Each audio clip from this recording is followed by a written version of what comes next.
through it all. Every lane master, every dragon claim. Grand finals night to night, we stake our name. We raid cosmic's orbit, we know how they play. But heroes write the legend, and today's our day. You feel it in the air, if this shaking. The crowd is waking, everybody on their PPP.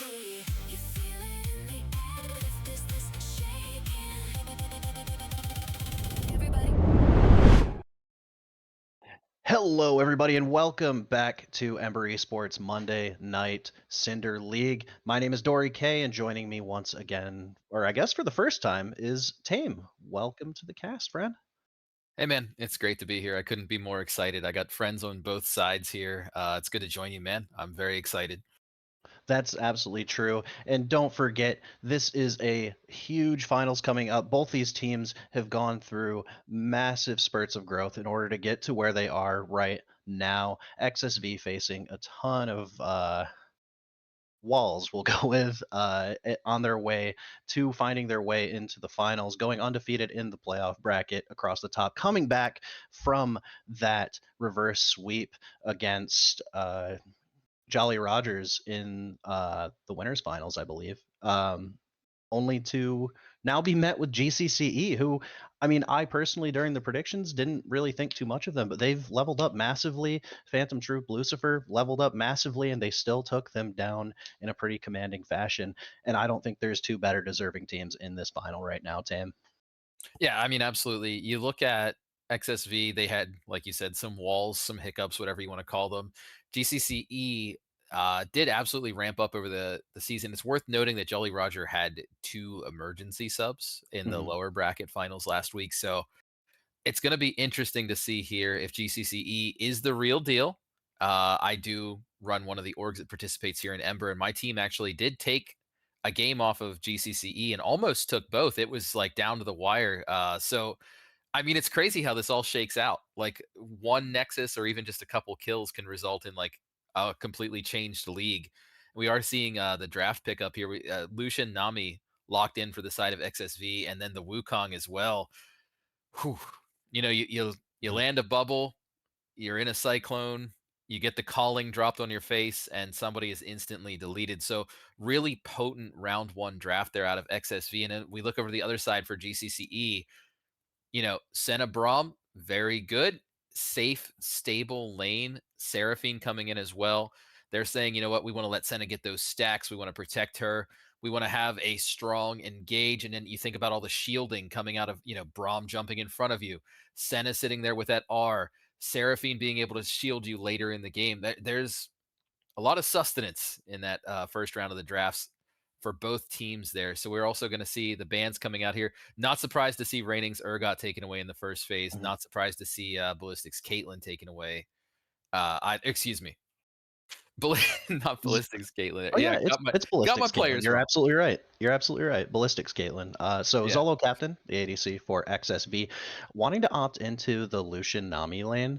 We were saying the pregame setup that I wasn't 100% sure about the Caitlyn ban, but I think if it is a comfort pick for King Ballistic, it does put him in an awkward position and forces him onto a more utility style ADC in the form of Senna. You've got a melee support, which is going to pretty much forfeit early control of wave priority, but there are ways to manipulate it, ways to bounce the wave heavily, force a reset, and then get into the river in order to combo with whatever jungler they choose here. But without seeing a jungler, seeing 2 bans coming out from, I kind of wanted to see 2 mid lane bans after the R3 Seraphine, but I totally understand respecting Reining's Mordekaiser because it can completely take over games, and it can be really problematic for the Santa Brom lane if one of them does get ulted away. Yeah, and I mean, the brass tacks of it is that Reining has been doing this for the better part of a decade, as far as I know. He was Mhm. on one of my personal teams in like 2021. So, I mean, you're looking at one of the most experienced best players in this elo in the entire region. So like the respect, I actually really like that being given to him. And that's he ate one of the bans in the first round as well. J4, not surprising, one of the best utility, just generic pickup junglers in the game. You're gonna see a lot of that. I think right now the top junglers in the game are things like Xin Zhao, Jarvan, Wukong, the ones that can play like multifaceted, can build a couple different ways. Uh, Not anything too exciting, although I really do like the front to back potential that we're seeing so far out of GCCe. But XSV also, again, has that just like we catch you once, oh, and there's the Oriana, further reinforcing the Absolutely. idea we catch you once and you just get deleted. We get a hold of that Senna, we get a hold of that Seraphine, and honestly, even pre 3 items, we get a hold of that J4. Before you get to that Guardian Angel online, that's an instant deletion. So teams wanting to do two very different things with this draft, but I think both drafts so far are very solid. The Mhm. kind of thing you'd expect in the first game of Fearless is we are going to see the Cassante picked up for Cosmic, 4,700 HP, 329 armor, 290 MR, has shield bash, has dash, has ultimate, has omnivan. it's it's the tale as old as time as long as Yeah. Cassante has existed. And honestly, I'm really hoping to see something it either has some percent health in kit or somebody that builds percent health coming out of here out of GCCe, because if you try to go tank versus tank or spank versus spank, you're gonna lose. We are seeing the That'll do Zayn it. coming out. That I so it's tough because like 3 members of the GCCe draft I think want to play backwards. And then Jarvan Zahen obviously want to go forwards a bit. Zahen does have more versatility in how he can play out a team fight and how he can play out a team fight. But I do think that XSV's composition is a little bit more coherent as we enter the Rift. Yeah, I Let's mean, take it absolutely. away, Tim. I agree with you here, and welcome to the Rift for the first game of the Grand Finals. Just going to give a quick rundown of the players, bringing up XSV, team that's faced a ton of adversity. Reigning Wolves, one of the best veterans in the top lane. Rocky, actually a rock in the jungle. Yukio has a little sort of nickname too. If they're not performing well, they get called UKO. Zolo Captain and Wavy have been such a solid bot lane, and they're on that iconic duo. You switch over to the other side, we're going to get T-Die in the top lane, hoping to chop down that Cassante with the Zayn, one of the newest champions in the game. A little bit of action here already, actually. Yeah, just a little bit of fist fighting. We're probably not Now going they're to going see to walk anything away. come out of it, but we Kagrin, do go go, back into our yeah. standard 5-point. Kagrin has been a player that I think is one of the more improved players in the league, and love to see them on the J4, see if they can make some plays. Buckby, one of the stable mid laners in our elo. Ballistic and Flock, one of the best bot lanes in this thing. I would look for them to play through this and try to win through that. Senna is one of Ballistic's best pick, and Flock is a great all-around support. So that's a good rundown of the players, I think. And we're going to see them battle out here over this best of 5. There's money on the line. There's prizes on the line here. So I hope both teams can really do their best as we get into the early laning here. That is absolutely right. Now, we do see a little bit of overextension coming out from Wavy here, but it did not get punished too hard. But the real punishing start to level 1, we want to take a look at Yukio when it comes to that. He's already poked down a ton because he managed to take wave aggro while there were still 4 minions alive in the wave. But that is a huge trade already. Ballistic Demon being dropped low, but it's going to be a little inconsequential here as he heals himself up just a little bit, Tam. Inconsequential unless souls drop that he can't get to due to his health bar. Those souls are so important for the Senna, only at 2 so far. And like there's one there. Look at that. There's no way that Ballistic can step up and get that due to the health bars. And it's just like the more that this happens and the more that Lucian Nami kind of dominate the lane, the slower it scales the Senna. Because, they say Senna isn't a champion before 60 souls. I'm actually pretty inclined to agree. I disagree if it's support, but an ADC, 60 is kind of that almost like your smolder breakpoint. You're looking for that 225. And if we do look, there will be on the, I believe on the player portrait, you could actually see the amount of stacks the player has. No, that's the level. No, the stack. That was the case for Smolder at least. Yeah.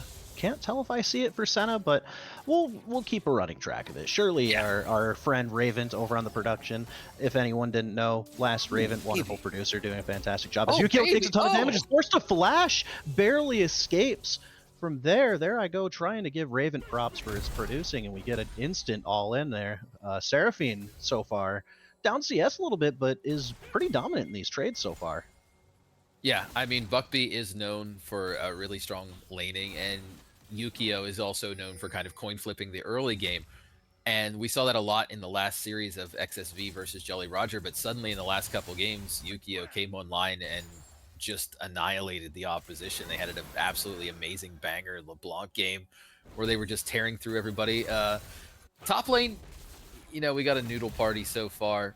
Everybody is pretty even. I will say Ori actually, you know, losing the flash, but has a couple CS advantage, and you know they're actually going to get a larger advantage on there because Bluckby's going to have to back here, has no mana, has a low health bar, so Ori can kind of start to control the wave in the mid lane. So you know, lost your flash, but they're not down like 20 CS or anything, and the Lucian Nami dominating the CS in the bot lane is fully expected. I'm not even a little bit surprised by that, and I think that's going to be one of the main stories of this game is can they overcome the adversity, as we are seeing Rocky slide in the top lane.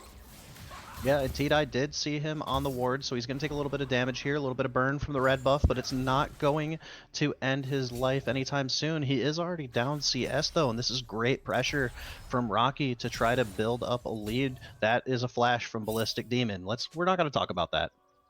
Yeah. He tried to click S and clicked F. No big deal. Yeah. Yeah. I didn't see anything. Nope. Braum Shield just going to go down. We're good. We're good. We're good. This is an awkward spot. They do have all-in potential. We'll see if Zolo and Wavy identify it and can go for it. Wavy can very easily just give himself an E or give Zolo an E. Walk up, auto, WQ, and that's an instant, pretty much guaranteed knock-up without the flash. Yeah. I mean, and also check out the mana bars on Ballistic and Flock here. Both are pretty low. That's one thing. They're trying desperately to get this under tower, I think. Yeah. I've told Ballistic a couple times about how many issues Senna has with mana early in the game, and it does seem to kind of be a thorn in his side from time to oh baby.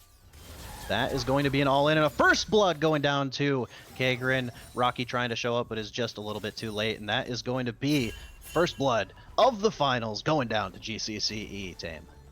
Yeah, I mean, Ori blew the flash with bad trades from Buckby, and they took advantage of it and made Ori pay. And you know, those are just, you're basically paying the piper at that point. You're paying the toll for your own mistake, and that's, you had to learn those early trades, and they're getting punished for it. And honestly, wouldn't be surprised to see for another punish, because Ori's flash still isn't back up for about 2 full minutes yet. His ultimates are coming online across the board. We're also going to see some first buys. T-Dye picking up the Sheen, raining as well, so they're both gonna early on in those trades do a good chunk of damage to each other. Absolutely. And do keep in mind here, T-Dye is still playing very aggressively, trying to deny Raining some CS and bridge that gap. It is only an 8 CS differential right now. It's actually going to be about 10 if Raining doesn't miss that cannon. We'll never know. It's on the screen, guys. Kagrin coming in here, going for the trade, but Rocky coming in on the response. Seraphine ultimate coming down, and that's going to be some layering down onto Yukio. Yukio getting really low in the background. Kagrin getting the shield, but he's going to go down. Yukio, is there going to be a return kill? Yes, there is. Buckby, does he survive with the flash? Rocky tries to chase it down, but there is not going to be any kill from there as Flock covers it. So it's going to be 2-1 going up for GCCe. This is a bloody first game so far. Yeah, and I mean, blew again, up out of nowhere. The story of the summoners. Buckby was able to flash away there in the tail end of that fight after committing, and Yukio opted to stay fully committed. I don't think Yukio had to die there by any means. They sort of chose to die to go for, you know, the trade away. Oh baby, are they? Yeah, as Zolo Captain is going to eat the root, but it's not going to end his life here. He is going to get stunned. Can Wavy keep him alive? They're going. The Ignite goes down. Wavy going to try to slow it down. Flock doesn't have another proc, but down comes the culling. Is Flock going to go down? Yes, he is. He's forced to flash. Down comes the flash, and Zolo Captain picks up the kill here on top of the massively stacked wave. Ballistic Demon will be able to get away by landing the W on Wavy, so he cannot continue the fight. But that is going to be XSV leveling up the kill score. And a 20 CS lead for Zolo Captain is looking real rough for Ballistic right now, Tim. Yeah, I mean, committing that hard with the Senna this early in the game before they even have their first upgrade of 20 stacks, like, I understand what Flock was going for there. I think he needed to hold his shield a little longer into that calling. I feel like he did pop it a little earlier, as if he was like anticipating the calling rather than reacting to the calling. He did have a good flash, but it's like, your Senna just has nothing left. They have, you know, very slow autos, and once their kit is down, there's just really nothing more that they can contribute to the fight this early in the game. And I just wonder if there's a little bit of miscommunication there. And like you said, it's already a 15 CS lead, now a kill lead as well. And, you know, the assist going over to the Nami, now that allows them to just grab, like, basically a free control ward. And these little mistakes do add up over time. Yeah, absolutely. And we do see, as Rocky is pathing towards the bot side, mirroring Kagrin. Kagrin does have a little bit of a lead. Actually, Rocky opted to gank top. He's going to go for the Cyclone here, and T-Dye's going to take some damage. A little bit more Cyclone. Flash coming down from T-Dye. He's going to force that out, and he's going to head on over to those grubs, possibly, maybe trading 1-for-1 on the objectives. Pretty good decision here from Rocky, in my opinion. No, yeah, I really love to see Rocky trying and getting the flash out there, because that will allow a lot of playmaking from Raining. If you can't flash away from Cassante, he can do so much to you. You get caught in his flip and you're just kind of toast. Yukio's still getting bullied out in the mid lane here, but you know, trading the objectives, really good call. As we do approach the end of the early game here, the teams are basically dead even. They're just trading first dragon for grubs, so it's, I don't think either of them are really a massive advantage over the other. The grubs aren't quite what they used to be, and first Drake is usually something that teams are almost willing to give up.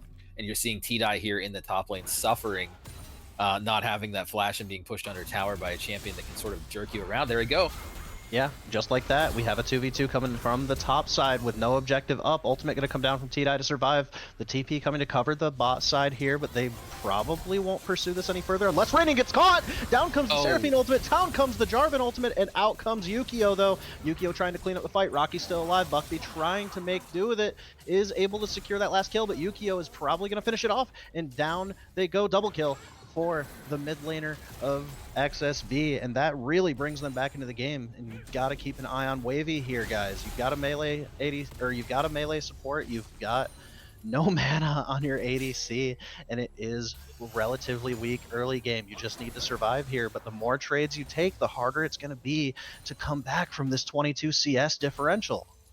Yeah, and I mean, allowing Ori to get into that last fight and pick up the double kill after we had Ori basically out of the game is very difficult. Difficult's the word I'm just going to leave it at. It's foolhardy as well to let Ori kind of get back into the game.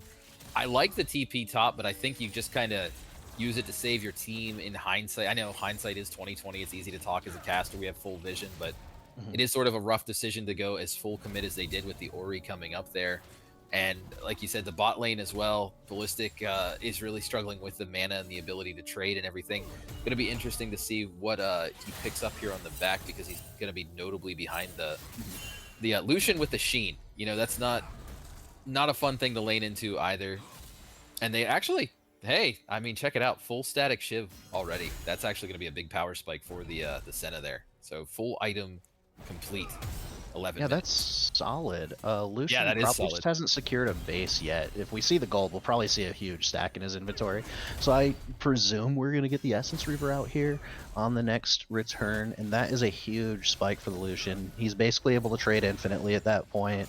I know there is a hard limit on the mana, but it's much easier to stay out of a low mana situation, and you can assert even more pressure on the lane from there. Especially when we've been talking about how brutal Senna's early and mid-game mana is. Now you have a character that can just keep restoring their mana and really win in that lane and choose to just keep going. As we're just seeing just some slappies in the top lane, but I say that, but like, look at the CS there. He's opening up a pretty good lead, because like Zayn, until he has any kind of like percent health damage, really just can't step up and contest the Cassante. You know, he's just going to slap you around, and he's just going to out-sustain you. And don't forget, when Cassante goes into his ultimate, if he goes all out, he gets Omnivamp. So, like, not only is he hitting you harder, not only is it almost impossible to kill, he's actually healing off what he does to you as well. So, it's a really tough situation in the top lane for T-Die right now, as we do approach solidly into the mid-game here. About a I was going to say, pending another all-in, we do actually have Raining and T-Die going for the trade. T-Die making use of the brush pretty well, but is not able to do effective damage to Raining. He's getting the autos off. His passive is stacked. He's able to take the all-in, going down for the ultimate. Raining's going to be forced to walk away, but the Q lands. Raining is going to go unstoppable and escape, but he might have to go straight to the fountain. That's exactly what happens. On the opposite side of the map, you have no more weak side Lucian. Double Cyclone coming down, Ballistic Demon going down, Zolo Captain looking pretty huge, and Flock forced to flash basically off cooldown. This bot lane is a little bit homeless, I fear. Yeah, I mean, at this point, I think if you're GCCe, you're almost praying for the first tower to go down so you can get to the safety of the mid lane and swap. I would almost say if it's not down by 14 minutes, which it may be the way Zolo's hammering on it right here, I feel like you just want to swap anyway, right? Like, you just send I completely agree. Yeah, you want to send them to the safe lane in the mid. You got to have this be over, because look at that CS lead. Look at the balloon, 120 to 85. Absolutely giga-gapped in the bot lane. 1,600 gold. That's half an item. That's nothing to scoff at, especially when you consider Lucian is a very strong early mid-game ADC. It's kind of his traditional thing. That's why he's played mid lane a lot in years past. He kind of fulfills that like bully role that doesn't necessarily not scale in the late game, but also doesn't necessarily hyper scale like most ADCs do. Hmm. That's exactly right. I was actually going to ask you about your thoughts on the dynamic of both sides' neutral objectives, because I think a lot of people, a lot of players do get into the like, my composition wants to stack dragons, my composition wants to stack topside objectives and play the game faster.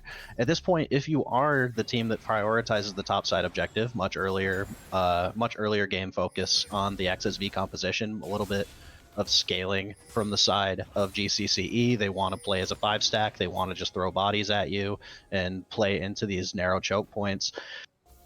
Giving away the first 2 dragons, pretty much not a huge deal if you can secure, oh, we're going to get an EQ out from Kagran, but he's just going to die. He doesn't even get the ultimate off, but the follow-up coming up from Buckby does secure a follow-up kill for Ballistic Demon. That was desperately needed, and we do have them standing in this position here. But take a look topside. Zahen with the flash coming down from Rocky does get the Cyclone off, does get the stun from Braum to delay Rocky's chase, and he is going to survive, but the TP comes down. I was going to say, look at the top side. We have T-Die go positioning for the teleport.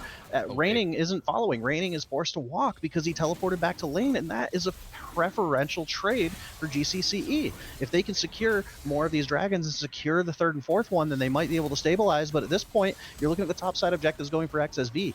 You might have wanted to go for maybe an objective trade and just let them have the 2nd dragon, but XSV was feeling strong. They felt like they had control, but that teleport coming out from T-Die was absolutely massive. Oh, Buckby. Oh, Buckby. And we're not even going to talk about Buckby, Joe. Buckby's just dead. Buckby's doomed. You face checked on a character with 3 ranged abilities? I mean, the rest of our team is sitting in the river with no wave pushed out in the mid lane. Teleport coming down from Yukio as well is going to get XSV back into the fight, but look at Raining all by himself trying to stall out time. There's nobody able to effectively do enough percent HP damage like you said, so Raining is actually going to survive. The ultimate from Kagran just stalls it out, and suddenly XSV has control of the wave. Buckby did not have to walk into the river there. No communication with your team. Your team on the opposite side of the river is going to be a problem. I just feel like that's such a crucial mistake, and like, you know, if their objective was stacking dragons, they've now just lost the 2nd one, which, you know, they cannot objectively get a soul now, as they're going to try to trade the topside objective, but at least 15 minutes until they can get a soul now, which is fairly late. A lot of games on the current season are ending 32-33 minutes, so if that's your earliest time that you can even get a soul, that feels really bad. Oh, Buckby gonna eat the culling? Oh, that's not even anything. Keep going. He's out. He's Yeah, out. I was gonna say it's that was more like the cuddling than the calling at that point. Just giving you a little hug with a gun. Although and Zolo being incredibly aggressive. Yeah, I will say, really like, aggressive here. from the You know, we side of did somebody see who them had to pick play up- against it, it's rough. They did pick up the topside objective here, grab that Herald. I don't think Raining wins at this point, especially not with J4 on the way. And once the shield is down, we do have the Triforce on T-Die, which, you know, offers a big proc on that Zayn first hit of his ability.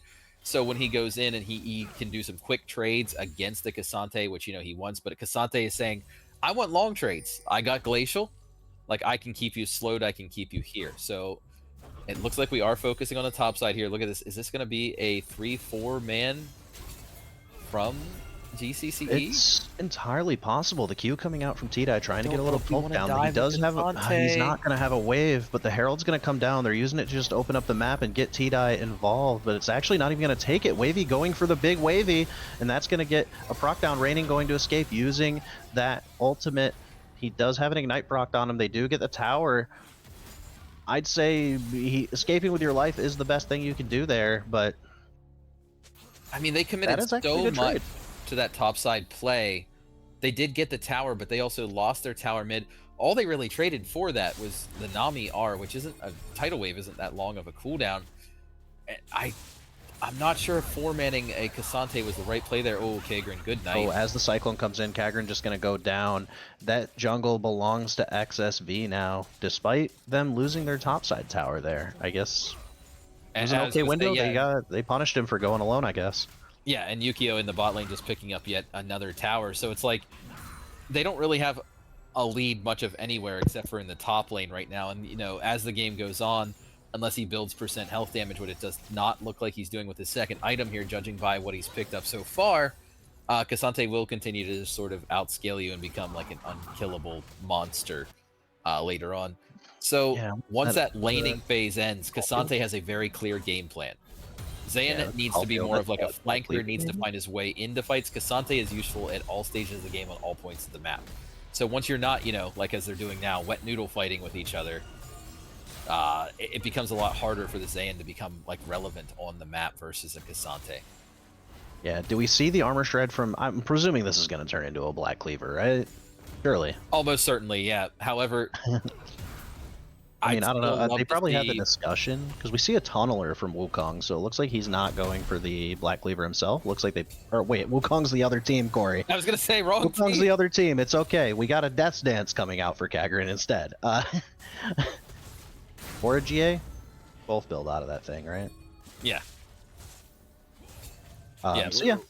We've got a defensive build there. We pretty much need to put the Black Cleaver onto Zehen. I mean, I've seen some Senna builds doing it, but it seems kind of grief right now, especially since it appears that Senna's going for the Essence Reaver on that side as well. So, I mean,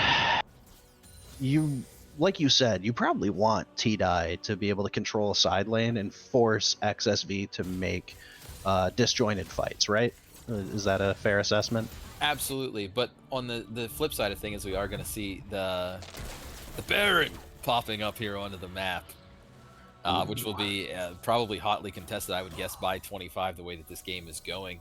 It looks like they may be starting to set up a little early for this next Drake, just secure some vision and everything. Definitely don't want GCCe stacking those.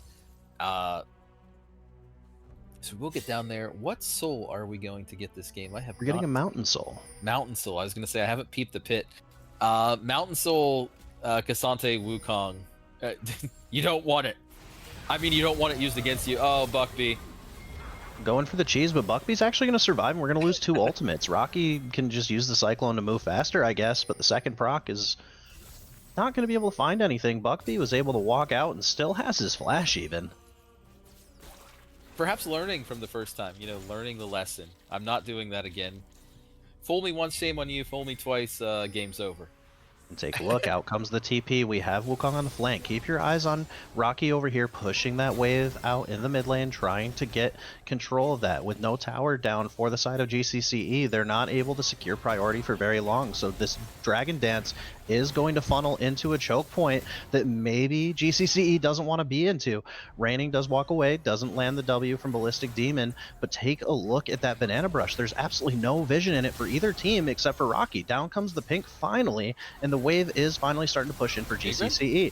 You've got Raining trying to go for it, but the Braum Brittle proc is going to go off in one more auto, and down comes the CC layer, and Kagrin going in, getting the kill. Out comes the Cataclysm, trying to split up the fight, and you actually see T-Dye going for the flash, trying to disrupt Zolo Captain and Yukio on the back.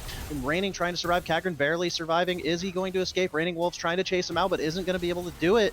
That's actually going to be another kill onto Raining in the back, and Zolo Captain going to die to the minion wave maybe? No, he's going to survive. No. But that is a disrupted XSV, and GCCe managing to secure another dragon and maybe stabilize that gold lead. Absolutely stabilize that gold lead. We went from 2K to back at 0 right away. Everything you do in League leads to the next thing that happens. And I don't mean to sound like a deep philosopher when I say that, but when you highlighted that the 2 ultimates were blown for XSV in that fight, they desperately needed them. I mean, imagine what a tidal wave does in that fight. Imagine what a cyclone does in that fight. And the fact that they blew both trying to get a pick, I don't want to say that it's like a difference in player skill or anything here. I think it's a difference in toolkits. What they had available in that fight just begat what happened. And I honestly think that objectively you almost just want to give that up and reset, but it's so hard to do so. Like, we're trained to not just back away from objectives. We're trained that we need them to win. So in your heart, emotionally, you never want to give that up, but then I hope somebody on their team was like, hey guys, we don't have any tools, maybe we shouldn't fight. And then somebody else is like, nah, we do it live, let's go. Imagine we got a lead, we can do this. Yeah, like imagine a world where instead of taking that fight, they blew their cooldowns, forfeited the wave, forfeited the dragon, pushed out mid wave, stabilized top wave, pressured that top tower, and then established a vision line in the top side jungle. That's an easy pick attempt again once your Wukong ultimate's back up, once your Nami ultimate's back up. I can tell you're a top laner just by the way you're talking. I'm an ADC main, actually. Right, really? Yeah. I was gonna say, you absolutely, like the way that you're speaking at the macro, I was like, yeah, this guy plays top and gets mad when his team doesn't take the macro decision.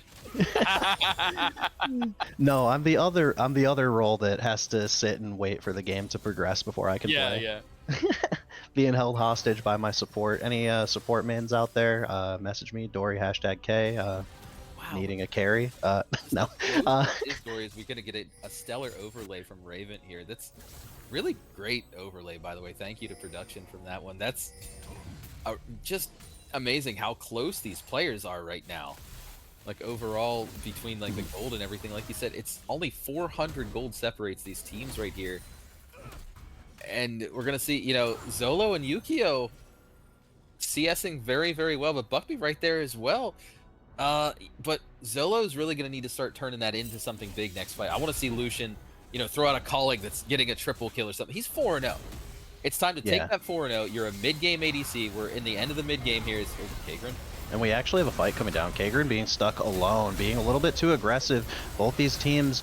Oh, that's actually a GA proc, though. We do have Cyclone coming down. Rocky is not going to get hit by that, but Raining Wolves is, and Kagrin is going to secure the kill. Buckby actually secures the kill. The flash, the smite coming out from Kagrin actually keeps him alive. Yukio trying to finish off the kill, but the W is going to come back online just in time. Kagrin survives, and that's a triple kill for Buckby. This is the world's highest DPS Seraphine. Such engaging gameplay. Absolutely. Seraphine is a super interesting and high-intensive champion, but it doesn't matter. We've got ourselves a win and a Baron for the side of GCCe, and suddenly this gold lead is just going right out the window. Yeah, I mean, they focus so hard on Kagrin, and I have a feeling somebody didn't press tab and see that GA. I'm going to be honest, even as a caster, I was surprised that he had it finished already. When you saw him come back up, you sounded a little surprised as well. It's like, yeah, I can only imagine how XSV actually felt there, because again, they use so many tools, and I think that's the story of how they're losing these last couple fights. They're overcommitting their tools, because when you're playing this Wombo comp, when you're playing, you know, the Cyclone, when you're playing the All Out, the Calling, the Tidal Wave, you're thinking of these big, impactful ultimates that you want to press in tandem with each other. And they're just kind of using them to like look for an early pick in a fight, or they're just using a Tidal Wave to like grab one person or whatever. That's not how you need to play these fights if you're XSV, especially as this game continues to go on. Now you're seeing the Sundered Sky come out on top of the Trinity Force here for Zayn. So every time those proc in tandem, so you know, you get the Sheen proc from Trinity Forces, GCCe is going to knock down this mid lane turret. You're also getting the crit proc from Sundered Sky, which, you know, even into a Cassante, you're going to be doing some serious damage, as Cassante built some MR there as well. So side lane wise, I was harping on T-Die for not having % health damage, but as it's standing, you might actually be losing in the side lane as Raining as well. Yeah, I mean, at this point, Zahen does just have like higher effective DPS, and he's a drain tank basically. As long as he can continue to proc Sundered Sky and keep himself healthy, he's going to win every trade. Raining can't fight him back, and he can't push the wave and fight him, or he's just going to die. So like, you're kind of forced to be stuck between a rock and a hard place. You're already behind 1k gold, and it doesn't seem like a lot, but when it's two completed items that are much higher efficacy in a side lane, it's very difficult. Same for Zolo Captain. Like, it looks fantastic for him, right? Most people would say, oh, he's 4-0-2 and he's got a huge CS lead. He's got a 70 CS lead. But keep in mind, oh my god. Look at the teleport in the background, though. Raining going for the flank here. Going for the flash, is going to go immune. Actually, that's going to be a pick onto Buckby. That's huge. Out comes the Cyclone in the background flash from Rocky, getting Ballistic Demon split up from the fight, but T-Die is actually going to secure a kill on the back line, going 1v4, is going to get return killed in response, but Rocky in the back is going to not be able to pick up the kill on Ballistic Demon. Not enough DPS, and he does have Kagrin and Flock, but keep your eyes open. Kagrin has the flank. Raining gets hit by the Braum Q. This is your engage. EQ, EQ, EQ, EQ! They got there two. We go. And the Cataclysm coming down to secure Yukio in place. Raining Wolves, unfortunately, going to... Not unfortunately, Raining Wolves still alive. That's actually going to be a pick down onto Yukio. Zolo Captain, though, going to secure the final kill of the fight. Probably, maybe. We'll see if they just try to fist fight some more. But we do have Dragon up and available, so that fully explains exactly what that fight was over. I just can't believe that GCCe kept opting into that fight while Lucian was untouched. Like, even sort of like recommitting and going like for that J4 EQ, like you mentioned. Like, yeah, the EQ hit too. That's cool. But you now have a 7-0 Lucian who is just there free firing into your team. Oh, are they going to? And we're about to have another fist fight. Ultimate coming down from T-Die, but the wave is going to be a huge problem here. Buckby able to kite out the fight a little bit, but keep an eye on Wavy, keeping them alive. Zolo Captain not able to actually survive. Zolo Captain got a little too aggressive, gave over the shutdown. Raining Wolf's not going to survive very much longer, and T-Die is going to run him down. Eventually the Q goes out, and that's going to be a secured kill here. Double kill for T-Die. He's looking absolutely massive this game. Blue side, XSV, you're kind of forced into leaving this objective up. You could head to the top side here. You could head to the bot side here. You can ward enemy top side jungle, but for the love of God, do not go into this pit. Yeah, and I mean, it's like I said there, how the fight was won or lost on the back of Zolo. And I feel like that just sort of proved my narrative there. That time they prioritized Zolo. You know what, said, you're not going to get to do anything. We're full committing on you. T-Die is just jumping on you. This is all us. And when they control that fight and control the carry from XSV, they really do control not just the narrative of the game, but also the fights themselves. And we're seeing a third Drake go over to the side of GCCe. Non-negligible 2.2k gold lead. Worth mentioning, though, 30 minutes at 2k gold lead is nothing insurmountable. I think this game is honestly just coming down to execution. I will say, you know, the next Drake, if GCCe picks that up, is massive.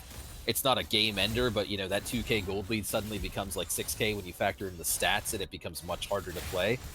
But this game really is resting on the access to Zolo and then how Zolo plays the fights on the other side, because, you know, he's got 4 items now.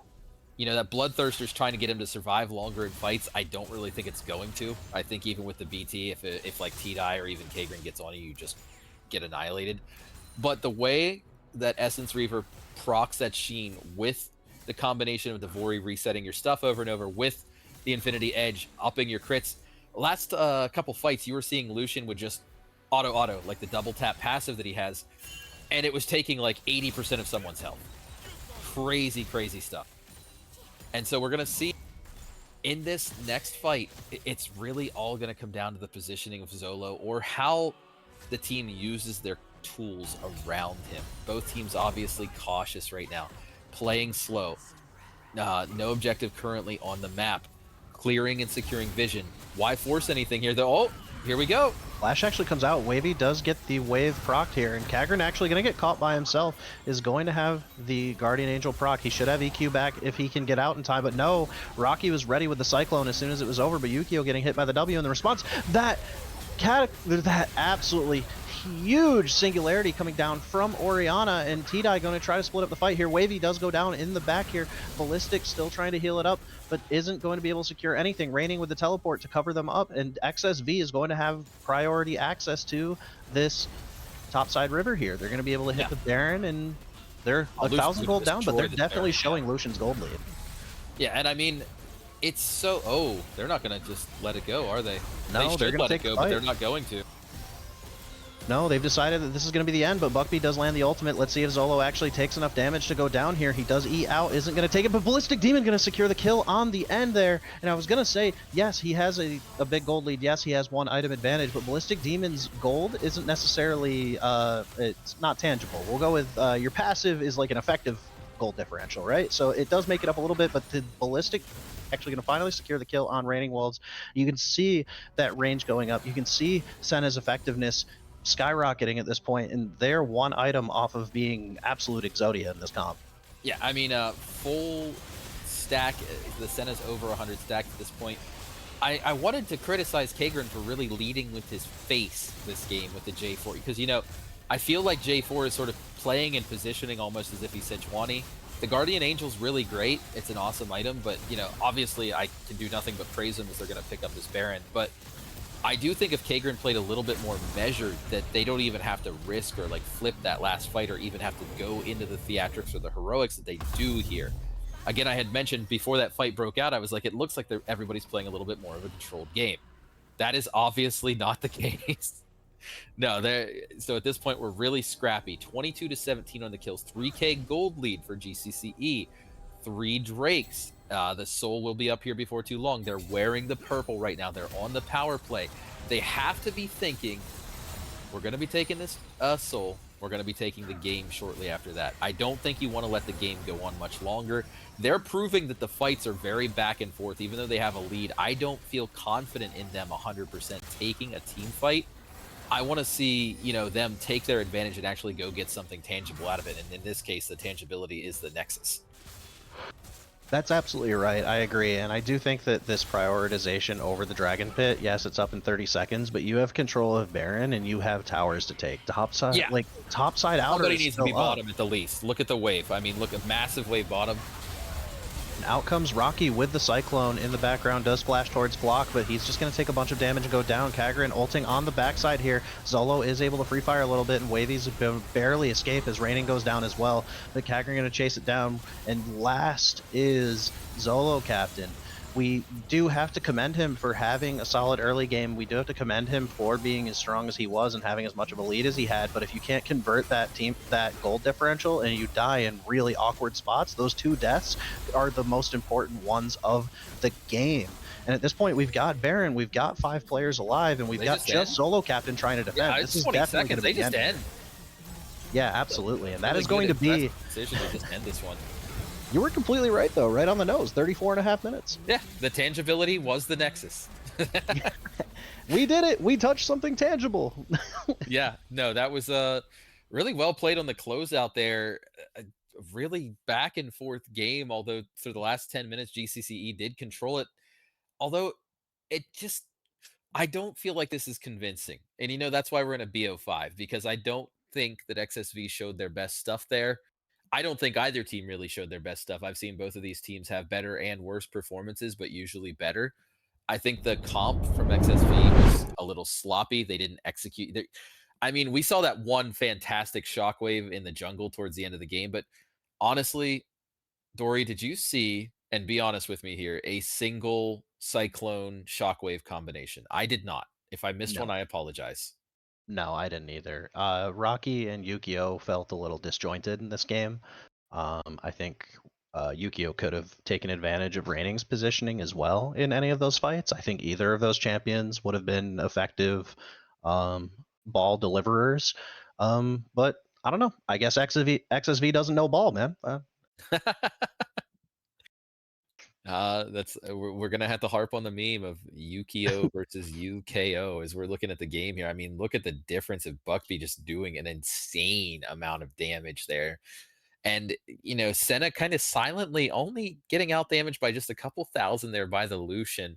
I mean, game 1, I feel like player of the game, it's got to be Buckby, right? Like absurd amount of damage, really enabled them early game, really enabled some zone control later in the game. Had a couple slip ups like that, you know, they face checked the bush, but other than that, like if they hadn't have done that, I don't even think there's a question of who else could be the player of the game for them that game.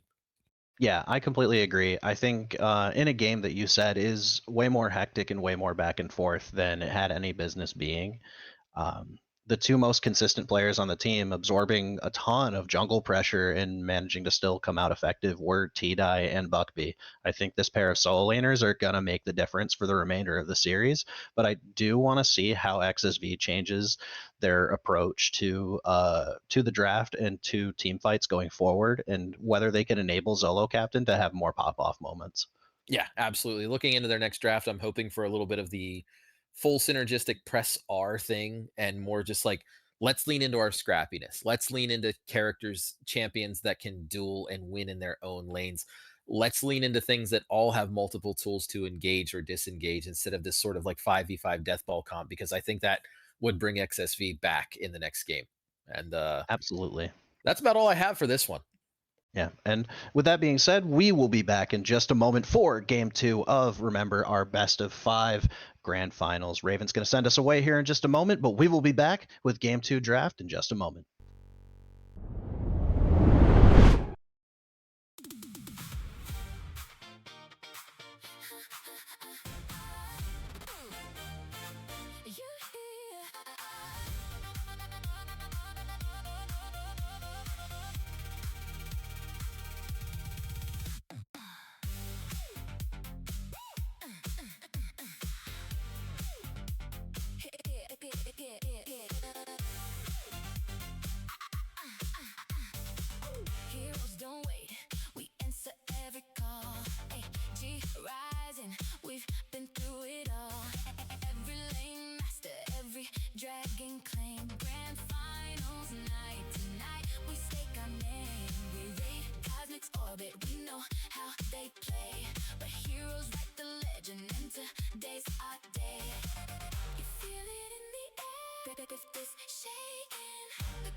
Everybody on their beat.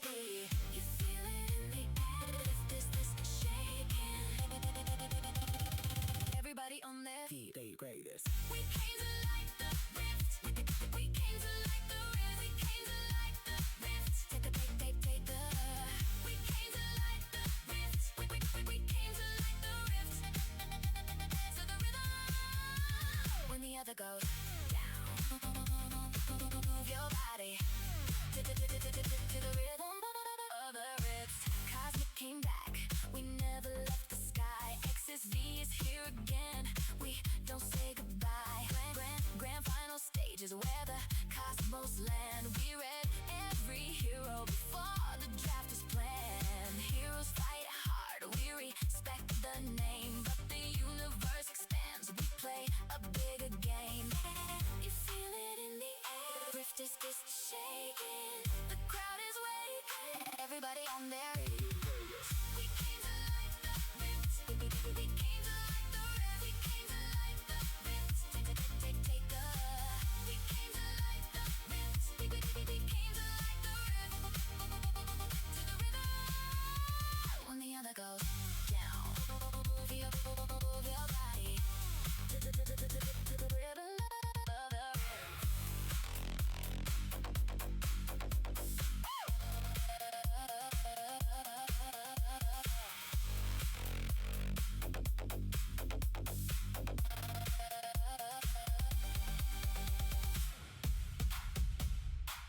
We came to light the rift.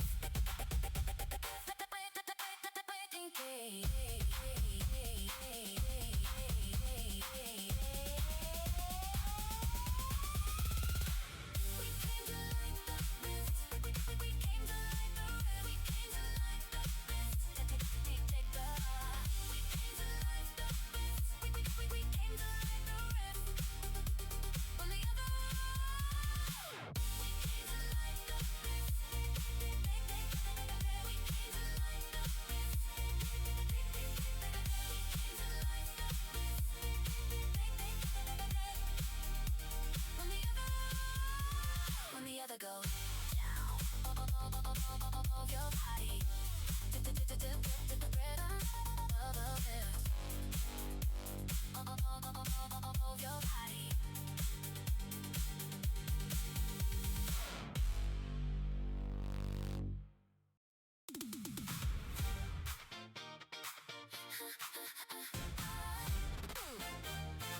You hear?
And we're back. How's it going, everybody?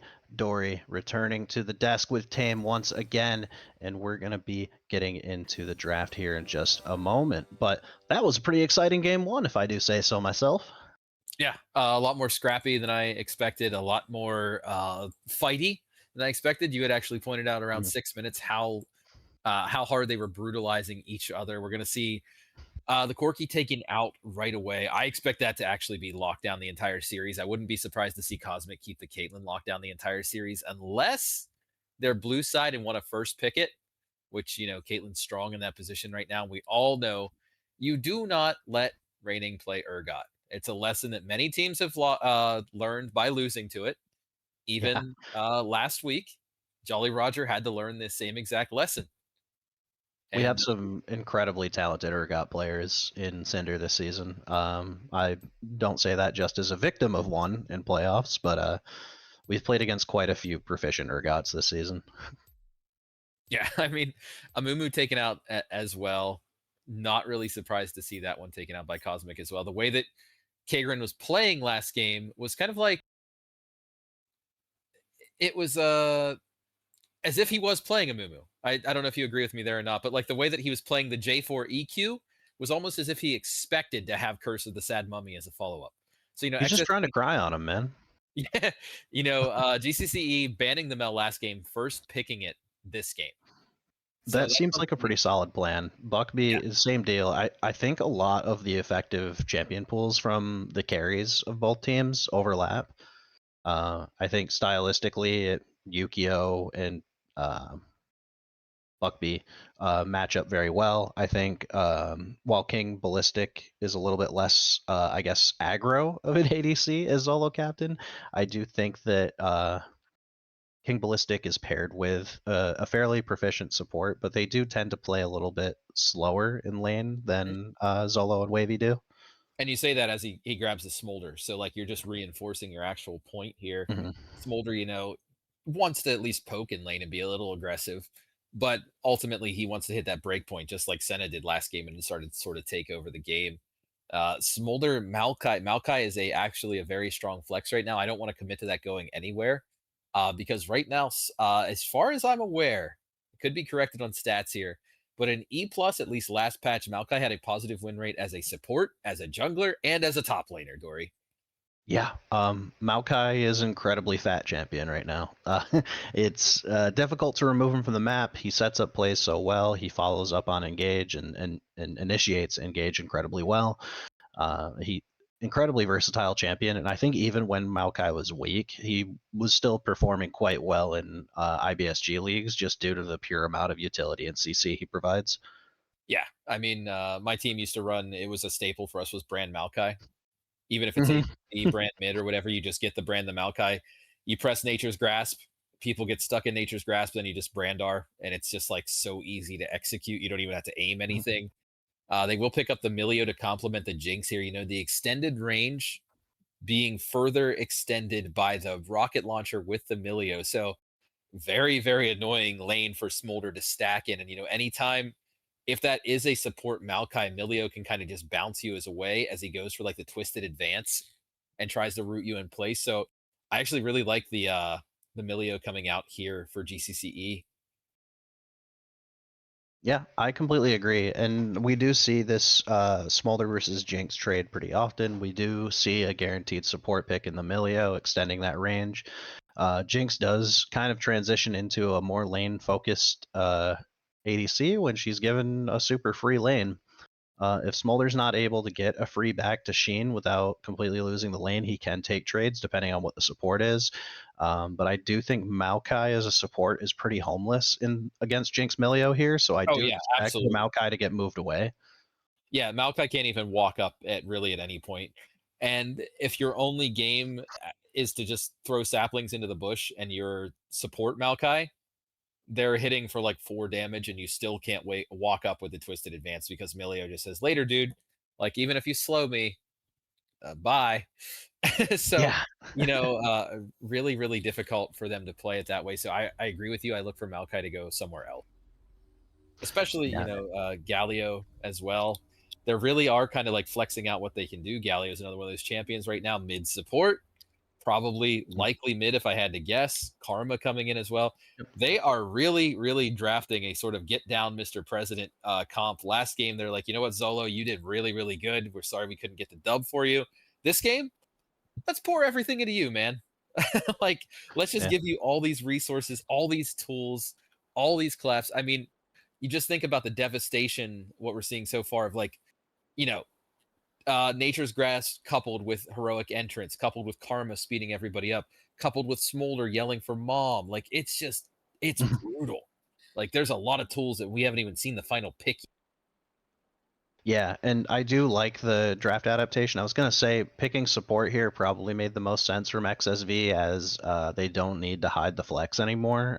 We've seen support come down. We're good. We know the matchup. We can secure the matchup. Jungle, Maokai is going to do Maokai things in the jungle. It can still technically go top. I've seen Raining play it before, but I don't know.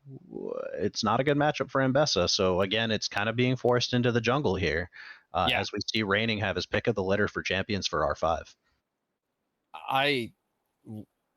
Nautilus is, I guess, topping or jungle. What? Yeah, he's a jungler. It's like a double flex. I think Nautilus can go top in this elo, because you can't really punish the mana issues as effectively as an IBSG player. So like you can get away with it. I don't think it's ideal. Like I think it's jungle, but unless we're gonna see the legendary Milio jungle boys, let's burn the camps. I would but yeah, actually check someone's PayPal if we actually saw Emilio. Milio jungle, yeah. Yeah. Someone said T-Dye is the Aurelia player, not from the scouting that I did. I'm just reading off some Twitch chat here. From what I understand, T-Dye is a very good Cassante player, and when my team played against him, he said the same thing. He does have some games on Aurelia, but I wouldn't say it's like his absolute signature or like fantastic pick.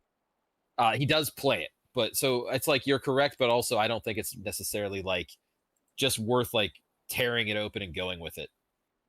Yeah, and I do think Pantheon fits their goal very well. We'll have to see how Raining plays the lane. You do want to take shorter trades as Pantheon and get out, whereas Ambessa is fine kind of living in these extended trades. He did bring the Ignite, so he does have the advantage if he's able to take a bunch of short burst trades as he stacks the wave, go for a kill, try to hit lethal before the wave hits the tower, and then get your reset off of that, so you're not punished for not having teleport. And I mean, we're going to get onto the Rift now as we see the beautiful sunset coming down over Summoner's Rift as we do get into the 9:30 p.m. EST hour already here. That's a very nice boulder. We're looking at the gravestone on Summoner's Rift. Got those 2004 assets left over. And as we actually see them going for that level 1 ward yet again, pretty standard procedure for coordinated gameplay, and we see Zolo and Wavy approaching the Wavy. Wave hasn't arrived. Yeah, I mean, early game, I think you really need something for this Pantheon to keep him relevant, because, you know, Pantheon traditionally and historically is not a champion that pops off like later into the game. He actually isn't as bad scaling as people say he is, like objectively speaking, but he does actually spike his win rate the highest from 22 to 35 minutes. I'm getting some stats here from LOL Analytics. So, you know, we really need some early focus on that Pantheon if we want that to be relevant in this game from Raining. Not a pick I've actually seen Raining on before either. So, you know, Maokai has a free root. Pantheon has a free stun. You don't have to aim either of those things. Neither a skill shot. And Bessa can dodge a lot, but she cannot dodge while she's stunned. So that would be what I'd really like to see early this game out of XSV. Now, out of GCCH here, one of the things I'd like to see is, well, I was going to say Buckby dominating the lane there as they are taking about a third of their health in a trade. You know, not Karma.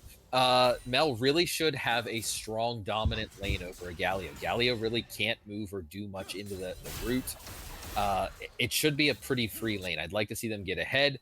You know, Jinx, Milio, stop the Smolder from stacking. I think so. We're looking Pantheon versus, on the other side, we're really looking for anti-Smolder stacking and Buckby getting ahead. Yeah, I completely agree. And it actually looks like Ballistic's not taking advantage of trade windows. A very common issue that I've had with my own supports in this elo, that I've heard people at a lot of elo brackets, not even just ours, suffer is like not communicating your Milio W properly and using it to find effective trade windows. So you can definitely tell the difference between a good and a bad Milio based on like how them and their ADC are able to play those trades and play around that W cooldown. And then actually at the level 1, we saw an issue, I think, where Wavy just like wasn't autoing the wave at all, and they actually forfeited level 2 early and weren't able to look for punishing having that range damage advantage. I mean, look at the top lane here too. Raining's actually playing the match into Mbessa very well. Absolutely, and the flash comes out. T-Die burning. Ooh. Is not going to die, though. Is able to proc his pot, and he's going to be able to dodge it through. Oh, he missed! But at the same time, we have first blood coming down, actually, for the Mel. Kagrin able to secure flash, double flash. Rocky being forced to walk away. Rocky is going to survive, and I don't know, maybe if Yukio chose like Phase Rush or something, he might have been able to walk out of that, but instead he wanted to go for... Yeah, I have to actually... It's a good rune choice for trading. As a Galio enjoyer, you know, I'm not the world's best Galio. I'm a mid laner. I do play him with like Shen or Nocturne on my team. He's very much like a pocket pick for me. I don't think I've ever taken Galio Electrocute into a non-melee lane a single time in my hundreds of Galio games. I'm really not sure where you're going to get value out of that rune. Like, if you think you're going to be team fighting a lot, you can just take Aftershock, or if you think you're going to like poke a little bit, you could just kind of take Comet or something. Like, I'm just really not sure what the logic is behind that. And I agree with you. Phase Rush, fantastic. You get out a lot more easily. You can proc it against a lot of the members of the opposing team pretty easily. So, yeah, that's actually a good call out that I really just kind of missed. We will see it here, though. Now, that's the kind of trade that he wants to look for if he's taking the Electrocute, right? He gets in, procs the Electrocute, walks away, takes as little return damage as he can.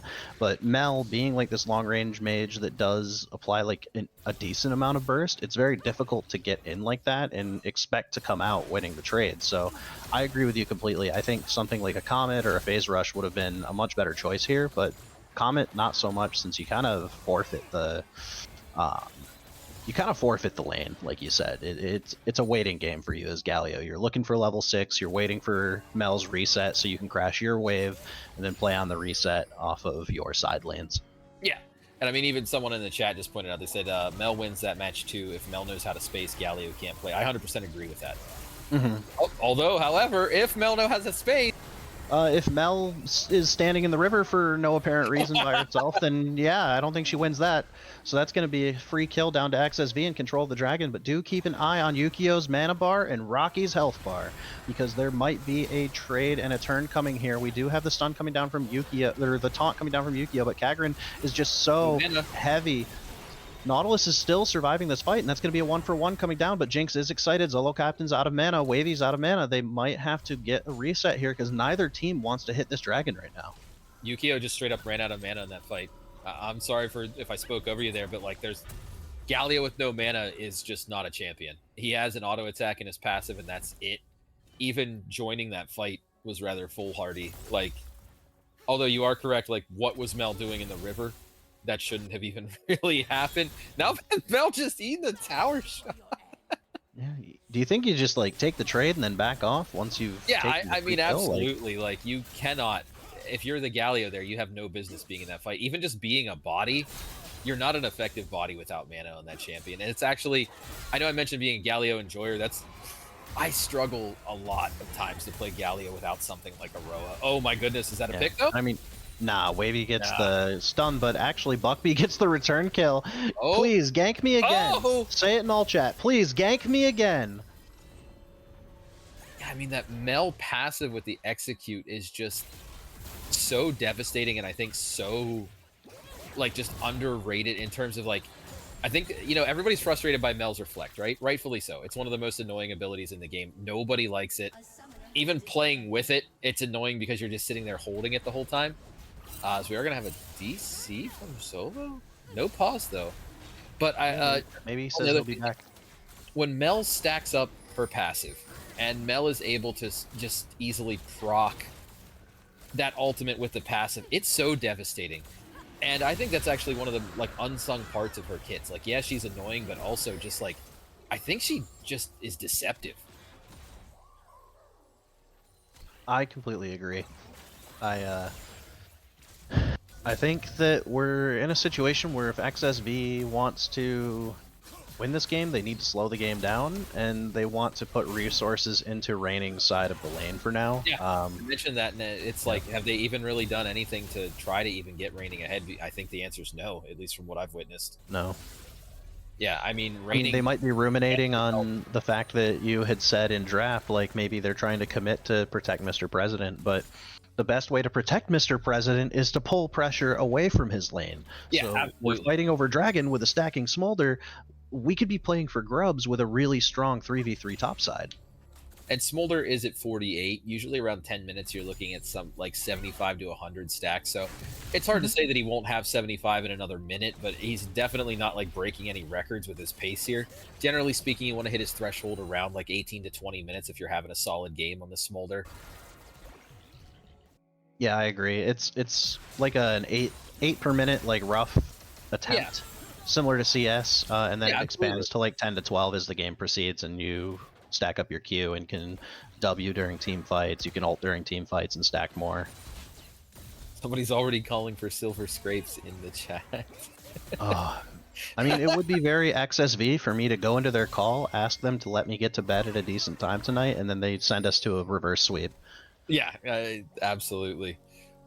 So, you know, let's take a look here real quick. We have some downtime. Items are starting to come online. Ambessa, you know, bruisery build. I will note that she does have that Doran shield, which has been doing some work for her. Nautilus picking up the first complete item of the game. So, you know, Nautilus is in a great spot right now to go. Ooh, Ballistic getting really low down there. Nautilus is in a great spot to push his go button right now. Reigning, watch his mana. It looks like he has, you know, Ambessa on the back foot here. But again, I feel like I've been talking about mana a lot this series, but I feel like it's impossible to ignore. Like, there's just so many instances where, like, it's actually been so relevant. Yeah, it's a very common complaint for us, or a very common teaching moment we'll go with for at least the coaching staff over at CB, helping me with managing my mana, knowing like when trading's good, when it's not, how I think a lot of people see their health bar and that's what scares them. Like being on the gray screen is scary. You look bad, you feel bad, you give your enemy team gold, but like you literally can't lane in situations where you cannot effectively trade back, so you need your mana. Yukio is fighting in a wave. Wavy's there to support. He's going to get him out, and Buckbee's going to survive, but Yukio just throwing up emotes like it's his job. Yeah, and I mean, again, with the mana, though, like, say Galio needs to pop, like, the heroic entrance here or something, that's pretty much all he has left. Like, Galio cannot heroic entrance into a combo right now. It's not possible. And there he did finally back, so we're going to see him, you know, coming online here. And at this point, please send somebody to Reigning. Your top laner has Ignite. Let's talk about that difference in the TP that T-Dye has as well. All top laners get TP in the current season. However, it is greatly diminished if you do not have that actual TP as a summoner spell. Buckbee should be able to just walk away here. And now, so Reigning is saying, I'm going to dominate this early matchup. I'm going to get a bunch of kills. I'm going to make the macro difference irrelevant later game. Pantheon is not a split push. Keep an eye on him. Oh, keep an eye on him, though. Look, Tame, he's got a minute left on Dragon. He's positioning himself in topside river, getting himself in place for that that Grand Starfall or Grand whatever fall, whatever. Yeah, Ground's ult is called now. But you do have that positioning, and again with the mana, man, how many combos can Yukio throw out? Is he gonna spam Q and run out of mana before this fight even starts? Does he get a well-timed base here off of the gank from Reigning? He can.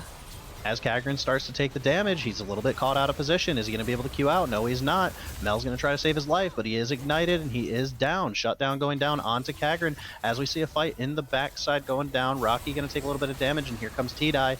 Ultimate coming down from Galio, but Buckbee is still going to secure the kill onto Rocky and be forced to flash out. Yukio, again, has no mana, and the And Bessa ultimate onto the backline. Such a great combo coming out. And again, Buckby is having another fantastic game, being given the Mel, and they're not able to do anything about it. Wavy being forced to flash away, and that's just XSV getting absolutely gapped by Buckby's decision making. We won't talk about that random solo death in the river earlier, because it came out fine for him, and then he pops off at the very next Dragon game. Yeah, I mean, I just here. This is how I'm gonna talk from now on. Mana, mana, mana, mana, mana, mana, mana. Dory. Mana, mana, mana, mana, mana, mana, mana, mana. That's Yukio popped the heroic entrance and then could do nothing in that last fight. And it's like that Galio button is one of the most impactful buttons in League of Legends. It is one of the longest. No, it is actually, as far as I know, the longest ultimate cooldown. Because he was pro-jailed for the longest time. I mean, Faker himself got the champion pro-jailed. And when you are pushing that without the ability to follow up, you are using one of the most consequential tools in the game without the ability to do anything with it. As we are going to see them, pick up that second Drake there, start to extend their lead a little bit more. 2.3 gold lead this time at 13 minutes. Last time, this is what they had at 23 minutes. So they're 10 minutes accelerated on their game plan here. And, Raining just isn't really doing it right now. And you see even his extended trading pattern there against T-Dye. Now that T-Dye has the Eclipse, that trading pattern from the Pantheon is greatly diminished. Yeah, and I completely agree with you. It's at a point where you have, again, 2 valid resources. You keep trying to fight bot side at these dragons, and you keep losing, you keep dying, and you keep falling behind. Rocky finally going to use his ultimate, and it's not going to do anything. We need to commit resources to this top side. We need to make Raining a menace, and we need to force GCCe to make hard decisions, because if they can just group up as 5, they're going to win. Yeah, I mean, the Nature's Grasp there just wasn't great. No, absolutely not. And Galio wasn't even in position to ult on it. I don't even know if his ult's up. It looks like it's back up. It's not up. It's still ticking down right now. Still ticking down. Oh yeah, it's like right at the end. Personal grievance. Maokai's little root that he throws on you is called Twisted Advance, and his ultimate is called Nature's Grasp. I think it should be opposite. I think the ultimate should be Twisted Advance because it's literally a Twisted Advance, and I think his root should be Nature's Grasp. And I will die on this hill. All right. Anyone who has a cousin at John Riot, somebody tell John Riot to update the names of the abilities. That's it. We casted a Zehen game before. I haven't casted since well before Zehen came out, and I was sitting there just like, I don't know what to call any of his abilities. I'm just gonna call Smolder's ultimate Mom and call it a day. It is. It is just Mom, isn't it? Just Mom. Yeah. No, straight up. Yeah, it's M exclamation exclamation exclamation. That's actually perfect. I'm my highest mastery champion is Gnar by a lot, and his ultimate's easy. It's just Gnar in caps. Just. And I'm gonna be honest, the only the Zayn ability I know the most is called Grim Deliverance, because I think that's a pretty awesome. That's his ultimate. Oh, that's a pretty sick name. And, he just jumps up into the sky and delivers himself to you. So, we're gonna see him pop the Grim Deliverance. Just feels good to say, as we are gonna see Galio go for the taunt here. Kagrin, are you caught out? No. That was a pretty good Q. It actually canceled out a lot of the timer on the taunt there. You do see the TP in the background popping off. Raining caught out of position here by himself, and the Galio ultimate's going to come in. It's going to help a little bit, but they just do not have the damage yet. You've got 2 fat boys trying to do damage, and then you got 1 Buckby that just deletes you. T-Dye going to secure the kill in the top side off of Raining and off of Yukio, and we're in a situation where bot lane is just free to still do whatever they want. Rocky, forced in a bad position, is getting chain CC'd, might get away, but I doubt it. No. You've already got that Blackfire Torch from Mel. Yeah. You've already got Haunting Guys in the inventory. You've got upgraded boots. Mel's just going to delete these champions, especially once that Leandry's done. I was going to say, Mel isn't a champion that doesn't scale. Once she gets Cinder Bloom, it becomes disgusting, because her, I think T-Dye gets out here for sure, right? Yeah, no, he's okay. Ignite's gonna go down. And the Ignite's wasted too. Yeah. Brutal. Raining's just grasping at straws at this point. There does appear to be an aspect of frustration coming from this top side of XSV. Yeah, I mean, I guess you could say he's grasping at straws. But yeah, Mel scaling. Once she has Cinder, she just becomes even more disgusting. Her ultimate will critical on people and stuff. And so like Mel is actually receiving a nerf in the patch that's coming out here in just a couple of days, and it's a fairly significant nerf to her damage in particular, because right now in the mid lane it's gross, as we do have a fight breaking out. Yeah, we do have Q going down, Wavy being forced to flash. We do have the return from Yukio and Rocky, but it's not going to matter because Zolo Captain is way too far separated. He's still not even sitting at his stack threshold, and that's going to be control of the river. But they're going in a little bit too early. You see Zolo Captain getting the push here. If they can get an entrance here, no, that's disjointed. That's way too early for that Pantheon ult. But we do have the fight going on separated. Raining Wolf's going to try to survive as long as he can. The mom comes out, and we do have Zolo Captain free hitting from the backside, but you can see their team is so tanky, it's very difficult. Yukio actually going to survive on the backside here, and Wavy getting attacked by Ballistic. You've got the Jinx resets coming off. You've got Buckby just stalling for time while Rocky tries to do literally anything, but Zolo Captain once again getting gold for himself. He is up almost 30 CS, but it just doesn't matter because everything is falling apart around him, and he just does not do the damage he needs to do to 1v9 these fights yet.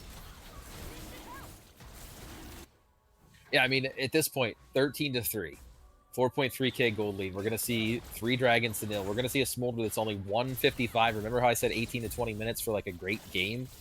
We're looking at like a 25 to 27 minute Smolder completed stack. That is devastating. By that point, this game is largely decided. We're going to see Soul at 24 minutes. There's almost 0 chance that Smolder is stacked for that Soul fight. So, you know, I will never call a game over, especially at this elo. But if XSV want to have a say in this game, they really, really need to make a play that is going to come from Rocky and Yukio landing like ultimates together. I get their idea. I understand the draft. I see what they're going for. But usually in this sort of like wombo draft, you're also looking for like a Shen or a Galio. I don't believe Shen is banned, and I know hindsight again is 2020. Casters can say anything. We have that advantage as we are going to see Nash hit the Rift here. But it's a big deal. It really is a big deal, like how flat this Pantheon has fallen. And it's nothing against Raining. I think he's playing the trades really well. I think he's proficient at the champion. I think it's just something that's questionable in the draft, and I'd be interested to know like what they wanted to do with it. I mean, look at this. You see, remember how I told you Pantheon scaling not great. T-Dye with that Eclipse and a second item coming online here soon is now just out trading. And then if you see T-Dye go into like steel caps, I wanted to say Tavis. I always want to say Tavis. But if he goes into steel caps, then it just Pantheon does nothing. Just nothing. Yeah, I wholeheartedly agree. I think we're running into a very big issue too, where like it was obvious that XSV was going for the Smolder Jinx trade, but I'm of the opinion that they took the wrong side of the trade and didn't pick range in the mid lane. If they can compensate for it with range in the mid lane, it's totally fine. But you have Jinx completely outranging Smolder. You have Mel chunking Smolder if he even attempts to get close enough to fight. And with the build that a lot of Smolders go and the needs of his build right now, I don't think an RFC is very reasonable anytime soon. He's only at 1 item. Going a Zeal item right now, especially one not that effective, is not a good choice. That was very close to a Yukio just dying. Yeah, Yukio managed to get out, and we have Raining Wolves trying to survive, but he's not able to. You have Smolder getting the mom off, but it's just not going to matter. Raining is going to go down on the backside. Jinx is going to get excited, and we have the W landing. Zap, zap, zap. Everything's going down.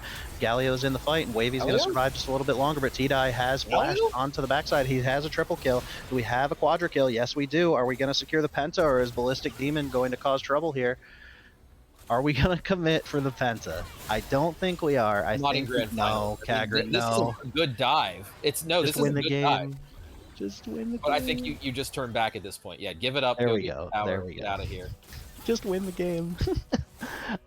No. I mean, Pentas are cool and everything, and they did have an angle, but like, Buckby wasn't even in that fight.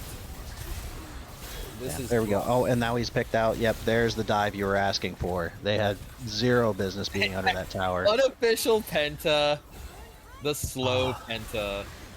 Oh no, Oh, T-Dye, gonna you get the return kill. And then die, my Nope, friend. T-Dye, nope, he's playing a champion from 2025. Unfortunately, that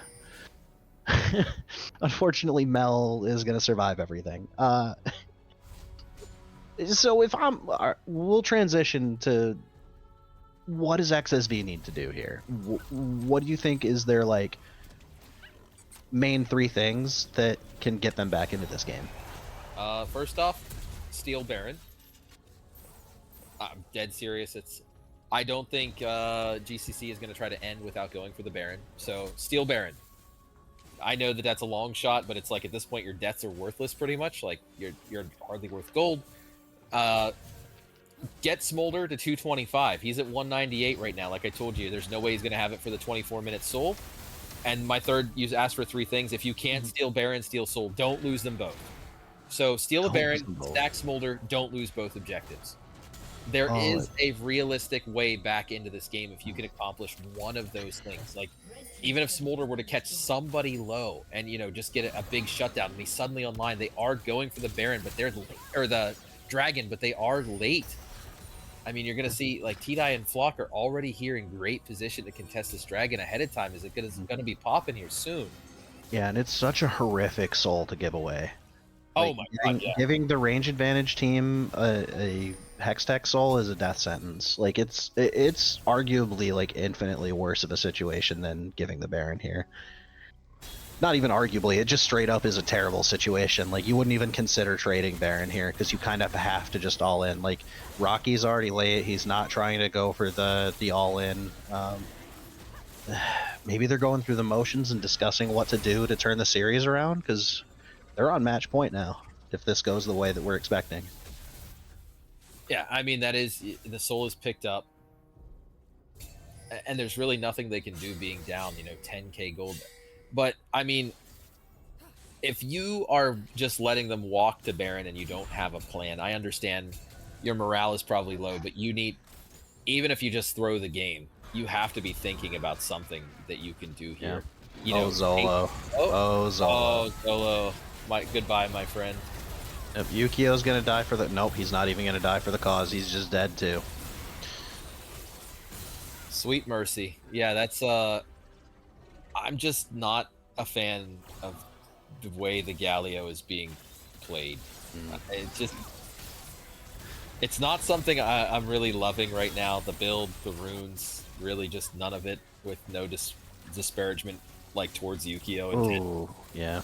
I mean, I definitely understand the when you're behind build damage, when you're ahead build tank philosophy, but like we're in coordinated 5s and your job is to just be fat for as long as possible at this point. Yeah. And I mean, again, this is a personal thing, but I do think that Galio is not playable without Shen or Nocturne on your team at the current meta. Galio is a good champion, but he's not like a blind pick S tier pick. His damage is fairly low right now, and Galio receives a lot more nerfs than buffs historically. Yeah. And I think keep in mind he was picked with full knowledge of his matchup. Oh, I know, and that's the thing. I just don't like the Galio here. Yeah, no. Really going ham here. And goes Rocky. I think again, if he followed up with Rocky here, and we're probably going to see them conclude the game here, but. If they don't conclude with this Baron, then I don't know what's going on with them. The game is pretty lost. Mental anguish. You know, you could go for just like, we're going to take 1 inhibitor every 5 minutes for the next 40 minutes. Going for the trauma. Oh, Zolo, good. No, there's the depth charge. It's... Oh, and then there's Rocky, Hook. Oh, Rocky. Yep. Rocky thinking he's dying for his friend, but doesn't even need to. Mel Ultimate just did like half of Smolder's health bar. I think it's my god. Too. There's actually a game going on in Summoner's Rift right now in Platinum Elo, and a Gnar just randomly. That's how far ahead Buckby is. The Gnar actually just DM'd me. He actually confirmed that yes, I was chunked. Yes, I was chunked. Kagrin going to get in the way. Doesn't stop the dash, but I don't think it matters. As they hit the Nexus, that's going to be game 2. Going down to GCCe. A lot less back and forth this time, Tame. I don't think anybody expected this. I mean, with my whole butt, put into the chat 3-0 XSV. You know, I wholeheartedly exposed myself in wow, I did not expose my I exposed my opinions, not myself, in the chat to say 3-0 for XSV after that reverse sweep. But I mean, there's history here. They looked really rough in game 2 against Jolly Roger, and then they just came back and just ran the table. There is a strategy in Fearless Story where you can sort of say, you know what? We're going to seed a lot of this. We're willing to give you a lot of your power picks because we know that on the back end of things, we have a lot more available in draft than maybe you do. And that actually proved, and I do mean literally proved true against Jolly Roger. Now we have to see if it can prove true against GCCe, who are proving to be a much tougher opponent this time. And I don't think they're really reaching deep into their pools yet. So what they Yeah, did against no. Jolly Roger may not work against them here. And I'm just gonna go ahead and say it. Player of the game, Buckby again, just early and mid Mhm. game complete dominance. Late game just kept them completely out of the side lanes. Jinx did some more damage there if we look at it, but like Yeah, Buckby really just controlled the game, in my yeah, opinion. I actually think Kagran has been going kind of crazy this last game. I think he was always at the play first. He was always at the gank first. And he like his influence on mid lane is what enabled Buckby to go absolutely crazy. I think Kagran was all over the map this game. Yeah, I mean, I that's actually really good, and it's a good point. I really do feel like I sort of almost cringed when I saw the Nautilus going jungle, and it actually worked a lot better than I thought it would. So I'm going to eat a slice of Mhm. humble pie. I think I'll stick with my pug as being Buckby because not only Kagran enabled, but Mhm. I think Buckby also shut the Galio down so hard and just made them look so silly in that game I think that I that's can't. super fair. Yeah, I can't really split it, but I want to see a competitive game 3. You know what? This is you guys' hobby. If you guys want to make money, this is how you can be remembered. Like there's prizes on the line here. XSV, if you want to be remembered as winners, this is your chance. If you want to be remembered as the reverse sweep legends, this is your chance. Or next game, you can just go out. You can sit down and say, you know what? We were humbled. We lost. We'll come back next split. But this is your chance to make a legacy. Ember is a newer league. This is your chance right here to come back, punch back, stand up, and say, we're not going down like this. All right? I want to hear some silver scrapes. I'm here for it. Uh, But that's all they've I done got. it once. That's all They've I done got. it once. They can absolutely do it again. They actually did it their very last series. So I mean, Absolutely. yeah, the issue is like I feel like they benefited from Jolly Rogers having limited champion pools. Uh, Absolutely. Even GOAT, their best uh, player, only really was yeah, S tier at like 3 different champions. When they got him mm, off of that, it just looked ugly on the back end of that draft. yeah, it made it incredibly difficult for them. With that being said, I think we're good to go to another break, and we're going to be right back for game 3. Now, does XSV keep us up later tonight, or are we going to see a quick 3-0 and crowning our champions right away? Stay in your seats because we'll be right back.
Ember League Cinder fans, we are back for game 3 and possibly the final game of the season. XSV trying to make this a series right now. It's their last opportunity, and GCCe trying to put their thumb down and call it a day. Tame, what do you look to see here in this draft for game 3? Well, I mean, I don't want to see. If I want silver scrapes, I need to see more than silver scraps. Let's just put it that way. We need a draft that has cohesion, but not in a way that requires to be played on a razor's edge. So far, XSV have drafted 2 times, have shown us we need these press R comps. We need this sort of like everybody does a button at the same time thing, and it's just not working. Either the communication is not there or the execution is not there. One of the two have to be off. I don't have their comms right now. I would love to hear some snippets if I was able to, but there's something that's not working. I think you need to draft more individually dominant lanes. Draft a winning lane, draft a winning carry jungle. Don't take something here that's just going to let you down in both lane and execution later in the game. That's my take. No, I agree wholeheartedly. If you're going to draft 2 games of ult stacking and then not ult stack, then just throw it out the window. New game plan. Let's see if we can throw it out there. Maybe pick something off the wall that GCC is not properly prepared for, because GCCe definitely seems like they came into this series with a plan this time.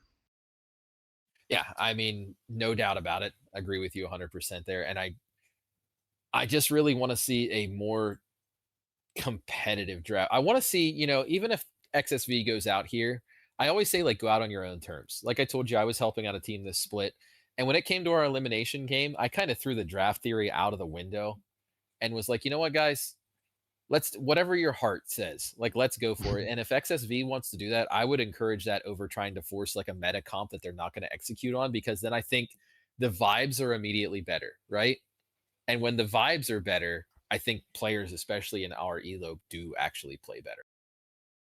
Agree completely with that. Now, we're going to head over to the draft here in just a second, but it really is a difficult period of time for this XSV team.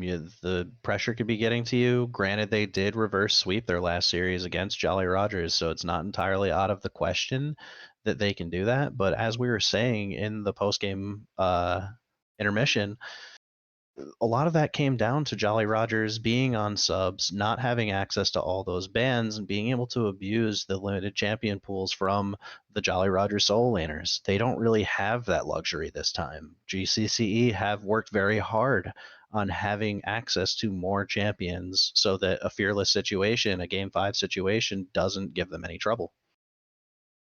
Yeah, and I mean, I'm excited to get over this draft and see what each team is going to show us here. I would still say, if XSV, obviously they can't be listening, and even if they were, they have a heavy delay, but don't give away too many comfort picks in this one, or else you're going to have your back against the wall and the door smashed in your face. Mm. And from bot lane and top lane now, we've seen it in 2 games in a row. They've tried to play for scaling and to just outscale and outfight. They've tried to play for lane, and they swapped it back and forth. Neither worked out great for them. Zolo did get his leads. Zolo did get his advantages, but it just didn't occur the way that we were hoping. At this point, if we're going to have one lane that is consistently dominant and we're going to path our jungler to it, we need a strong 3v3 and a strong 4v4 from this draft, from XSV. And I would say argue something like safer than Smolder for Zolo. And I know you're like, safer than Smolder, he has a button that literally lets him go over walls and stuff. But if he is caught and like CC'd a single time, even compared to a lot of other ADCs, he has very minimal tools to actually, like get away or do much for himself. So it's a difficult look for the little guy. So, I'd like to see something with like more escapability, more survivability, more sustain, or just something that's so scary that if you get in its face, it's going to burst you 100-0. But thus far, GCCe has been taking the Corki out, which would be that one, he just throws a phosphorus bomb and a missile at you and then Gatling guns away from you.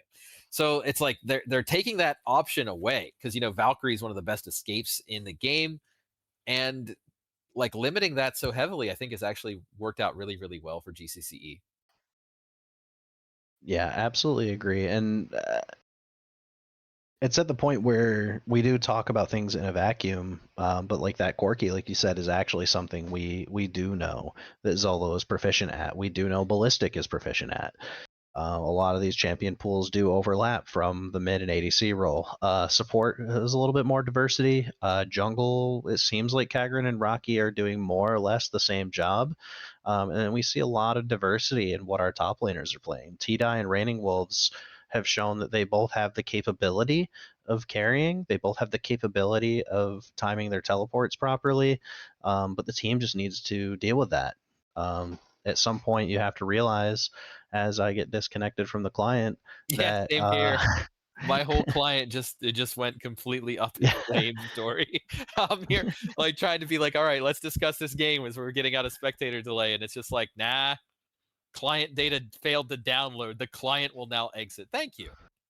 yeah. But you know We what? say I that, and would the make the draft riot still hasn't small. started here on our side, so we're probably just trying to hash out whatever technical difficulties Riot's throwing at us today. I know Raven is an incredibly creative producer and finds ways around a lot. So um, please do bear with us while we try to get into this, while Tame and I try to ramble just a little bit more. But let's see, what does chat think? Nobody from chat's talking about draft. I don't know. When draft? Nah, yeah, we can go to break. Why don't we go to break? Let's go to break for a little bit while we try to address a little bit of technical issues. We'll be right back for the draft. Oh, I said that and I spoke it into existence. I I did think we're actually, yeah, probably good to start I the got draft. back in now.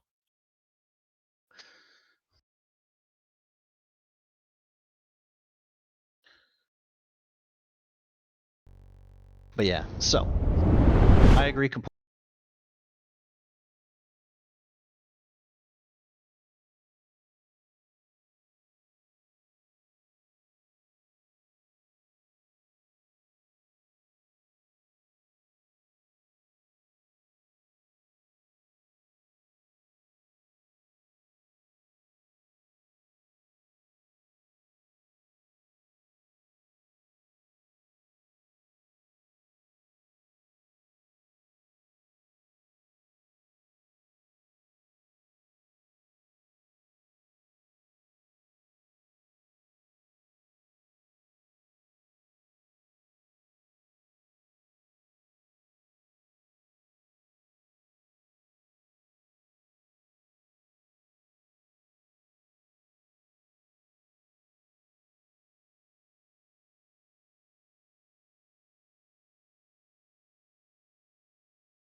All right, we're back and we're finally ready to start the draft. Thank you, everybody, for your patience. Let's get this underway. As we have somebody starting. I agree. The song did quack at me one time. I don't know how to feel about that. There it goes. We have a draft. Corky bands, Urgot bands, Caitlyn bands, and we're back into it once again, Tim. Yeah, sorry for the delay, everybody here. It looks like I'd like to defend ourselves. It looks like a lot of it was caused by somebody on the other team disconnecting as soon as the game started. So we are going to get into this again. Yeah, the pretty stable bands. GCCe obviously did their research here. They're not letting them have those auto win picks. I actually like the takeaway of the LeBlanc here because that actually stops what started the reverse sweep just against Jolly Roger. So nuking that, I feel like, is actually a really good decision. Cosmic here, sticking with the same bands. One from Ballistic, two from Kagrant. Think it's a good call. And then There's the immediately, Ari. Buckby gets their Ari, like one of the best Ari players, second best, I'd say, behind Goat Theory in the league, and one of the best Ari players in this ELU in NA. That's a really, really strong power first pick. That's a tough one to even answer because it's a pretty safe blind pick for the mid lane as well. Ari notoriously doesn't have any really hard counters. That's one of the reasons why she's recommended for a lot of newer players and stuff. Ezreal picked up as a very safe first pick for XSV. Hard to hate on an Ezreal. Pairs with almost everything, works with almost everything, and fits almost any comp. Very plug and play. Syndra, pretty good pick into the Ari. And if you're going to show your mid early, like why not counter the mid early as well? So it actually frees up XSV's draft a little. Mm-hmm. That's exactly right. And honestly, it is going to come down to some pretty high skill shot intensive champions. You've got, like, again, the Ari. Granted, it is relatively easy to line up and set up, but she is a skill shot dependent champion. Ezreal's very skill shot dependent. Desire Rakan being an answer to Ezreal is real insofar as we don't. In a stock standard setup, yeah, Zaya Rakan have a ton of all-in potential, but seeing a Poppy get picked here, it's most likely going to stay support since we saw the Rakan, and we're getting ourselves into a situation where we want to put all the eggs in the Zolo captain basket because he has been an outstanding player despite what's been happening in the series. He's been able to accumulate gold. He's been able to grow lane leads, even when Wavy is a little bit off of his stuff. Wavy's been Absolutely. high. Yeah, Wavy's been pretty good in lane despite the mishaps that happen in the mid game for this team. And just as a little aside here, is my little stat head stat bot self is into pulled up some stuff for both E plus and all Elo for the Cinder versus Ari. It's pretty much a dead even matchup. 50.02 in favor of Syndra, which when you normalize it, because Ari's currently at 51.87 win rate, it favors Syndra 1% of the time. So it's like an insanely neutral, close matchup. We are going to see GCCe taking out the Renekton Mord, really just not wanting Raining to get on any of those power picks, and Cosmic's like, you know what, you're not splitting and you're not tanking either. So, Yeah. I mean, these next picks are going to be really, really consequential, but GCCe has a really solid foundational base for their team. There's not that many jungle bans taken out, and they picked something. Okay, so they nuked the Trundle to take the Sedge. That does make sense. I like that. If you knew that's what you're going to play. Now, I will say, aside from the Syndra, we haven't really seen anything so far that takes advantage of the Sejuani ult. Usually, you want to pair Sejuani with High Burst because you land the Glacial Prison, and then one of your players just unloads their entire kit on whoever gets the Glacial Prison. So, Cinder is very good at that, but they're going to need some actual high burst damage into their last pick if they want to make use of that. Mundo says, you know what? You throw Glacial Prison at me, I walk away. Rumble, Rumble is such a staple good pick, and he's so devastating to counter. He's one of those ones that it feels like no matter who you're playing, that it's difficult to play into the Rumble. Like, you make one or two little mistakes and Rumble suddenly has full control of the lane and is flamethrowing you out and is overheat lancing you, and you're just like running under your tower praying for mercy. Then you get hit by an equalizer. Not that I've ever been traumatized by a great Rumble player or anything. I'm just, Yeah, totally and not personal.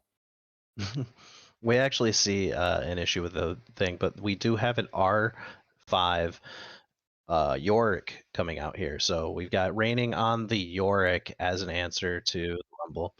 So we're going to quickly just get into the game because we're a little bit behind anyways. But we'll get to talking about that Yorick pick and how I'm just going to say it now. I think it's got to be across the board comfort for XSV because GCCe has, in my opinion, a much more cohesive draft again. Yeah, as we get on to Summoner's Rift here, they really need some strong tools to support the Yorick, like to be able to split push, because that's what he's good at. He's not a terrible team fighter, but like they don't really have the strong tools like the incredible wave clear that they would need to really support. Like Cinder does not have great wave clear for a mid laner. Ezreal kind of famously gets outscaled on his wave clear later into the game. So anything, if they're trying to hold off like a 4v5, that's generally what you want to do. You want to hold off and force two people to go answer the Yorick. Then you win the 4v3, right? But, not going to work as we do get in some early trades here. It just doesn't work if you don't support your Yorick. So we'll have to see. Maybe Raining is really dominant on this pick and gets 10 kills in lane. If it goes that way, great. But so far it hasn't. So, Zolo is, however, paired up with the Poppy. Rakan, very hard time playing in the Poppy. Steadfast presence from as the you can Poppy. see. Yeah, I mean, she just pops the Steadfast presence, and Rakan can't really do much of anything. No, he absolutely can't. As Yukio is also getting pushed in, like you said, that's a good choice there. And the all-in at level 2, not going to get much out of it, though. We get a wall bang on Flock, but it's good poke. And Ezreal's playing it out as best he can. If he can get the full crash here, he can get the reset. Look for the all-in at the zone of no return when Rocky passed towards bot here. So we're looking at good timers for XSV to potentially set something up bot, but that means Zolo Captain needs to chill on autoing the wave here. Yeah, I mean, especially when you factor in... Did Poppy flash? No. No. It looked like it. I don't know if that was a spec glitch I had something there, but like Poppy just suddenly changed positions. I don't know if she tried to charge or what, but it did not process right on my end. I just showed Poppy just move. I'm not gonna lie, I immediately looked at Ballistic's portrait when you said someone flashed, because I was like, oh, did he fat finger his flash again? Wow, brutal. We got Kagran here, finishing his clear a little bit faster than Sejuani. Not too surprised about that. The charm hitting, getting some good damage. So we can look to see something happen here in the bot side. Kind of depends on what this Rakan does with the wards, because it looks like Xayah is hanging out in Narnia. We do have Kagran showing up first, by the though. way, to see, especially against the Ahri matchup, I don't want to harp too hard on Yukio's runes, but like, first strike into Ahri is very odd, since every time you walk forward and telegraph that you're going to E the Ahri can at least throw out like the Q at you, so you get very little like first strike value. I would almost always be running Comet here just to enhance my burst with Sejuani's Glacial Prison, but they may know something about the matchup that I don't know. I do play a lot of Syndra. I do not play a lot of Ahri. Yeah, it's mostly like your rune choice just dictates how you play that lane, if I remember right. Oh, we actually have an all-in. Exhaust going down, Ballistic Demon going for the Flash Cleanse. IMO, very good rune choice from Ballistic. He knows that he's going to be playing to prevent dives, and best way to do that is to have Cleanse at your disposal. You want to be able to cleanse Poppy, eating you into a wall. You want to be able to cleanse Sejuani's engage. Well, a follow-up to the Q.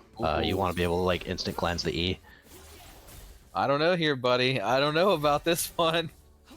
I'm glad you trust Block. I don't know if I'd trust myself. Yeah. I think the longer they stay in this lane, the worse. So like they kind of have to.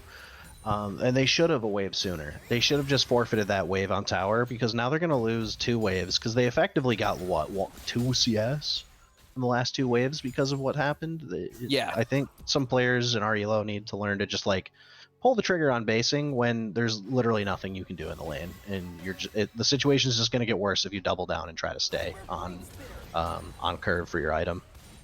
Sounded like a top laner again, Dory.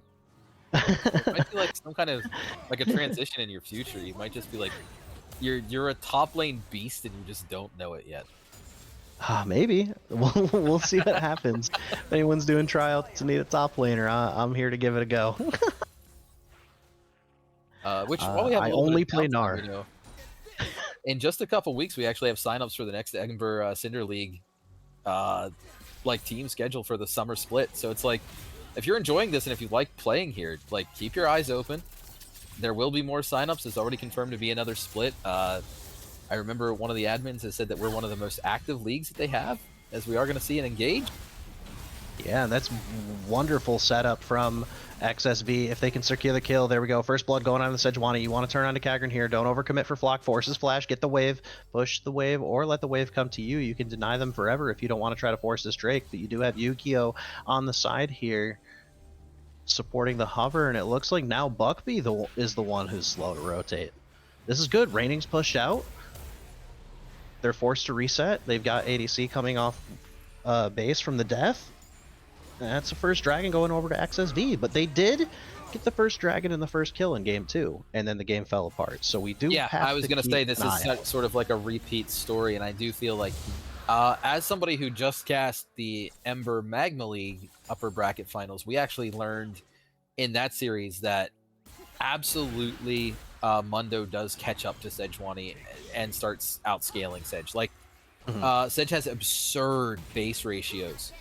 And until like level 6 to 8, Mundo will lose almost like every trade. Once he gets even like one item, it just becomes Sejuani almost can't play the game at a certain point. Mundo just does too much damage and is too tanky for Sedge. Like, once her little stun freezes down and Mundo's still at like 80% health, there's not a whole lot she can do. So again, great for XSV to have this early game thing, but they need to keep up the tempo. You know, Yukio with the easy button should be able to grab a kill at 6 somewhere on the map. Also, it's easy button's one of those things. It's just a communal name for Cinder's R, isn't it? Yep. We call it the outplay button in my circle, There you but go. I think the easy button actually fits very well. Oh, look, I pressed R and I outplayed you. I'm so good. But it's weird because I actually think that a lot of the onus of execution in fights comes down to, believe it or not, Raining Wolves, who you would traditionally think doesn't want to be in the fights. That's an ultimate coming down from Rocky, but Buckby going to be able to use that ult to get away. She is. Okay, we're good. But this is what I'm talking about. So Flock, it doesn't matter on that wall placement, right? Mundo, you get a ton of value from that wall placement. You're going to have the stun come down because Mundo's passive's already proc. You're going to have the grand entrance there to try to prevent the kill, but Raining's not going to be able to get it even with a flash. Flock being able to escape with his life, and so is Kagran. It's only a 1-kill lead. Rocky, you're already low. You might not want to take this fight. T-Die here does have access to no ultimate. It is down, it looks like. Yep, no ultimate from the Rumble, and we're going to go back to laning. Oh. We're going to see timer on Grubbos. And Raining's going to try to solo stop the Grubbos. Yeah, I was going to say, I don't think you do this, and I don't think you risk the art. Oh, I don't know. They're committed for it. The E lands. Ari does not have access to oh, but Rocky misses the wall. We're going to get or not Rocky, Wavy misses the wall. I'm used to having Rocky as my support playing Poppy. Flock over here is going to go down, though, and they're going to resume the fight and actually take the win here. It felt like it was a position. There is no Rumble. Jadon, it was on cooldown. Good re-engage from XSV. They must have been privy to the information that Rumble ult was down, because I could barely tell. I'm like squinting at the screen trying to... Yeah, it just came back up at like 9:09, I believe it was. It was definitely not available for that fight. Yeah, I mean, this is the biggest lead in the entire series XSV has had so far. 2.5k at 9 minutes is actually a lot. You know, you double Yeah, that they time had to like a like 5k at 20 lead. That's a whole item spread across the team. And you know, Rakan that is this far behind early in the game is also very squishy. Aside from landing like a big flash charm, it's very, very difficult for Rakan to be any kind of relevant if he gets this far behind early in the game. Yeah, and things are very hectic, but we didn't even mention the fact that Ezreal solo killed Xayah in the bot lane during that. Oh, wow. I didn't even catch that one. Yeah, you're right. Wow. 2 deaths on Ballistic now, yeah. Ooh, but actually using the W on Xayah has 0 value, and then Wavy wasn't able to prevent the ground entrance. That might actually be what kills him here if Kagran can run him down. The Q does land. Does the Q land from Mundo? Yes, it does. Ballistic Demon gonna get another kill for himself. Now, if he overstays, Zolo can just WE you. Don't, no. You have to leave. You have to leave. Take what you got and leave. The Poppy R just went right into the Mundo passive. It sure did. Yeah, so Mundo wasn't even pushed away or didn't even move. I don't know if that was just Mundo body blocking well, or if Wavy mayhaps did not understand the interaction. Mundo's passive is not the most consistent thing in the game. Not gonna lie, so you know, Buckby getting poked out a little bit here. Yukio actually has mana this game for the most part. Already has that Luden's build up. Rumble can't really answer the early shove of the Yorick. He'll be able to answer it very easily later, especially when the equalizer's only on like a 20-second cooldown at level 16. Rumble will and does just use it for wave clear. So we'll start seeing that later on, especially to keep Yorick off of towers. Yeah, we're getting another game too where Raining's able to accumulate a CS advantage. Zolo's CS advantage is not what it was the last 2 games, but he did solo kill Xayah, even though Xayah getting that kill like low-key saved the lane for her and put her in a situation where she can play the game.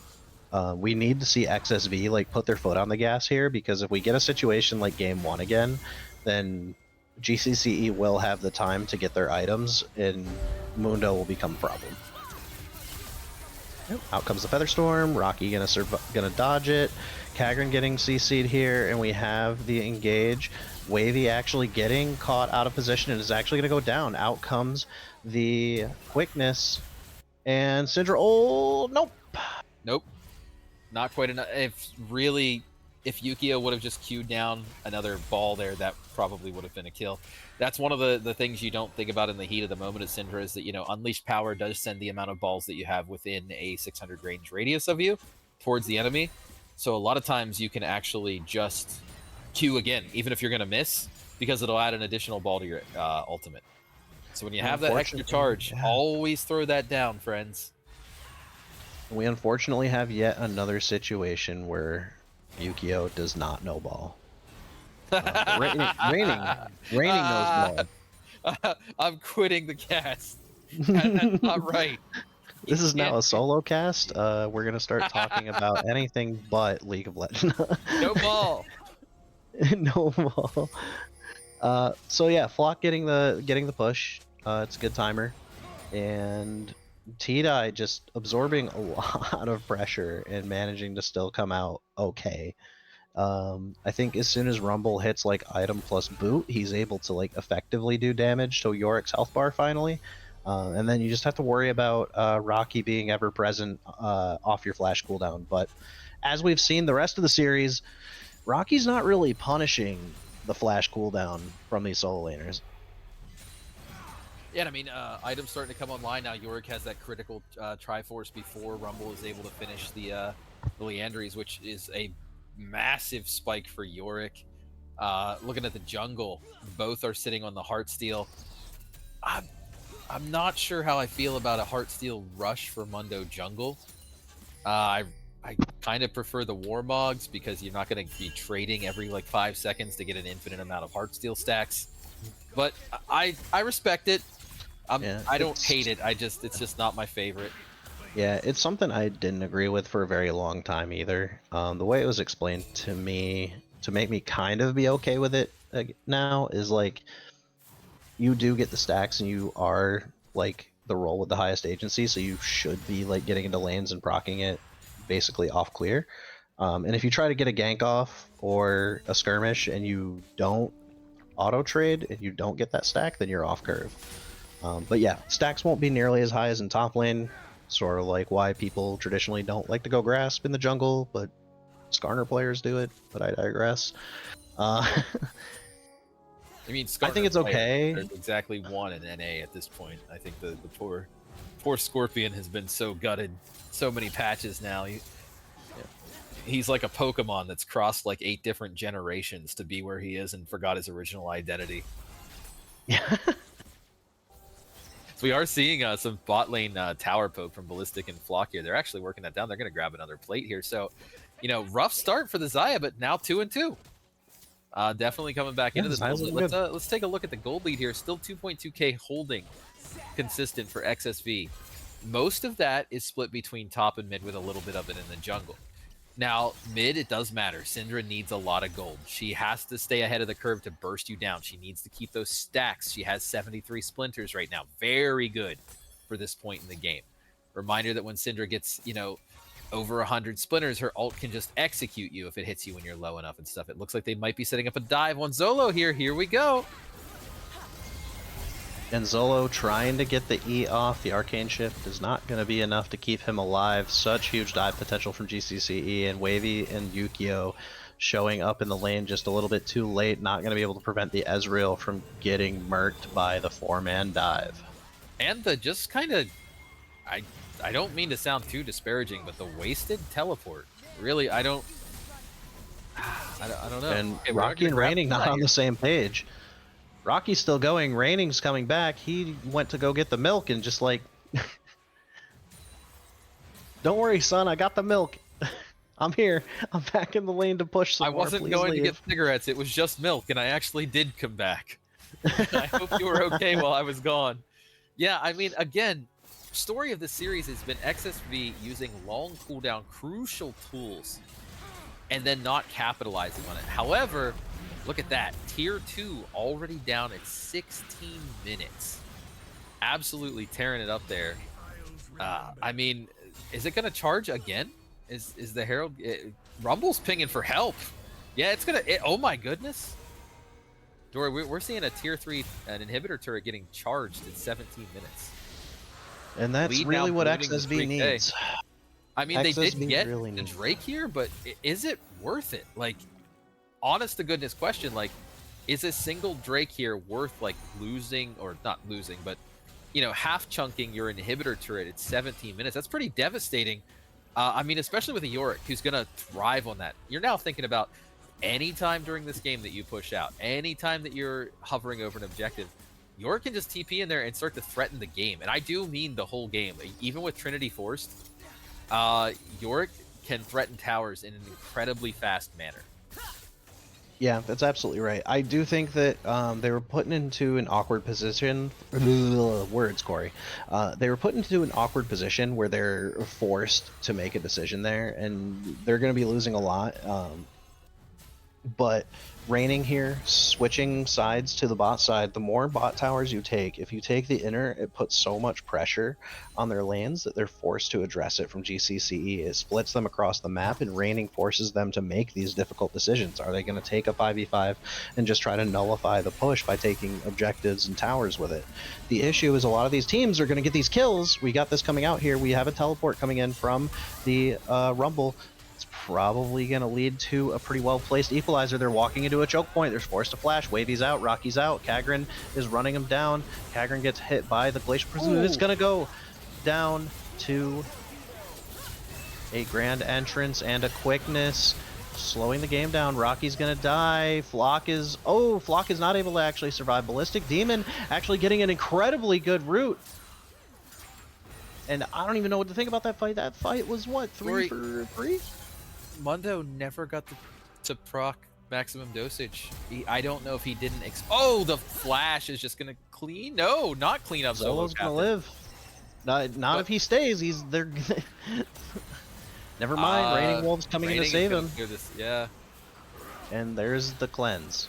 That was a cleanse of all time. Buckby probably gonna get away if he dodges the next Yorkie. Nope, didn't dodge it. He's dead. Okay.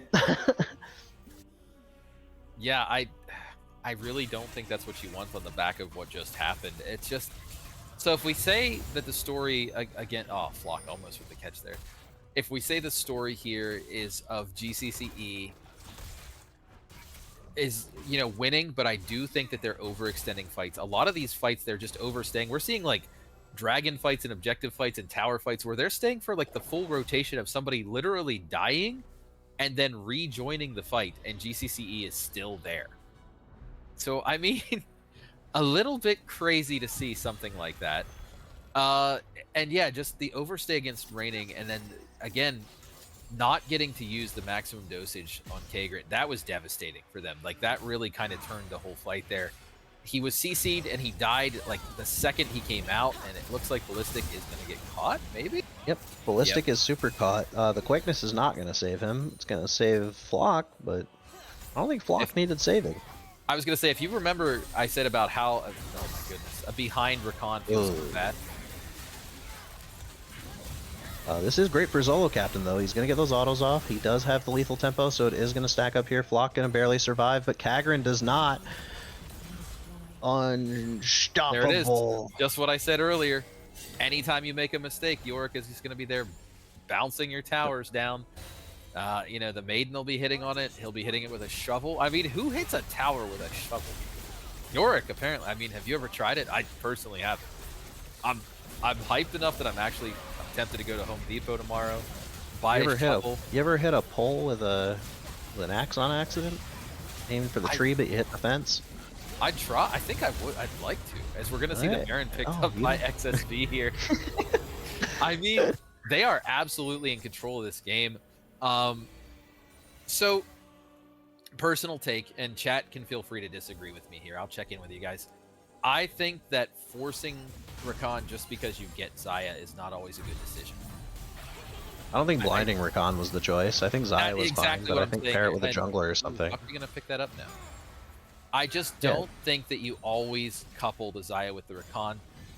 When they first came out, you know, like 8 years ago, it was revolutionary what they could do together. Now it's considered like a mild buff against, like, you know, 2025 champions like you had mentioned earlier. It's really just a tough comp, and like I said, a Rakan that is behind is pretty useless. I don't think Raining gets picked up there. Although Rocky... Certainly, right? Certainly. Are they that far behind? Yep. When you miss they are. Rocky lives.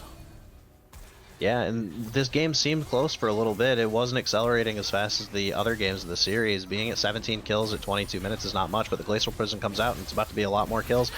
Ultimate comes out from the Ezreal as well as Ballistic Demon. Take a look at the fight here, though.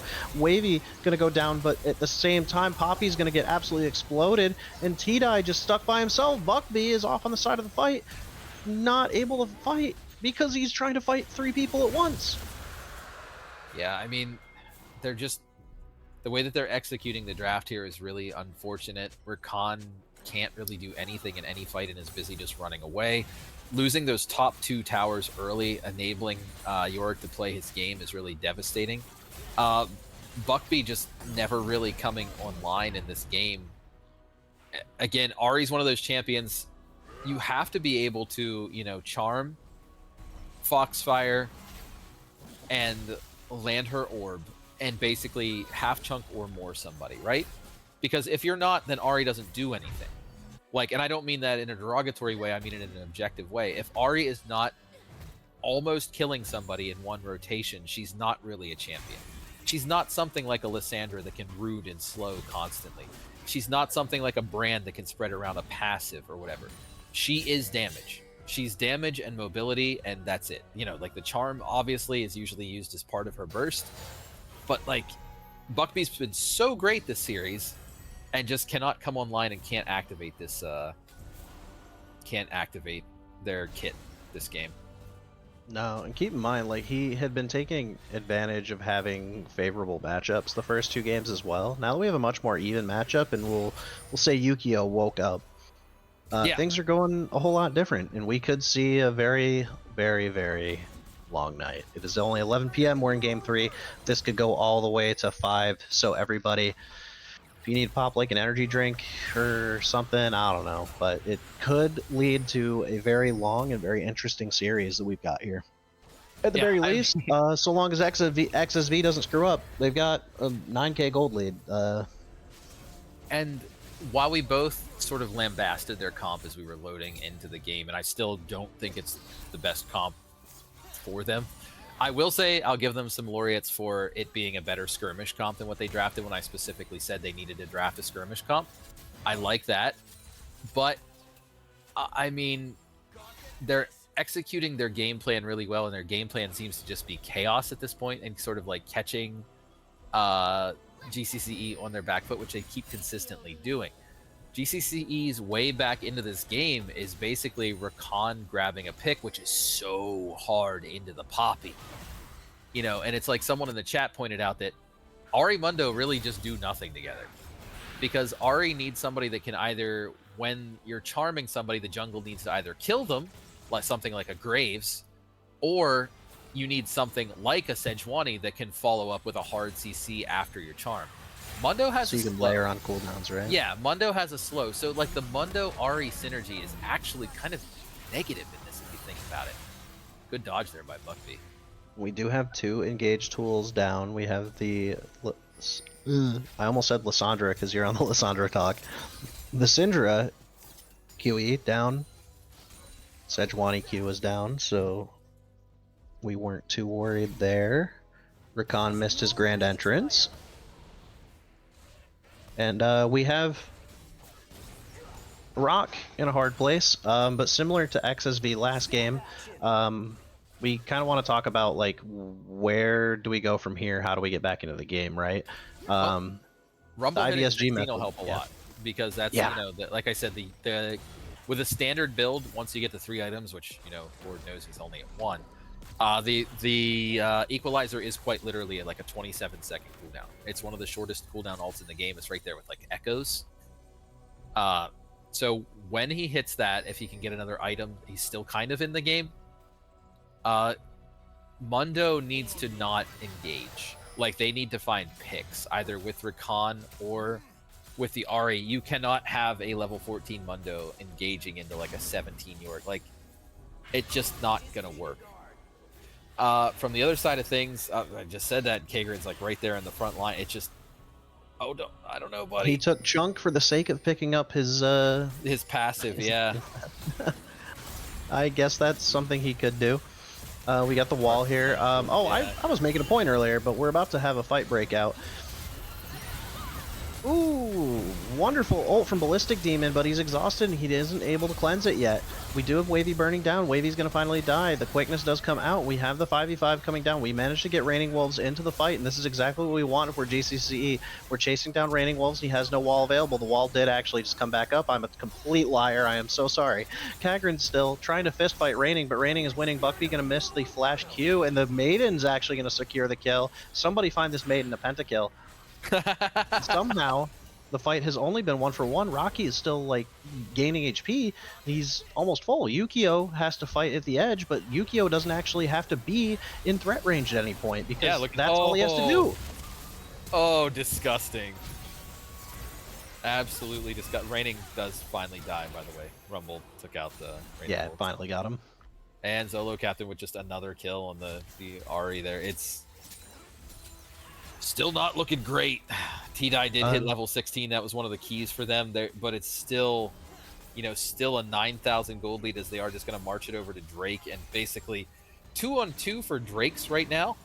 But I do feel like if XSV gets this, which I can't imagine that they wouldn't for any reason, I feel like that really closes the door because that means that the earliest that GCC could pick up Soul would be almost 40 minutes, whereas we're looking at like a 34-minute Soul for XSV, or at least an attempt at one. So now, not only is their base crying for mercy, already cracked open, they're in a situation where they have to defend the Baron and then every single Drake that spawns heroed out. So, again, quite dire. The keys to the game are, well, I think you might have locked them in your car, and you're going to need to call a locksmith, which I heard locksmith is running draft for game 4. Hopefully Locksmith can make a difference here. See if GCCe can get back control of this series. Now, one thing we can say, Ballistic Demon and Flock are actually in relatively good position here, even on items, and Ezreal's 2-item spike is huge, but like Zaya's got the IE, like Zaya's working towards what appears to be a Lord Dom's. I sure hope that's a Lord Dom's. I'm pretty sure it is, yeah. I think if we see... Oh, the charm goes down. Buckbee gonna get a ton of damage. Yukio might actually get solo killed here. It depends. Unleash Power came out, but it's not gonna be enough. And Ahri manages to get the solo kill. That's exactly what GCCe need to claw their way back into this game as XSV starts to choke out the vision here. But anyways, that's really tough for Yukio to die as well there, because like Ahri only has 2 items at 30 minutes. Generally on mages, you're wanting about an item every 10 minutes, which obviously accelerates as the game goes on. But 2 items at 30 minutes, like Ahri you should be able to outplay that. Like, that was a rough one, just mispositioned from Yukio. But yeah, sorry about your point about Ballistic Demon there. Oh, right. So Ballistic Demon and Flock are actually in a pretty decent position now. Kagrin must have heard. He's trying to gank while I'm trying to make a point, man. Anyways, those two had a rough lane phase, right? Yes. And look at the position they're in now on items. Like, yeah, he's down half an item, but like his effective teamfight DPS is at the very least capable of staying on par with an Ezreal player, and honestly, like IBSG Ezreals, we're just gonna say it outright, they're not very good at weaving autos in properly and using the lethal tempo. I was gonna say Ezreal is quite honestly, I would say even the PE League, a lot of Ezreals are quite literally just Q-bots. Yeah, you can kind of see it from his positioning here. We'll see, keep a close eye on him in the next fight, because we'll definitely be seeing how effective Zolocathan is with that Ezreal. If there's any ADC in Cinder that I trust to play it effectively, it is him, but we'll have to see. Yeah, I mean, it's you've even seen it, I hate to say it, but even in some like higher elo, even like pro teams, there's some people where it's just like, even in the LCK, where they're like, oh, we just don't trust this ADC to play Ezreal because he doesn't weave. There's some like really good Ezreal players, but sometimes all you need to win though is a safe. It's almost like playing the APC, right? If you're just queuing as Ezreal, it's almost as if you're playing like a Ziggs or a Vel'Koz. If you're just like launching that artillery all the time. Is Kagrin, are you caught out here, buddy? We actually have a combo with Yorick Wall. Wavy getting the stun against the Yorick Wall. Kagrin trying to survive for as long as he can, but he's just not able to. The charm going out on the cannon minions, so we're not going to have any pick in response. So that's going to be like free we're Baron. So excited, like that you were. Well, I saw the wind up for the charm, and I was like, oh wait, that's going backwards. I mean, I wouldn't look for a pick there since they're going in blind, so I guess it's fine. But so we're at this right back to like a 9K gold lead, and we are going to see what is it? Soul will be up for them here in a little over a minute. So it's like, if they're wearing purple and get the Soul, it becomes increasingly more dire at 7 towers to 2 as well. And we're getting to the point now where Yorick can basically just walk up to a tower and queue a third of its health. And, you know, you couple that Baron buff, and here he goes. He's actually, I think no matter what they do, he's going to get a little uptime on this inhibitor, right? Even if they send Rumble directly there, I think he can ignore Rumble enough to... Oh! Buckbee, sorry, I didn't even let you get to that one. Nope. Rest in peace. Rip Bozo. And there he goes. Yeah, Yorick is just in there tearing... They prioritize the dragon so heavily there that I wish they didn't even get that. Yorick's just in the base, just tearing everything up, which is exactly why I'm sorry that you didn't get to that kill there, but this is exactly what I knew would happen if they let him alone for even a second. The Rumble's way too far behind to answer the Yorick at this point. Yorick is sitting there on 4 items. And yeah, and I was gonna say, I think this is incorrect use of Sejuani. This dragon's guaranteed. You don't need to be at it right now, and it's honestly not your win condition at the moment since you are in lethal range of the game. Well, why not, like, right? Why not just end the game? Why not why are we doing dragon? Yeah. And that game's will over be, though. Game 3 going to XSV, we got a series on our hands, and that wasn't even close. Like, that was XSV absolutely tearing this game apart. So, I Yeah, they mean, finally we figured out how to definitely have play. a series at this point, and we're going to a game 4. We're gonna be here. This is gonna be a night, and this is exactly how XSV started their run just a couple weeks ago here in the Cinder League. So, they have deep champ pools, they have drafts that can do all kinds of stuff, and they have ideas for days. So we're gonna have to see if GCCe can come back and close this one out, or if we're gonna look at a reverse sweep silver scrapes angle. Uh, Player of the game for that game. You know what? I've gone first the games before. Who do you say first? Because I don't want to infer any bias into what you say. Raining. Yeah, yeah, okay. So it's universal. Not only did he do the most damage in the game, he shut down the Rumble, took a tier 2 turret at like 15 minutes, was on the inhib turret at 17 minutes, was perfectly splitting the macro, and all of that while doing the most damage in the entire game. Yeah. Yeah. Absolutely dominant performance from Raining there. So I'm glad we concur on that one. The Mhm. Yorick is just such a hard thing to answer if you get behind. And for GCCe, I think you can't pick something like the Rakan just because it synergizes with your AD. Rakan isn't even Zaya's highest win rate like partner at all.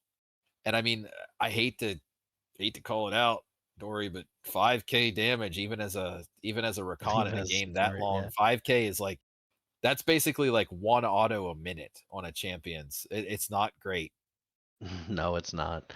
And I agree. The one point I'll make, since we're a little bit behind and have to get into the next draft, is I kind of mentioned it with Rumble. Rumble was like the one shining achievement of the composition. Like Yes. Hagrid started to get useful, but he got too outranged and had difficulty. The ADC had moments, like they had moments where they could have gotten into it, but then you have no actual supporting cast that effectively sets up this composition. I think Rakan's a great Enchanter hybrid, but you kind of need to pair it with a different Vanguard, because making Rakan your sole Vanguard is incredibly difficult to execute. I would have liked to see like a Rel, a Leona. Nautilus is off the table, so no Nautilus, but something along those lines.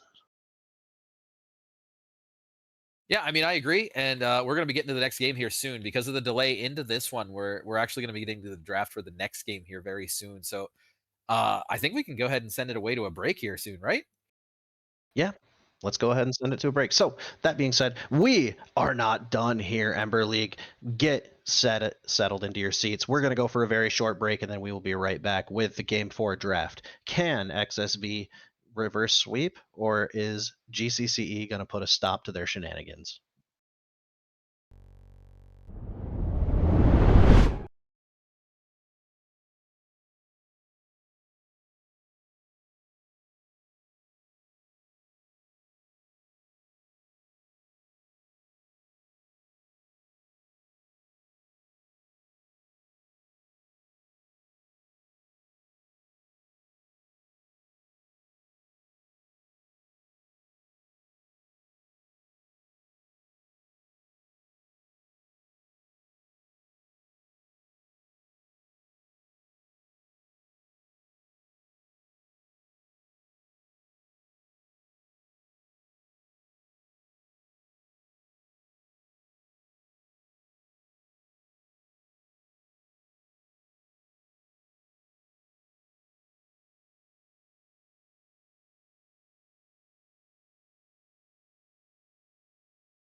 Step up to the rift, crown on the line.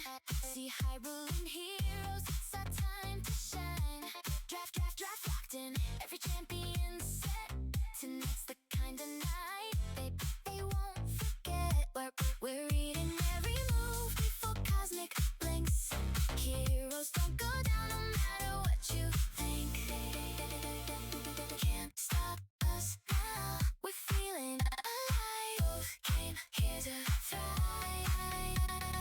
Can't stop us now. We're feeling alive. Both came here to thrive. Everybody, I'm at the rift tonight. Putting up a fight. Move your body. Feel the barrel. Take the kill. Shake it, break it. Take the nexus. One team dancing and the other hits the ground. Who's got the vibe? Who's got the vibe? Who's got the vibe? Who's got the vibe? Cosmic on the rift, stars aligned. XSV came here, leaving doubters behind. Every pick a statement, every word a claim. We don't play for second, we came here for the name. Hyrulean heroes grind hard, props to the crew. But Cosmos got a different kind of groove. Can't stop us now, we're feeling alive. Bulls came here to thrive. Can't stop us now, we're feeling alive. Bulls came here to thrive. Everybody on the rift tonight. Move your body, feel the barrel, make the kill. Shake it, break it, take the nexus. One team dancing and the other hits the ground. Who's got the vibe? Who's got the vibe? Who's got the vibe? Who's got the vibe?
Hey there, everybody. We're back once again. Dory and Tame here for game 4 of a finals that looked like it was going to be a 3-0, but XSV just showing us why you can never count them out.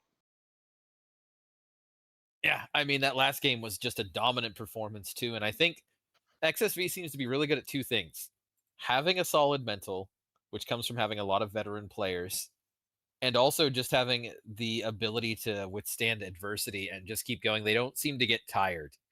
Some people get energized by this kind of stuff. Like, they've just busted out their Red Bulls. They took a 5-hour energy shot and they're like, you know what, GCCe? Let's see if you got the endurance to close this out. Let's see if you deserve to close this out. Yeah, and with a first pick Amumu, it looks like they dropped the Amumu ban last game for the LeBlanc as well. But seeing them take the Amumu first pick does give GCC the opportunity to address that. We'll have to see what exactly they do to address it, because the common like IBSG method is just pick Poppy and not think about it. Well, But I don't that's know if that's going to in be the case Fearless. here. That's kind of countered right now, huh? That's over. Exactly. Yes, exactly. Sivir's a start. Low range champion, but good usage of your spell shield would do for that. And it is one of the few remaining hyper carries available in the draft, with Caitlyn banned and the assortment of smolder sounding champions gone. And we see the Yeah, Leona paired with it blind. That's the champion I would have liked last game. We'll yeah. see I if it mean, works out it for him this time. fairly decent. Especially like, say your Sivir gets caught and spell shield is down, you can just solar flare and just push them off. Like, you can actually use that as peel, which I expect to kind of see this game. Like you said, Sivir is very much like a get down, Mr. President type ADC. We know that XSV Speaking wasn't able of, to pull that comp off. Speaking of, there's a presidently looking ADC right there. Yunara being protected by the Amumu. So far, pretty much even stylistically. The first two champions do pretty much exactly the same thing for both teams. yeah, I mean, you had mentioned in the pre-production there about like Yunara and Sivir both being short range, and that is true. Like, both of them, but I will say, if Alistair can get on Sivir or even Leona early, Yunara's slow stacked on top of an Alistair combo is pretty devastating. It's tough to deal with. Yeah, absolutely. And when paired with Alistar, it does alleviate a little bit of that pressure and allows you to create isolated fights. But in practice, it's similar to Poppy. It really comes down to the pilot, because super easy to headbutt the wrong person, combo it with a pulverize when you're not supposed to. Um, most Alistar players I've played with in IBSG absolutely do not know how to WQ flash. So a lot of your outplay potential as Alistar is down to the pilot. And again, XSV's support Wavy and Flock as well. Both supports in this series are, if any IBSG players can do it, it's going to be one of them. Yeah. No, that's they're actually I want to defend them here. They are actually known as a good Alistair player. In fact, one of the players on my own team, Beta, was telling me that the Flock is like the only person they trust in this elo to actually play Alistair. So we're gonna have to see how it goes, right? We're gonna have to see if it should have been paid the respect it deserves. We are gonna see Cosmic picking up the brand. I mentioned to you, I love this pick here. Keep Swain from farming, and honestly, even if Swain ever tries to go in like with R, Brand can just, WQ him. Pillar of Flame into Searing Blaze, and Swain is just stunned. He can't move. Then his passive is proccing on him. Renekton's going to be there with the basically point and click stun as well. They got a lot of lockdown here, Dory, and we are going to see Shen locked in for Hyrulean heroes. I love the Shen Malphite combo. Malphite R's, you are on top of him with Shen. Same for Swain. If Swain ever does get an advantageous R, that makes him even more of a monster, because, as you know, Swain's R, the Demon Flare, extends the longer that you keep it going, and it'll just keep ticking and ticking, kind of like the Olaf R, Ragnarok. So we're gonna see, hopefully, Shen able to do that. As we're gonna get right into the game here. Sorry, I'm yapping, and we're getting back onto the Rift here for Game 4. No delays in the chat. No, I'm gonna let you everybody gets to finish, just but Kagran's by the way, I didn't even realize it was Malphite Jungle. We're back on the Rift once again, and like you said, and the only thing that I'm a little concerned about with this red side draft is that a lot of its success will be dictated by how long Sivir is alive. If Sivir dies early Oh, in a yeah. fight, it's just over. And there's so many targets that can stack on top of him effectively from the XSV side. Whereas XSV, normally I would complain about the brand pick into the beef because he's so low mobility and is so dependent on his flash to be effective against this composition. But you can put resources as XSV into protecting brand because you've drafted such a safe ADC pick. Like, yeah, she's short ranged.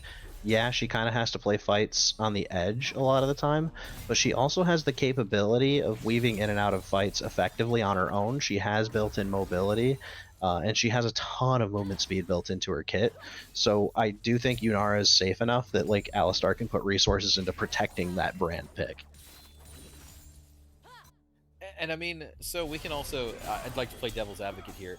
Does Brand need to be protected? Because, you know, Brand has the highest average death per champion in the game, and it's not close. But he also has Yeah, a I pretty mean, high win rate. as long as you press your combo before Exactly. you die, you're fine. But Brand's cooldowns are pretty long, even with CDR and even with items. Raining getting a little low up there, jeez. yeah. And Shen's not even at a spike level. Shen spikes at every odd level because of how his Q scales with percent health. But yeah, if Brand literally just throws out his abilities with two items, Leandries and Blackfire, it doesn't really matter what you do. Yeah, and it actually looks like we might have it all in here. Raining is forced to slice and dice his way out of that fight. And I was gonna make fun of T-Die for just like, we have a full engage in the mid lane here, but I don't think it's gonna result in a kill. Cooldowns, like you said, are a little long. Yukio did get some great chunking down, but you do have to keep an eye on that health and mana bar. Anyways, top side. Raining, we all know, is a Renekton guy. He plays a lot of Renekton. And I was going to make fun of T-Die for going to u.gg and just looking up hardest Renekton counter and picking that, but he is showing proficiency. Yeah, no, you're correct there. And, you know, Renekton can't do a whole lot to Shen, especially in the early game. And the thing is, though, is that Renekton, due to the nature of his kit, is always useful. So even if he gets a little bit behind in lane, that stun, you know, you can slice and dice through a team fight and land that stun on the back end of a team fight. We didn't punish that? I'm not sure about that. I'm just amazed we didn't punish that Zenith Blade. It was definitely a punishable Zenith Blade. Anyways, engage. A Momokyu coming out, Flash coming out from Flock, Ignite going on to Ballistic Demon, but he doesn't die. That's going to be an Ignite down. We're walking up to this wave. We do see the repeat gank here. If you stay, Wavy getting even more damage down onto the Sivir. This is that situation I was talking about last game where you need to just base and accept your losses here. Nope. Okay. We can chalk it up to it being 11:30 at night, right? And these players are 4 games deep. 40, technically 50 champions down if you count the bans on top of everything that's been like picked so far. We're getting deep into the champ pools. We're getting deep into the night. I'd say at this point it'd be advantage to the players in the West. Like I know that, for example, Ballistic is out in CST. I don't know about everybody else, but I feel like it's a big advantage to be in the West Coast if you're on one of these teams. Yeah, those of us hanging out in esports standard time are not having a great time right now. Esports standard? Yeah, every league starts at 8 p.m. esports standard time, and Raining knows that we're all tired because he's sitting here just trying to kill T-Die. I think T-Die missed a base or something because like he was dominating this lane. Raining gets one base and doesn't get punished for it. Sitting even at 30 CS here. Welcome, by the way, Merc Esports. Thanks for the raid. Thanks for coming in. You chose a great time to come watch. Any fans from Merc Esports, you might want to stay. This is the finals of I played there before. Yeah, Merc's a great place. But yeah, let's talk a little bit about because this game is going slightly slower. Like we've had a few fights, a few ganks, but nothing like major. We're gonna see a Zenith Blade, but don't worry about it. Let's talk about like where the game progresses from here. What happens for first dragon? Who prioritizes Grubbos? Stuff like that. Yeah, so I mean, first dragon is going to be really hard to get away from XSV here because of, like I said, about how Renekton has the point and click. Yukio can just R or spread E at the dragon, and a Mumu can just curse to the sad mummy, as we are going to see maybe gank here. Yeah, and we're gonna finally see first blood. The cleanse comes down again, and the spell shield. Ballistic forgot where his buttons are, man. We spell shield nothing, and we cleanse nothing. Even further, just stating there, I don't really know how XSV could lose this first dragon. Like, Brand is one of the best team fighters in the game at first dragon, and when he's at level 6, and we're just going to see Kagran just trying to get in. Honestly, Kagran forced to flash. It's really worth mentioning here, is I don't think they are going to get back into this Drake, is like, Malphite jungle has been heavily nerfed. It was dependent on like him getting super buffs and like having an insane synergy with an item. Both his synergy with the item and his base stats in the jungle have been heavily nerfed. So like a pre-6 Malphite jungle is basically just a ball of stats. It's like a Garen walking at you that can't silence you. Yeah, it's absolutely true. And I would say, like, normally he's defying the nerfs right now. Like, we've seen all series that Kagran has been on better pace for his clear than Rocky. And granted, Mundo just clears faster than Sejuani, so we can forgive that game a little bit. But even game 1, Kagran had a massive CS lead just from being more efficient with his clear, and Rocky just trying to influence the lanes. But this time, Rocky's ganked bot 3 times, and he's only down 10 CS. And maybe pre-nerfs, he's an extra clear ahead. Yeah, I mean, absolutely. We're going to see... He can only really farm until 6, which he is now, by the way. So, like I said, first dragon, 100% going over to XSV. Not surprised at all. I would have been surprised even if they didn't give up that kill on Ballistic. Yeah. We spell shielded the W. Good, good, good. Alright, we got out. That's unfortunate. Kind of in a spot where bot lane has to just be patient and not contest the middle of the wave. Or middle of the lane, that is. Yeah. T-Dye has kind of given up on trading with Raining as well, even though early game you play your trades well, he wins them. And here we go. Kagran is coming up. I don't think Malphite blows the R here, right? Not with how far T-Dye is away. No, definitely not. Maybe if he was in dash range, but T-Dye is probably concerned about dying here, so we're going to have to just back off. And yeah, I think Tiamat's not a great first component for him for fighting, but he's also being pushed in. We have an ultimate coming down, Raining going for the flash slice, and the ultimate going to come down to secure life here. Buckbee going to try to push them away, but I don't think he knows that he's walking into Bran. No! And he spread the ultimate, but he doesn't die. Okay, okay, Shen stayed alive. Yeah, I mean, I mentioned to you, I'm a Brand enjoyer, and before Brand has an item, his passive, most of the joy that Brand gets out of burning people with his passive comes from the items, not really his base stats. Once you get that Blackfire, once you get that Leandries, then you're actually cooking. Quite literally cooking with fire. Until then, it's really, if you're not in the jungle, it's very underwhelming, to be honest. Yeah, it absolutely is. Are they formally popping a lane swap? No, I was going to say, because that might actually be a good idea, because Swain could easily E the Renekton, and I don't hate it if they were going to do it. I understood what they were doing, just backing him up there, but I was thinking, you know, could actually stay, and then Swain could just stay away from the wave against Brand. Yeah, I want to say early that this is a very Wavy-centric form of success. Wavy has actually dictated the pace of the game. His presence in that last fight is literally what turned it, because he was on rotation with Flock opting to stay in lane. So I'm looking to see more support mobility and seeing what exactly Wavy does with it. Yeah, I mean, Alistair really. Oh, speak of the No, it's devil, fine. and he will Yep. shout your name. There he goes. I thought that was going to be more than it was. And Rocky People are chanting shouldn't. XSV in the chat right now. Yeah, we've got Rocky not able to chase down Kagrin. He's gonna be able to just walk away, toss a rock at him, move on with his life. Oh yeah, last point was how come Shen's not trading anymore? He chose an item for controlling wave push, and then he's not controlling the push of the wave. He's trying to Yeah, take trades, and he's absolutely. getting chunked. Yeah, You he's want to just going like full clear with for Hydra Tiamat, and then here. force raining to fight you in the wave.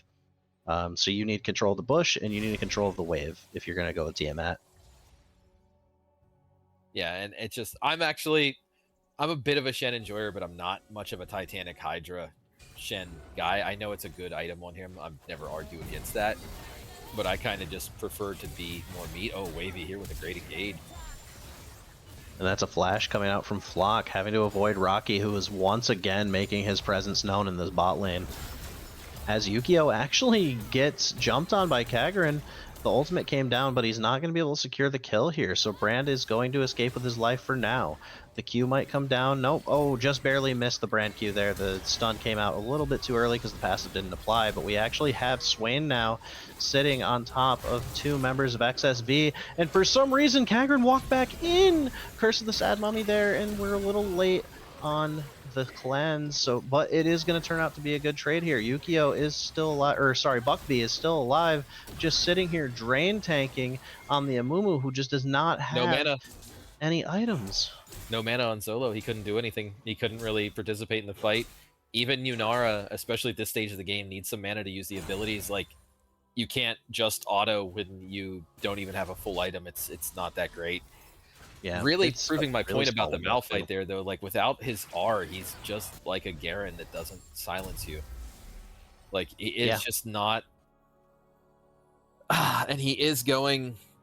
I hate to say he's going an outdated build. He's building the like support Malphite jungle, which is something that's from like 3 patches ago. So, Kagrin, my dude, I know you can't hear me, but please keep your information current. You can still jungle in Malphite, you just don't build that anymore. Yeah. It's a pretty awkward situation for them to be in right now because their composition is so reliant on burst, but the team they're playing against is so tanky. They basically need all of their burst, all their CC to go onto the Brand if they want any hope of winning. Then they need to disengage from the pick and wait out Yunara ult, but first they have to bait Yunara ult. Then Yunara can't play the fights once her ult is down against this composition. But unfortunately, that's not what's going to happen because we have them engaging immediately on to Flock. It was Flock that died. Yeah, I mean, we're seeing a 2.5k gold lead opening up already here, too. Raining has a complete item popped against the Shen, which the Black Cleaver actually becomes, you know, with his Slice and Dice combo with the stun, he can actually stack the Cleaver to full almost instantly. Shen built no armor. So that basically, it's almost like the Cleaver makes you do not literal true damage, but close to damn enough. That it's gonna be excessively hard for Shen to play this lane now with that Cleaver completed on Raining, especially being, you know, down a level, arguably, until like at least this wave is through, because that's level 2 ultimate from Renekton. However, Wavy... Yep, Wavy just going to press R and walk away, presses Q, goes back in. Kagrin gets a pretty good ult in the back, though, and it's actually going to secure the kill. Buckbee is continuing to drain. It's looking pretty good for him, but he actually secures the double kill for Ballistic, and Ballistic took no damage during that fight. Yeah, I mean, And Shen gets TB back to lane. Fantastic use of the Swain R there.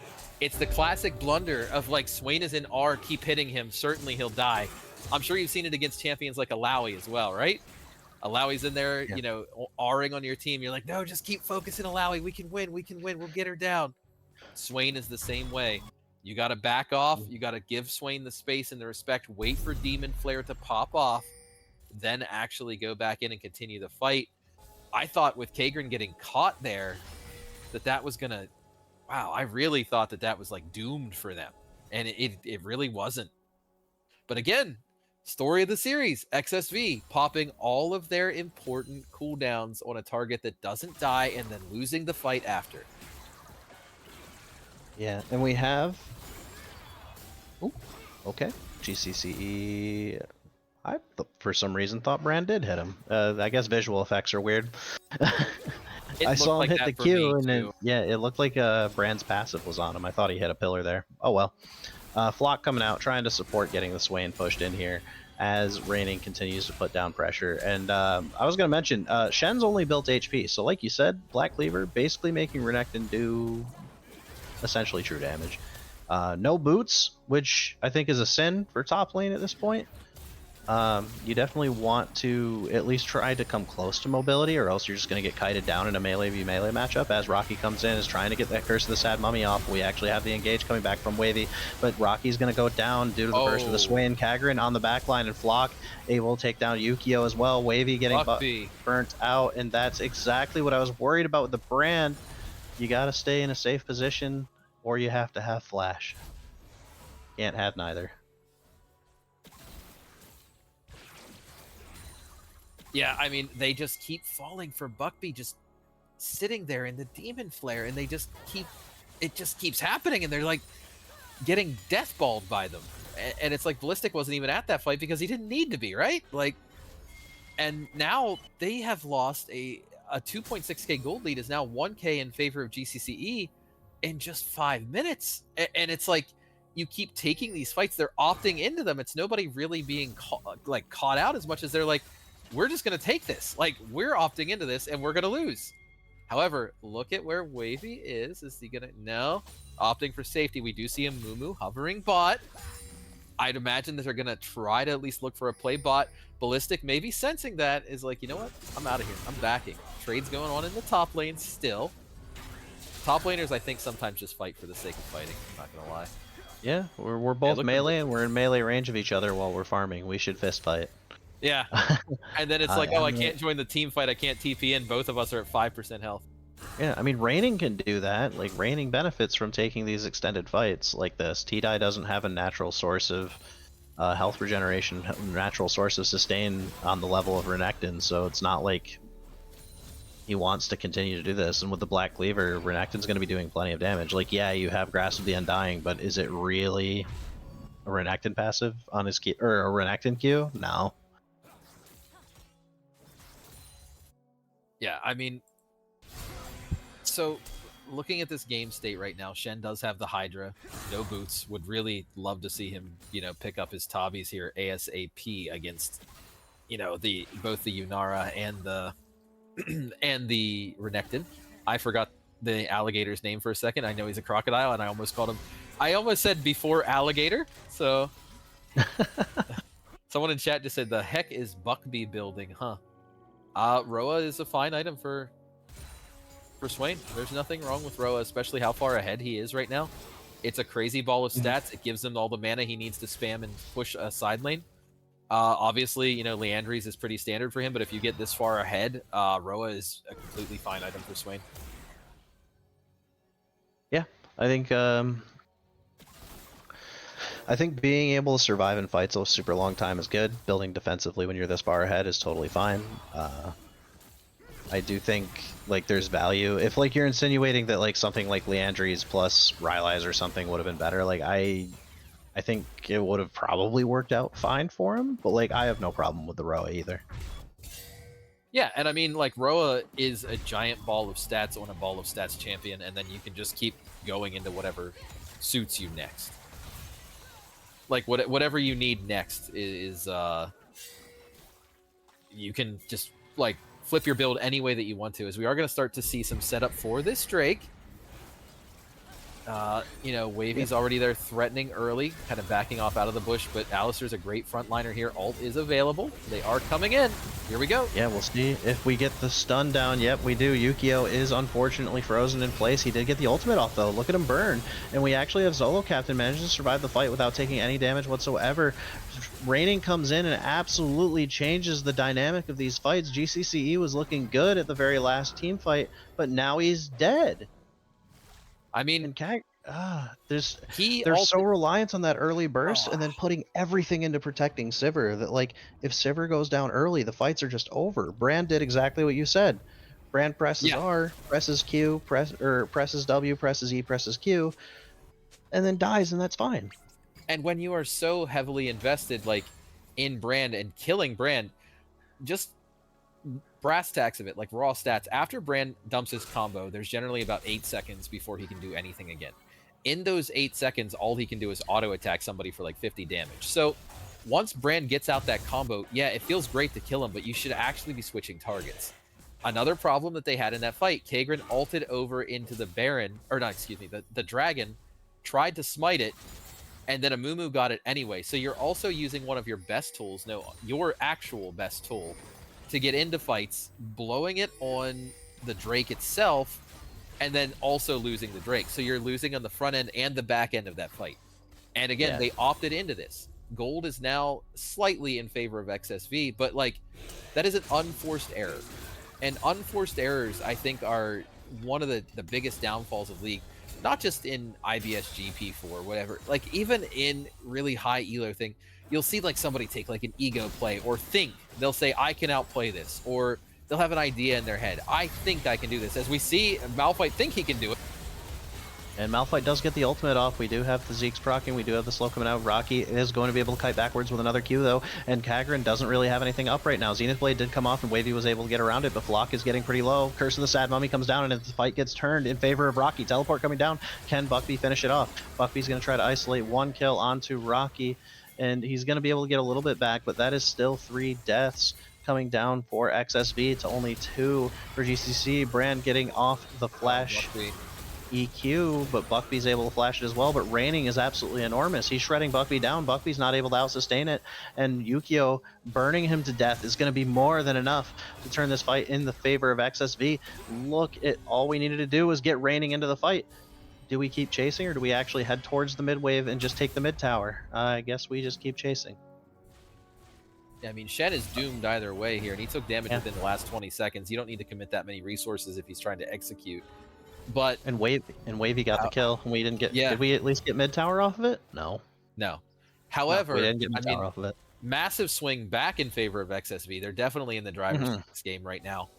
I think the sort of like weakness of the Malphite pick and build sort of both show there, because again, you know, you press RQE and then you just kind of stand there doing nothing because you built like an ability haste and cooldown thing, but no tank stats. I mean, some, but you're also not going like any offensive stats. So there's like, I take onus with the pick. I'm sorry. I'm probably lingering a bit too much on it at this point, but you know, Yukio, the Baron, is gonna burn down like crazy between Amumu crying on it, Brand burning it, and having a 5-kill Unart. Look at this thing. 6K, 5K, 4K, 3K. It is just absolutely melting, no questions asked. That Baron is gone. And this puts XSV far into the driver's seats. Goat just said in chat, no armor for Shen or Malphite is certainly a choice, and that's exactly what I've been getting at. You're letting like Raining do basically true damage to your team. You also don't. You have a little bit of MR now that Malphite just backed. You actually have some decent MR, but like Shen is just gonna have an increasingly hard time here. Look at this. They're starting at the same part. Shen managing to stand on top of his blade for a little bit helped, and he was winning, but then his blade wore off and he lost. Yeah, gotta go for those shorter trades into the Conqueror guy with sustain. I don't know what you're doing building, like, it makes me wonder if instead of building for the game state, if they're just building. Oh, Yukio is absolutely caught out and will die here, but not before spreading a massive amount of damage to the point where Ballistic's gonna lose like 80% of his health. Yeah, and now look, they have the follow-up. Yeah, XSV managing to return onto it though, and Buckby is just isolated on his own with Zolo Captain doing infinite damage to him on the back line. Doesn't even matter that Brand went down because now Zolo Captain's just taking over this game. Yeah, and again, like I said earlier, if Brand presses his buttons, which he did, and got Ballistic out of the fight, Brand can die. It doesn't matter. Like, in fact, sometimes it's advantageous, you know, you just die, you go spend some money, you get back into the fight. Brand's now able to rejoin these fights here in 3 seconds and is already back onto the map, and you're not going to get, like, unironically, and I do mean this, I'm playing devil's advocate a little bit, but when Brand does all that damage and then dies, there's a good chance he's not stacking up fat shutdowns, right? So, like, every time he does all that damage, he's doing shutdown level damage and shutdown level output, but he's just giving that standard 300 gold over each time, and he's also, again, absorbing so many of those tools from GCCe. So, really, it's not that bad to die, like, you know, in some instances. Another thing here is I've recently acquired a coach that I respect a lot. He's a multi-time challenger coach, has been teaching me a lot about the game, and the main thing he's taught me is that you have to build and rune for every game. And I feel like a lot of the builds coming in this game from GCCe right now are just like, I tabbed over to LOL Analytics, I tabbed over to UGG and just looked up like best build, I think you even called this out, or like hardest lane counter, instead of actually thinking logically, like, what would help me in this game? Oh, that's Buckbee's. Oh, there's Buckbee caught. Don't Demon Flare. He's gonna pop the Demon Flare, but it's not gonna do much. T-Dye did ult him to try to extend it, but Rocky coming down with Curse of the Sad Mummy is just gonna be more than enough. Kagran trying to make do with the situation, but Malphite solo ulting after your damage is dead is not something that's going to accomplish much of anything. Yeah, that's, you just take the L. Like, there's nothing. I know you ever play in solo queue where like one of your teammates dies and you feel like if you don't help them, they're gonna question mark ping you. So you make like a dumb play. You go help them anyway, even though you objectively know it's the wrong thing to do. That's basically what just happened in that last fight. Yeah, we saw the carries go down. Pressed R. Buckbee should have just taken the loss, and now the game very well may end.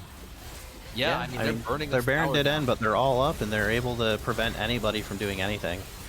We do have the re-engage coming out while they're taking tower damage, though. Wavy's going to go down, and so is Rocky. So the game's not quite over yet, but it's looking like we're in a pretty bad situation. Now, if XSV can stabilize, that's a lot of farm mid for the Sivir. But I don't know if the farm mid's going to save Sivir from getting one-shot. No, it's certainly not. Kagran is chasing down here. And I think he's looking for Yukio, and even if he gets him, I mean, obviously Yukio has the Rylai's now. I don't think, because even if you are combo, there's not enough damage to one-tap, like one rotation Yukio.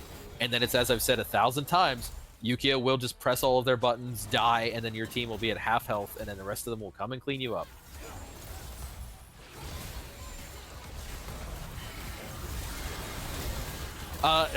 Someone in the chat said, wait, oh, goodness. Hello? Right. Well, it was looking good for a second there, but then the re-engage from Raining comes down and... Alright, well, we've been talking about the Buckbee show with him getting arguably MVP both their first two games, absolutely game 2. But now Raining is just like going absolutely insane these last 2 games. But yeah, Ison just said in the chat that I don't play with Mutall. I do now. I have since learned. That's actually one of the things when I was being coached was like, hey, just don't pay attention to these people. Play your game. Just basically treat them all as bots and just do the thing that you know is objectively right, even if it is. We're gonna see this game closed out here from XSV. We're getting silver scrapes, and honestly, the momentum is definitely on XSV's side. I didn't even really see many signs of life from GCCe aside from early game. That game, like the draft was bad, the play was mediocre. Like you guys got to clean it up if you want to take this. Remember how I said in a game before, this is your hobby. I know it's just a hobby for everybody. However, this is also part of your legacy. People do talk about teams that won leagues 5 years ago. People do talk about legendary rosters. You can use some of the prizes you get from these leagues to get yourself some cool stuff. Get yourself a little trophy engraved at your local engraving shop. Remember this. If you want this to matter, you have to win. Because we're looking at a thing here where we can see GCCe close the door on this series, or XSV solidify their legacy as the kings of reverse sweep. Yeah, and it's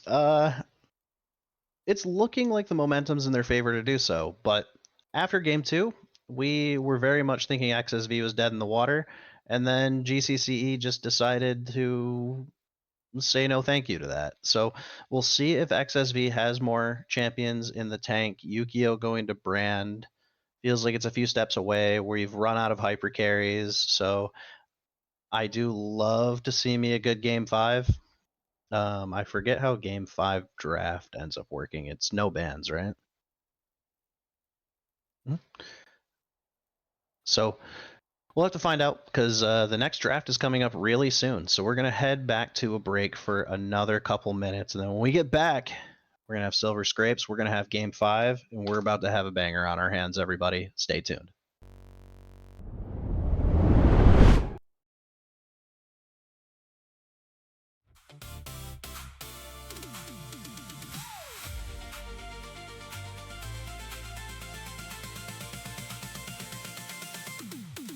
Step up to the rift, crown on the line.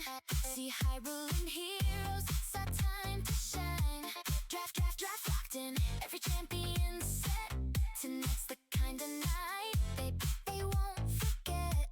We're reading every move before cosmic blinks. Heroes don't go down no matter what you think. Can't stop us now. We're feeling alive. Both came here to thrive. Can't stop us now. We're feeling alive. Both came here to thrive. Everybody, I'm at the rift tonight. Putting up a fight. Move your body. Feel the barrel. Take the kill. Shake it, break it. Take the nexus. One team dancing and the other. It hits the ground. Who's got the vibe? Who's got the vibe? Who's got the vibe? Who's got the vibe?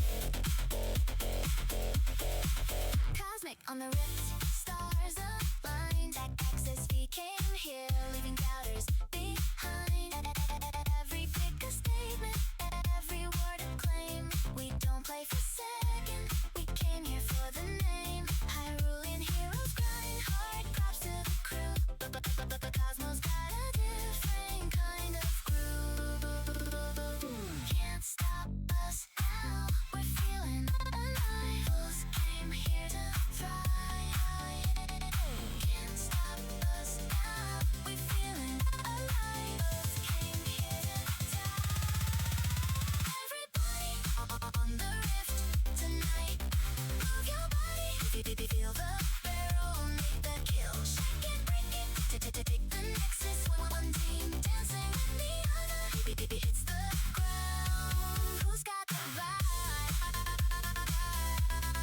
Who's got the vibe? Who's got the vibe? Who's got the vibe?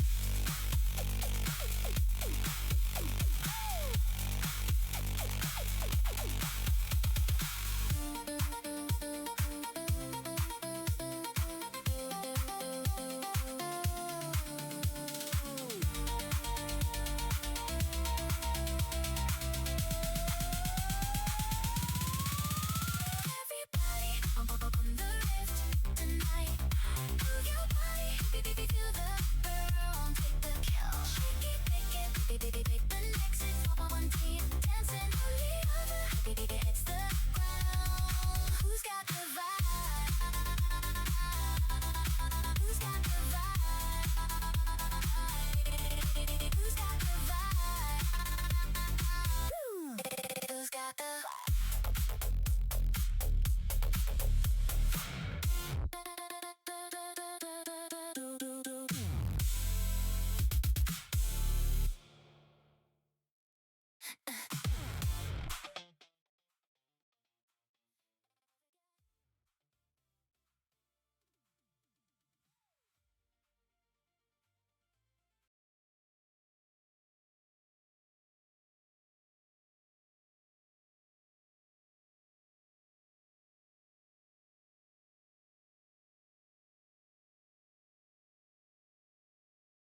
Hello again, Ember Esports Cinder fans.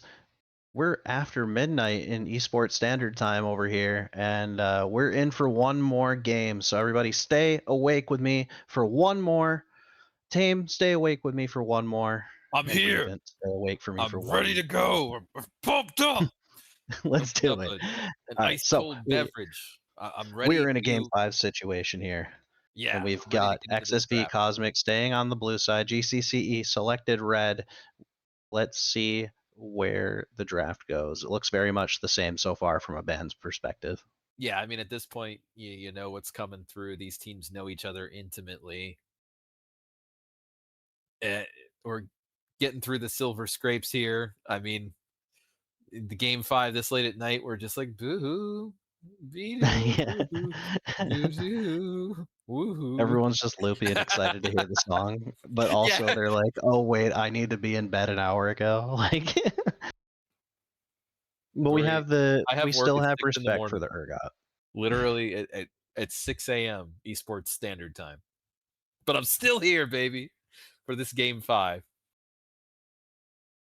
And yeah, It looks like Beta Mana really wants to see a Nivea Morgana, which coming from GCCe or XSV is entirely possible. I've seen Rocky play Morgana jungle. If people still do that, I guess it's possible, but we'll see what happens with the Tristana first pick though. I mean, Zolo has proven that they play lane very well. Tristbalm's very good in lane, very good bully tool. Uh, I I am not in love with Tristana on patch, but I actually really like the way that Zolo Mhm. plays Tristana, or not Tristana, plays ADC with regards to how Tristana could work out for XSV. Yeah. I do think Tristana is in like an awkward middle road right now because of the changes Riot made to her E and Q scaling. A few patches back, or more than a few patches back. We're getting old, everybody. It's been a It was like year now. season start they did that. Oh, we got some Um, Freljord picks right away out of GCCe, and Nivea and Ashe. yeah. Nothing like a self counter pick to really get yourself going. Uh, that being said, Ashe does have the range advantage, but Tristana has all in potential, so it's really going to come down to the support picks, IMO.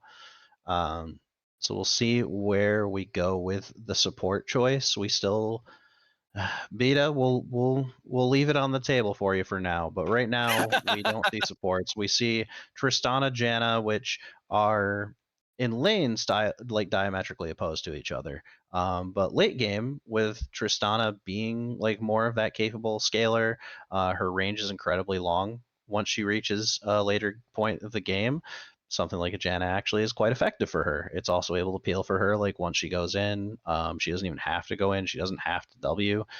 She's not put in the same position she was when she was a hybrid, like mid laner plus ADC. Now that she's like a more traditional hyperscaling ADC, she's able to function with a Janna very well. And don't forget, Janna's shield gives raw AD, which I mean, Tristana is going to love that all day. Jax is going to Mhm. love that all day. Grandmaster's Might, Jax's ultimate ability. You throw a Janna E, which is the shield and AD, on a Jax that is using Grandmaster's Might. That's significant. It's one of the best steroids in the game in terms of attack damage and like what you can do to help Jax scale. Crazy, crazy stuff. So like you really love to see it, and you could even do things like I've seen this rarely, Dory, and it's like the thing of legends and myths. There is a double insect that you can do with Janna Tristana. I don't think we're gonna see it this game. I don't even think I'd see it average on like a diamond game, but it's possible. You can actually Janna somebody backwards and then Tristana them even further backwards. I'm not gonna lie, like when Afromoo and Doublelift pulled it off, like a long time ago, I spent like hours with a friend in customs trying to pull off the ballista thing, and it feels very akin to that. Are we gonna Yeah, see it? yeah, yeah. No, no, probably not. But No, we're not gonna see it. If we see it, I feel like I gotta buy like a Twitch viewer, like a mystery skin or something like that. Like I feel like I'll commit to that. If we see a legitimate non-staged double insec, then I'll get somebody a mystery skin in the chat. you heard it here, folks. Channel your energy into our bot lane here. Let's see if Solo Captain and Wavy can pull off that engage. But I we mean, actually have a Briar locked in yeah, against a Jax Tristana I can't and Janna. sugarcoat it, Dory. I hate it. I really do not want to see Briar in this situation. There's a reason that Briar has a 0% presence in LCS, LCK, LPL, LEC. There's a Mhm. very it has a Now, looks don't like get me a wrong. 3% Don't get me wrong. I in think she's a CBLOL. fine champion. I think she's a fine champion for our elo. I just think like in this situation, they're like, oh, we can Briar E people into a Nivea wall. It's a great combo, yada yada. But like, uh, you're kind of homeless against Jax Janna, let alone the Yeah, I mean, Tristana. Like, who do you ult that you immediately don't get peeled off of? Jax can eh, literally start channeling his stun as you're traveling to him. Veigar, as soon as the ultimate hits him, puts himself in a cage and walks away. Sion can pre-charge his Q. Janna is literally sitting there waiting to blow you away and shield on whoever you land on. And Tristana, even if it gets dire, can either R you away or rocket jump away. I just don't see any angle in which Briar contributes anything to this game. I feel like it's a literal 5x counter pick. I'd love to Yeah. be proven wrong. Make me eat my words. But I don't know, Dory. I don't know, man. Now we have been informed by apparently Beta Mana. Somebody has insider information, needs to own up to what he said. We do have Morgana mid, Anivia support. Yeah, I mean that's heinous, but I'll allow. I know you and I were talking about Morgana. Morgana is an objectively better mid laner than support right now. Morgana is just not in a great spot for support. Her cooldowns are too long. Black Shield's cooldown is too long for how effective it is. Her W does almost no damage without items, and she gets no items as support. We're going to hop onto the Rift, so I think they made the right choice sending the Morgana mid here. I will say a bind into a lot of their team is very devastating. If they ever catch Tristana without rocket jump buffering, if they ever catch Vhagar, heck, if they ever catch Jax, a Morgana bind, it lasts, Dory, it says here on LO Analytics, one Morgana bind, even at rank 1, lasts 57.25 years. That's insane. So, like, Yeah, my we'll have to see kids how it will have works grown out. up. It looks like chat's informing me that they did play the Anivia support last series, so I mean his name is Flock. Okay. And he's playing a bird. Like, it's gotta be good, right?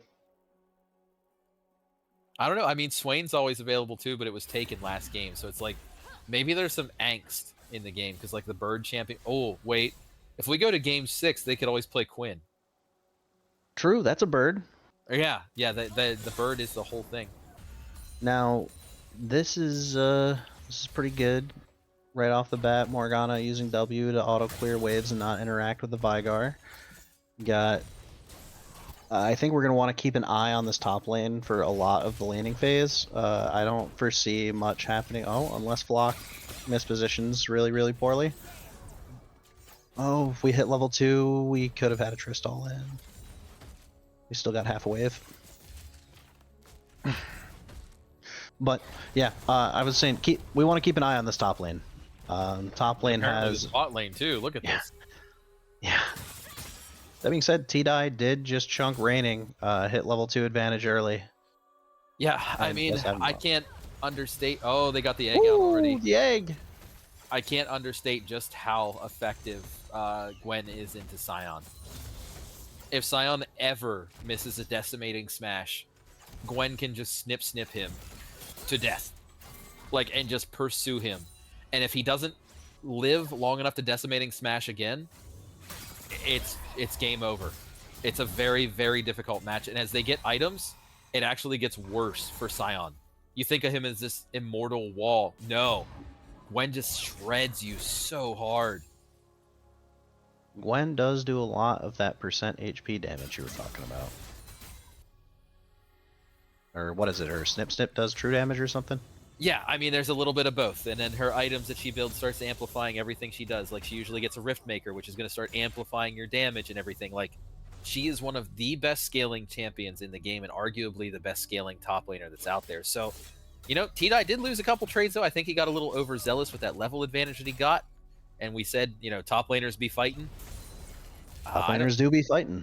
I don't know if Flock and Ballistic really ever want to walk forward in this lane, especially, like, Trist's Balm right now is pretty devastating. And here it comes. No, Wavy's playing. Even no autos, it's still gonna hurt. Wavy's playing this lane fantastically so far. His just positioning, his control over the brush.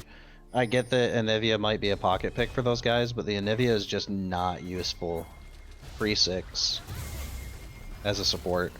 And even as a support, arguably, it's like you're pretty much waiting for your jungler, and our jungler has been nowhere to be seen.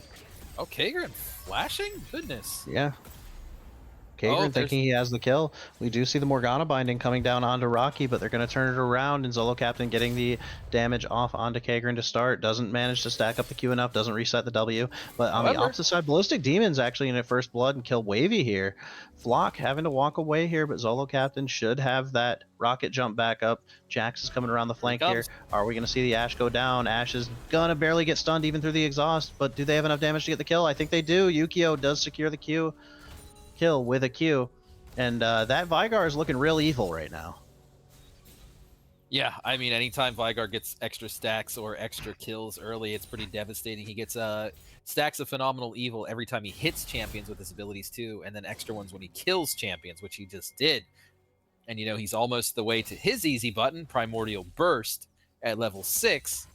And, you know, the Cage, if you're playing comp, you usually max Cage second on Vygar, so he's going to be a devastating force in team fights. However, Morgana can outshove him at all stages of the game. So if you keep him under tower and don't let him join team fights and don't let him get prio, then you're doing your job. But as you can see in that particular instance, that wasn't accomplished because Buckby and Kagren had to get out of dodge. Yeah, absolutely. And do keep an eye again on this top lane. T-Dye, like you said, keeps losing these trades. I think it really comes down to how much better Raining has been at manipulating the wave this series. And we saw the Shen game where he didn't touch the wave even though he bought Tiamat. He continued to take extended trades into the Rect, and it just like fell apart for him. It's happening again. He's sitting in brush trying to trade in the middle of lane with Sion, and Sion is preventing him from taking complete trades because he denies auto attacks by standing in brush. Yeah, I mean, anytime that Decimating Smash is there waiting for you, it's really, really difficult to not know, because, you know, you get knocked up, then he has a shield bursting on you. Later on, he can R you for a second quick knock up. Like, you're right. If you don't have vision and Sion controls the brush, it's devastating.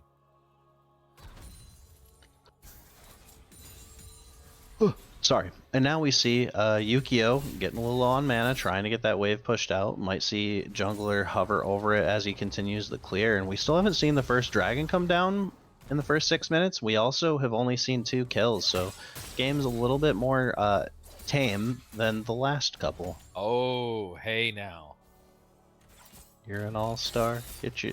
Sorry. Get your tame on. Go cast. Zolo's winning. He W'd out, tried to bait them to all in. I don't think he realized that it's an Anivia on the other side. Yeah, what's Anivia gonna do? Fly at you? Like, hey, come on, buddy. What are you doing? I'm flying here. Anivia used Smolder E. And he still gets the gank. There's the egg again. Is the egg gonna die?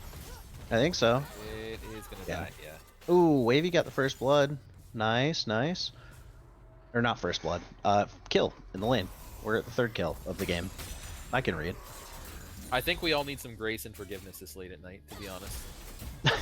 Oh, the As flash. the flash Okay. comes up from T-Dye, he's going to chase him down with the ultimate. Does manage to land even more scissors onto him. Raining Wolves is going to try to get out and does not have access to that ultimate quite yet, but he does manage to escape. Rocky going for the engage here, and Kagren does manage to get boot him onto the wall, but with Zolo having access to that rocket jump again, it's going to be a quite easy kill, and it's going to be another kill onto Ballistic Demon. Just out of nowhere, this game's already falling apart. Buckby trying to get involved, but we have the cleanse come down from Zolo Captain, and the wall is going to deny Yukio from access to going even further here. Yeah, I mean, it's so good to buffer the Tristana rocket jump into the Morgana CC. And when I say buffer, I know I take for granted sometimes like game terminology and stuff. If Tristana casts her W, which is rocket jump, before a crowd control effect hits her, the rocket jump will process. So you can see it in the air, it can hit you. This works with basically any immobilization on Tristana. As long as she has pressed the button and begun like the cooldown on the ability, it will process to where she clicked. It can cause a lot of confusion for newer players and stuff, but once you've played against Tristana a couple times, you learn to either bait it out or you learn to predict to where she's going to go. So it's not overpowered or anything like that. It's just like a way that the champion interacts with the game. Yeah, and that there's no better example than being hit by that Morgana Q. If the Tristana player is not being overly aggressive with her rocket jump, she should never be in a scenario where the Morgana Q puts her at threat. Yeah. That being said, we've seen plenty of egregious river positioning in this series already, so it's not to say it won't happen again. T-Dye, you can't stand near the Scion when he's got Soul Furnace up, man. I like that he's using hop, skip, and jump to get away from the decimating smash. Like, we're learning. The matchup is evolving. However, you know, you gotta respond to all Scion's abilities. Roar the Slayer really slow you down. Soul Furnace, you know, it'll keep stacking up health and the shield will get bigger and it'll hurt you more as the game goes on. So you really want Scion to be out of abilities before you start trading with him, because he's a lot like Brand, where once he uses all of his stuff, he's got like an 8-second window where he's just kind of standing there. Standing there menacingly. Mind you, he's big. Here we go. Raining. As we had the snip there. going on. Look at this. Ooh, T-Dye actually cancels the ultimate by jumping in front of it with the E. Does have the ultimate proc. Raining has no mana left and no more escapes, but T-Dye is just not able to do enough damage without a completed item. Yeah, we're at the point now where, you know, just having the MR and like the Doran shield and stuff on the Scion, he's actually going to be really durable at this point in the game. So, like, before they get any items, Gwen will win trades as long as she plays well. When they're at a moderate item, Scion will actually win for a little while. But once they go past, like, item and a half, especially if Gwen gets some, like, pen and everything like that, we are seeing Scion finish a full item. That is going to make him push really hard. There's no way that Scion cannot push with that item. It's basically built in that when he kills one minion, damage will splash to other minions. So Gwen can actually take advantage of that, like you said, by getting control of the bush and really like outscaling and outdoing the Scion at that point. But you have to make actual use of it. You have to actually know that the Scion will auto push. You have to see how the wave is set up. You have to know when those minions are going to die and how to take advantage of that. So that's what's going to be the next step for T-Dye, because T-Dye is coming back to the lane without a completed item. Those raw stats from combining an item are usually worth a lot more than an individual chunk of an item. Wavy caught out a little bit there, but I think it's... And I do want to note that Scion is currently 10 CS a minute against Gwen. Oh, yeah.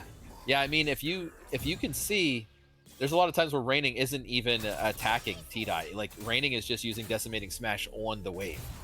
And it's just like, you know what? Whatever. Yeah, I don't care. And also, I mean, Raining just came back and look at his mana already. He's opting to trade his mana out for CS and for the health bar of T-Dye, knowing that he's going to have to shove and back frequently. Yeah, absolutely. And I mean, he's kind of done it all series. Has Kagrin ulted anybody yet?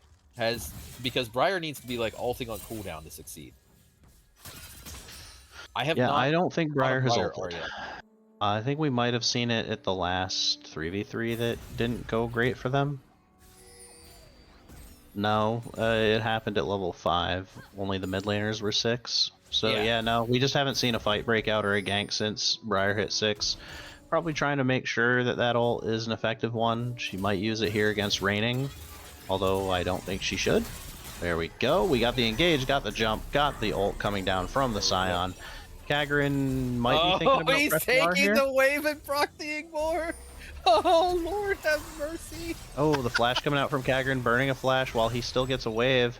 And finally, Raining Wolves is going to go down. Kagrin being forced to push him away. And we're just going to ignore Ballistic's Comet going by during that fight. Just the use of the Unstoppable Onslaught to just proxy harder is objectively funny. Like, that is, to me, that is great. Bro's like, if I'm going down, I'm not taking anybody with me. I'm taking the wave. And he's sitting on the gray screen still at 10 CS a minute by the time he gets back. Yeah. I mean, 137 CS at 13 minutes. Are you kidding me? And as we look who's supposed to deal with him? Briar? Briar has 89 CS. She's not farming. Flock getting flashed on, Flock getting jumped on, or sorry, Flock flashing and then getting jumped on, and then Rocky's going to try to get the damage down, but Buckbee's going to try to turn it around. Procs the ultimate, has those chains going down, but is going to get blocked out by the wall from Yukio, and that's another clean dive. This Anivia support is not working out. No, Grandmaster's Might from Jax makes him so tanky, and then you combine that with the Anivia, or excuse me, the Janna shield, and it just amplifies everything Jax wants to do. It's actually like, it's It's a really, really good combo. I mean, I think Janna's one of the best supports in the game. She's, I would say, almost always considered overpowered every patch in terms of raw stats, but she's one of those champions like Zillion where a lot of players just consider her boring to play, therefore she's never really oppressive. There is never really like Janna with an 80% pick rate. She always has like a niche audience. And because of that, I think she flies under the radar a lot, and I think she's very underrated. All right, don't stand near him while he has Soul Furnace up. Or I can only do so much. or do. Or do. Yeah, or do. Or do. That's the one thing, like when Sion has a big shield around himself and a big white health bar, just get back. It'll be over in like 3 seconds, then you can trade. Then you can chunk his health and you don't get exploded on. And really, how do you put yourself in a position as GCCe here to, there goes Ash's comment again, how to mentally handle situations like this? And this is not exactly how you do it. Kagran getting caught yet again. Wow! Wait, he lived? Whoa! What? That burst. Okay. You know what? I was going to say, if you're GCCe, how do you deal with this kind of pressure? You're under a bunch of it, given the fact that you were up 2-0 at one point. You've been on match point for so long. You are managing to kill. This is a good kite. This is a good kite. Yukio is going to press that primordial burst. No, he's not. He doesn't even have it, does he? Nope, he doesn't. No, it was used earlier in the fight. Yeah, it's grayed out. I mean, wow. Briar's second proc on her W just deleted him and kept her alive. Correct me if I'm wrong here, Dory, but I believe it was second proc on W plus Kraken Slayer third at the same exact hit. Probably. And I do want to commend I thought I saw the Ballistic Kraken Slayer Demon for his graphic go off. choice.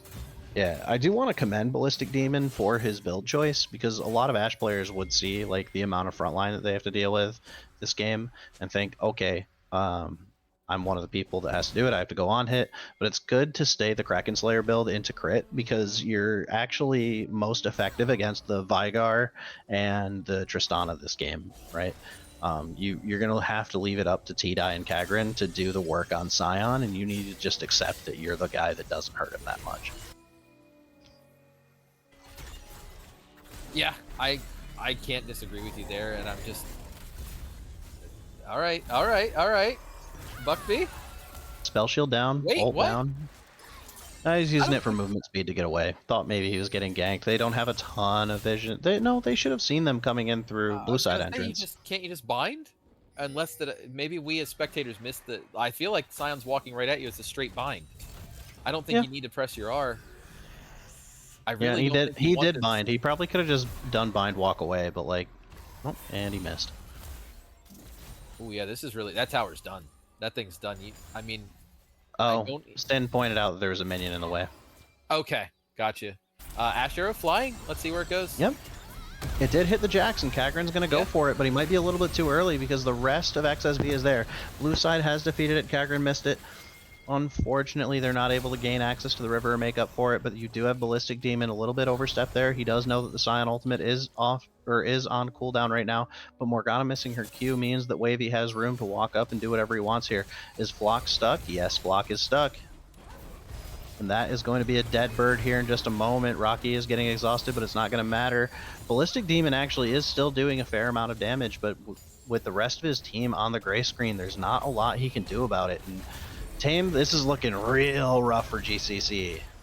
Yeah, I mean, aside from that one little quick, like, burst of hope with that massive Kraken Slayer proc from the Briar, like, they just, they don't really have a team comp as much as, like, I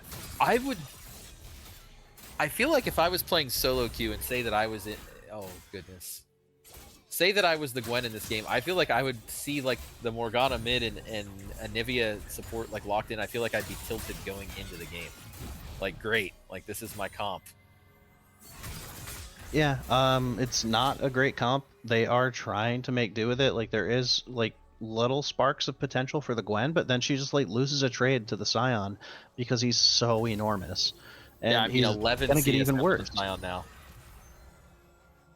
The only thing I can say is, like, as Scion, maybe it's probably a better idea to go for the plated steel caps here, but like at the same time, like the CC is the big concern, so the Merc treads are fine. Like Raining has the ability to choose to do whatever he wants, and it's probably a fine choice. Whereas just like every decision every member of GCCe makes from here on out is the difference between winning and losing the series immediately. And I mean, worth noting too, I noticed that Buckby keeps getting just keeps tanking like Vagar Qs and stuff. It's really not, there's another one. It's like really not good to do that because you're contributing to his phenomenal evil. He has 145. You know, usually Vygar, you want to have around 150 at 20 to be having a good game. Even if you can get to like 120 at 20, you're usually having a fine game. Okay, great. Let's see how this duel plays out. It's not going. He is forced to push him away. The ultimate does come down from Rocky, but it's not going to do anything here. Kagrin does still have the ability to make a play with his ult, but we do see that the Gwen is pushed in. Sion has access to the river, so we do want to keep an eye out for that shout. He's going to say cowards and run away from the Gwen towards the enemy team. I love that. That's one of my personal favorites. Cowards! And then just like runs back to his own base. But as we can see here, oh, that's just rude. That's disgusting. Rocky smited it. Enchanted Crystal Arrow coming down, TP coming out in response here. Sion's about to be in the middle of the team. And we actually have Morgana landing a pretty good shackle here. Raining wasting a ton of time though. He is super huge right there. Lands the ultimate and they try to re-engage the fight. Morgana did go down in the backside of that fight. We didn't see it. T-Dye trying to find his positioning here, but he can't even go immune right now. Tosses the ultimate towards Yukio and it does do a lot of damage, but doesn't secure the kill. Down comes Kagrin, but he is also going to go down to the Janna. This battle Janna is actually popping off this game as the Anivia ultimate comes down. It's going to isolate the location for just a moment because we're not able to follow up here. Raining did finally go down, but it's not really going to matter because we resume lane phase and we have push an advantage for this bot lane that still has not died. Yeah, I mean, I think Raining creating space there, tanking 4 members while Morgana, I think Morgana did kind of like the objectively correct thing there, getting 3 in the ult, playing the positioning really well, getting on the Vygar in the back line. These are all great things you want from your mid laner, but they were just stuck there hitting the wall of Raining. Yeah. I think they assumed he would go down faster than they would, and you saw the weakness of the Briar pick afterwards when Kagrin went berserk and then just died. Because Briar has very little flexibility in her kit, you do things like that and then you can't back out. And so then I don't say the fight fell apart for them. It could have been a lot worse. It was fairly neutral. And at this point, neutral is good when you're down almost 4K at 20 minutes. I don't know if they need to contest this Drake. I feel like if they do, they might throw the game, especially with Raining here. Oh boy. Yeah, we do have the stun come down. Buckby doesn't actually get stunned by it, but he is going to get blown the hell up. And out comes Wavy, just being like another carry. Wavy creating so much space as an enchanter.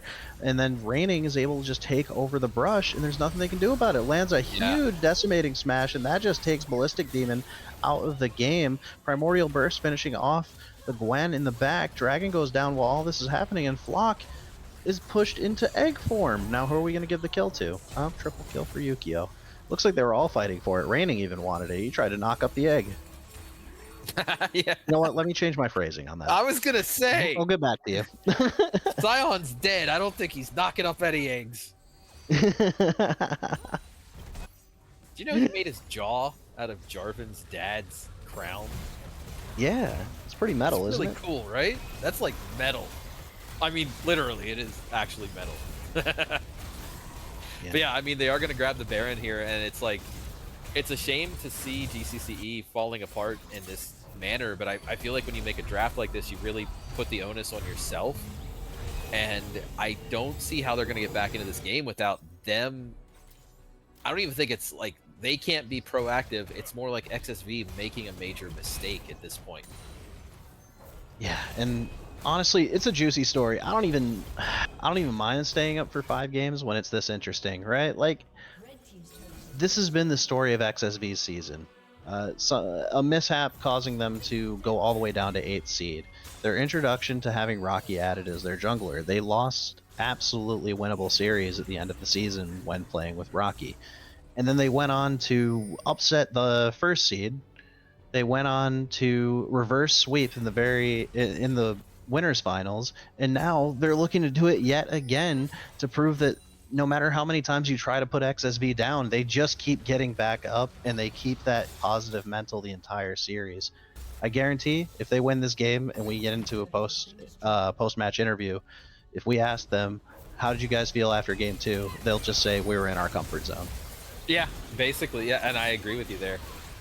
100%. I think they're gonna say that exact thing. Is like, we were chilling, like we're used to. And Rocky is no stranger to it himself. We say over at CB all the time on the teams he's on that it's just a calibration game. They just had a couple calibration games to get locked in and they're good to go. Ballistic did try to avoid stuff, but he did in fact walk straight into a Vygar wall.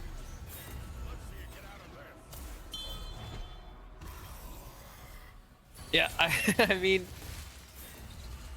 we're sieging on tier 3. Again, the keys to the game, the locksmith never showed up. Flock, that has to hurt.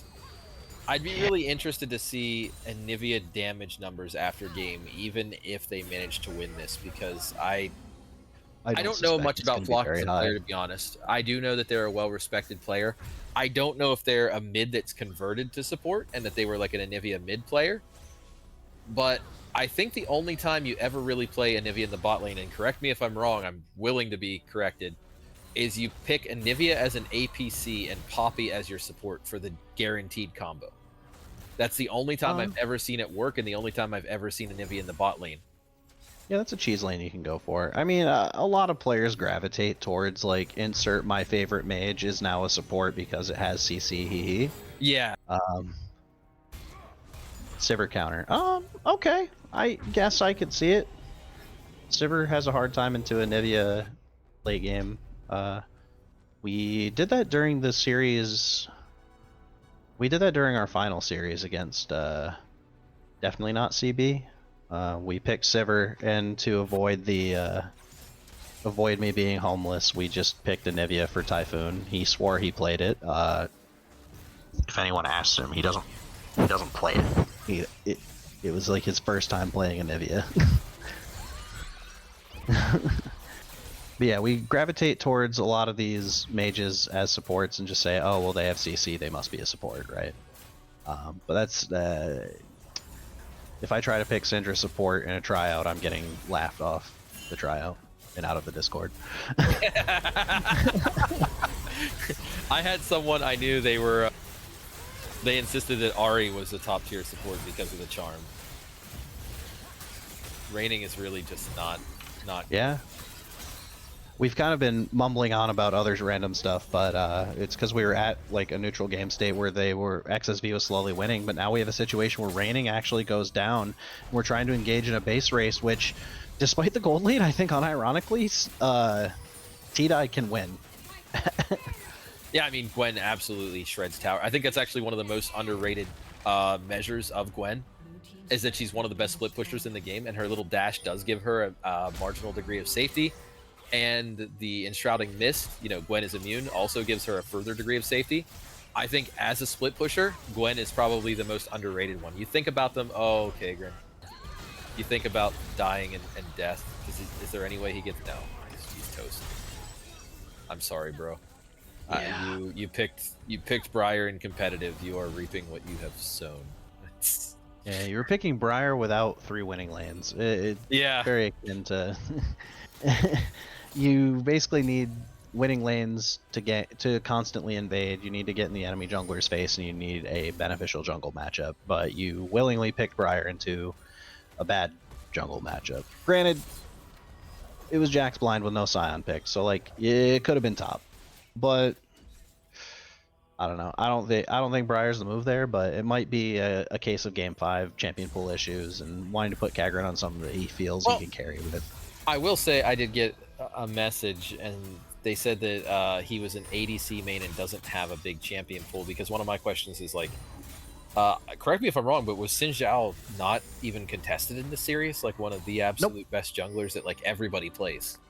Like even if I get auto-filled, I'll play Talon, Nocturne, or Xin Zhao. Yeah.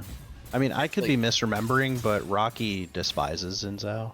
Or not Okay, despises, that's but fair. every time he's picked Kagren's dead again. Zinzao that I've been around, yeah. We didn't even get to see it on screen, but Kagren respawned and immediately died again. So Yeah. We're kind of staring at T-Die right now. He's having a good old time being pushed in Nice by a skin. Scion. looks like Mrs. Claus. Yeah, kind of. Yeah. Now, if this was Sin's Gwen, Sin would be going nutso with it. But, yeah. There is a lot going on in the top lane, and I think maybe it might be an issue with our camera work, but let's just watch these two fist fight while I try to cast what's going on in the top lane. Blue side does take 2 kills, and they're hitting the Baron right now. It looks like they've got full control with the ADC There we coming go. out. There we go. We're on the Baron, boys and girls. 3,000, T4s, 2,000, everybody. 1,000, and it's dead. That was a positive fight for XSV, as we didn't see, but it's okay. We got there. It's a Baron. What is what does GCCe do here?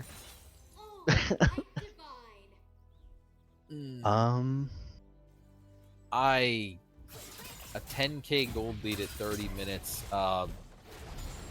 Ash Arrow into a Nivea stun, into Dark Binding, into the ult from not Ballistic, from Briar, into Gwen immuning the whole team. Oh, the Jack. Oh no, they Kagren blew him out of the bind. The anti-synergy, no! The anti-synergy. Okay. Ashmole does And come then down, but the instant cleanse comes out from Zolo, but then he immediately gets hit by the Q. Ooh, good knockup from the Scion, though, and that does a ton of damage. Vygar, what was that primordial burst, brother? That was crazy. That was so much damage. And I mean, if you're gonna just to speak to, Vygar does have the Cinder Bloom at this point.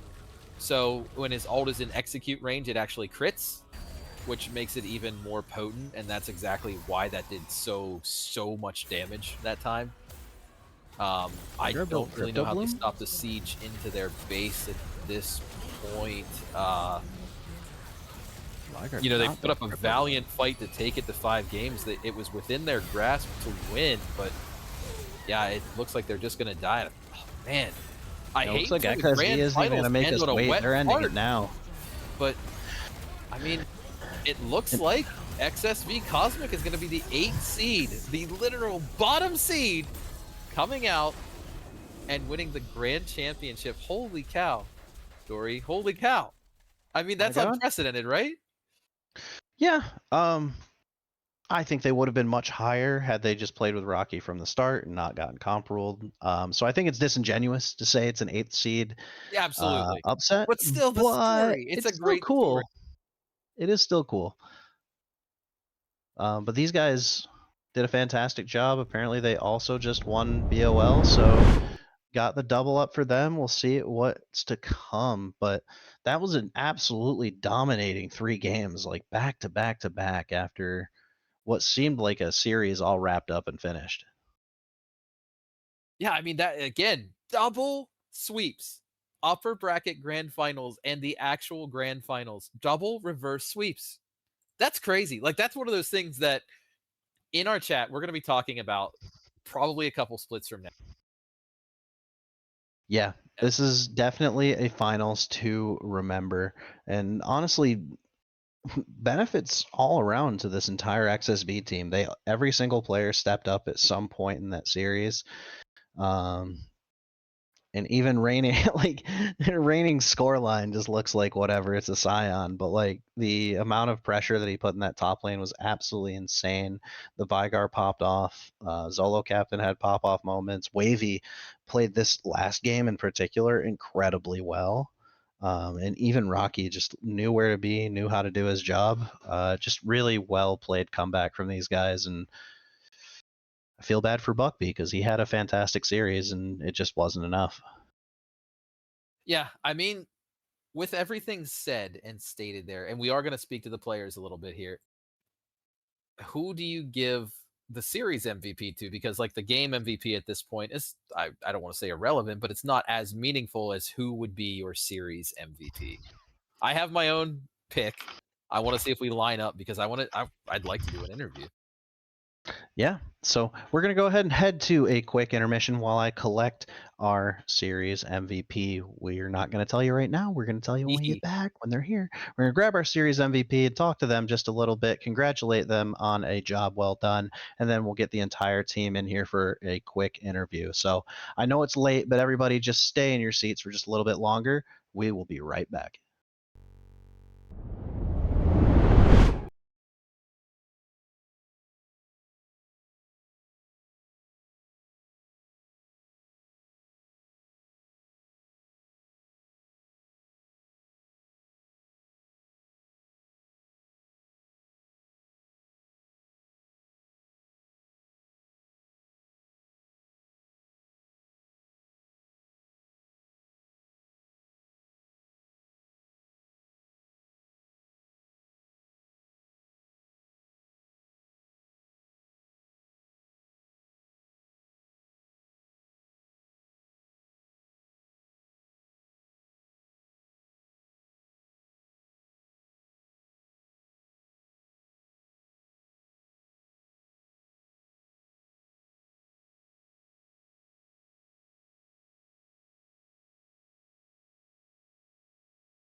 Hello and welcome back, everybody who has decided to stay with us. All 30 of you. I saw 10 of you drop out. I saw 10 of you drop out.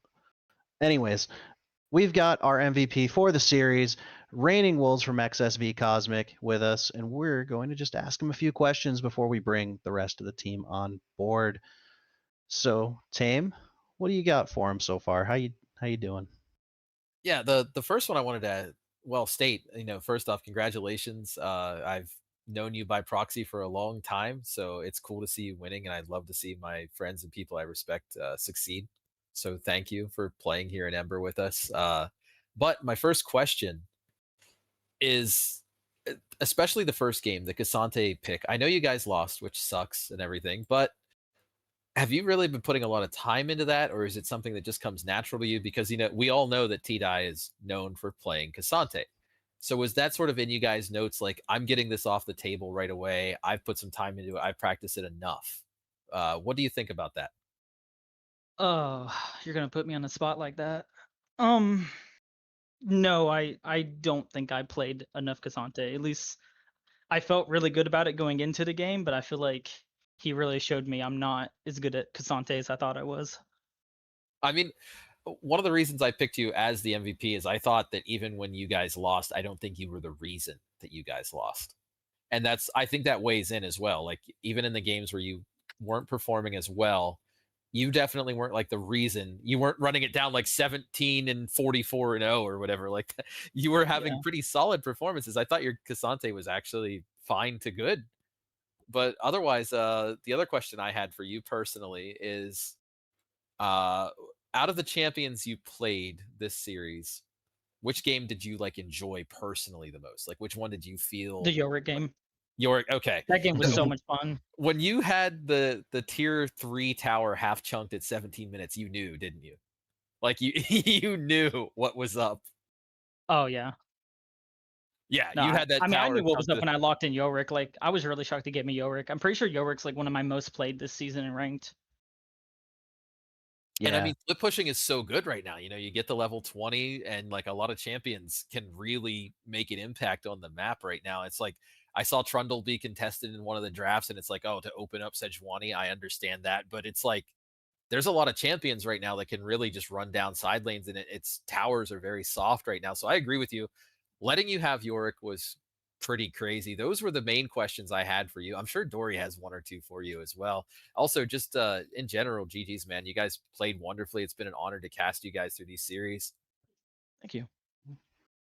Yeah. The main one I had just for reigning was so we don't have you guys talking over each other about it.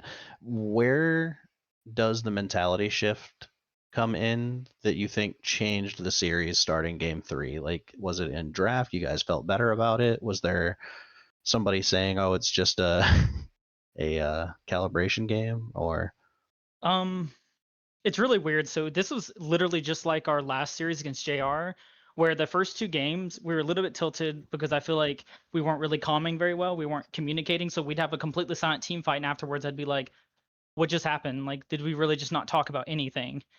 And then the third game, for some reason, it just kind of clicks in and we're just like, oh, we need to talk to each other. That makes it so much easier. And I don't really know what's the reason why. I don't necessarily think it's a draft thing. I mean, I'm sure it helps that the other team is probably playing worse around game 3 because of Fearless, but like I feel like we just play better. We just step up every time.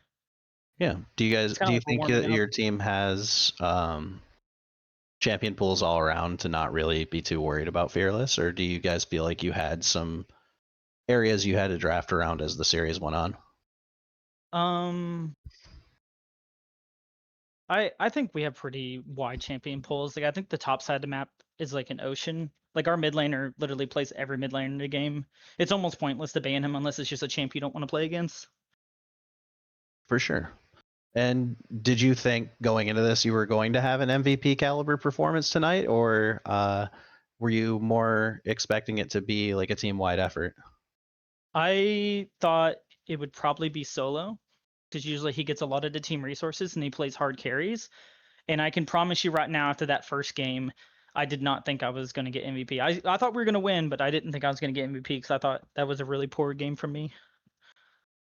No, you got to give yourself a little more credit. It's the mental stability that quite a few of you Yeah. guys have accumulated over years and years of playing together, or just playing, I guess, since you and Rocky have both been on a fair amount of teams and have plenty of experience.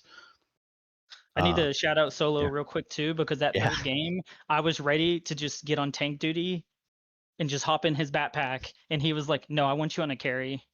And then I was like, "Oh, Yorick's up. Okay." And the Yorick did go crazy.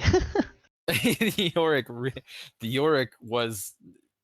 When there was a point where the maiden got a kill, I'm not even sure if you were aware of it. Yeah, Rating. no, I was Oh, aware. It was the the Mundo, maiden right? just You're chased talking about where I someone down. It walked was just away. like just gave them the suck. I was like laughing so hard. Yeah, no, It was a Rocky funny kept being series like, all "You guys around. are outnumbered." I'm like, "No, I'm not. I have Maiden here with me. It's a 2v2."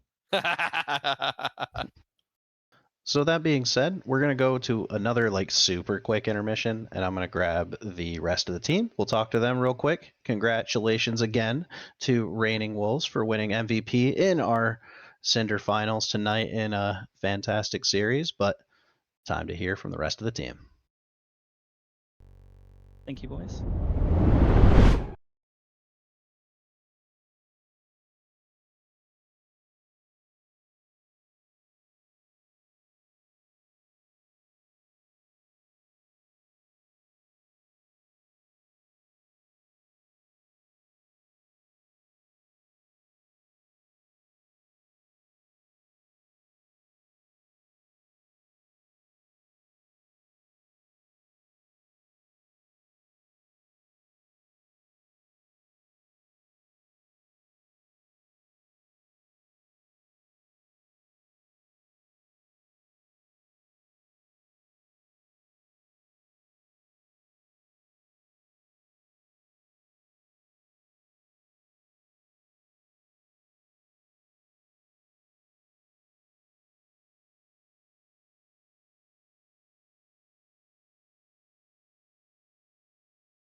And we are back once again, everybody, except this time we have the entire XSV Cosmic roster here to talk about their series. Welcome, guys. Hello, hello. Thank you. Thank you for having Hello. us. Hi. Hola. Now, we've already spoken to Raining. We've already asked him his thoughts, but he kind of mentioned that you guys were never really concerned that you were going to lose the series. I thought we were going to get more, I guess, thoughtful answers about the mentality shift between game 2 and 3, but you guys were just being chilling the whole time, weren't you? I was. Mhm. I mean, it would maybe be a little bit of a lie to say that like we weren't, or at least for myself, not feeling a little like down, especially like first game, I kind of like completely threw it at the Baron. Game 2, like we kind of felt dysfunctional like everywhere, especially with our communications, as Raining mentioned. But having that history of knowing we can reverse sweep and that our mental is strong enough as a unit to come back, I think inspired a lot of confidence in me that we were able to just do it. Yeah. And now we did have it's good that Zolo answered. We did pick Raining as the MVP just for overall performance. Even in the losses, he did incredibly well. But that's not to say you didn't. The only downside I really pointed out during the series at all was like, yeah, your team was dying a lot in the Lucian game, but your 2 deaths were like, Yes, unfortunately, the ones that felt the worst, they right? were very bad. Yes, I completely Yeah. agree. I mean, that's why I say like, sure, like we all didn't play our best, but yeah, my deaths were so unbelievably impactful, especially the second death. Like, so avoidable. I just like did not see. I think it was like the Seraphine, and thought it was okay to like walk up, and it was even just a bad idea in general. So yeah, that game is just on me. No, I know the feeling, and it happens all the time. It was more to say, I think you still had a standout performance despite that. You very easily could have been the one that we picked for MVP as well. And I was saying I feel like everybody stepped up at some point in the series. Yes. But do you guys have somebody who kind of functions as the rock of the team, or like the person that pulls you all back in? I guess Mhm. for me, as kind of a newer, like I'm relatively new to comp. This is my second split playing comp, and like having someone with as much experience as Raining, I think, and especially like he's generally like, even if we're pretty quiet, I think he's the last to kind of go quiet. He's pretty vocal even when we're losing, and I think having him like running draft for us, having him just having his experience to kind of help like guide us and like lead us, I think is really important. It's really helpful for me, and I think it kept us. We had like a sense of direction. I think even when we were losing, even when we were like between games, that really helped me. Sure. Anybody else have any thoughts on that? Yeah, I mean, just to kind of like echo it, like I do think that Raining's communication, especially since like he's just not afraid to kind of like shit on us when we're making bad plays, and you know there are obviously systematic errors that we're making, and that is definitely something that I appreciate as a teammate. Anyone else before I throw it over to Tam?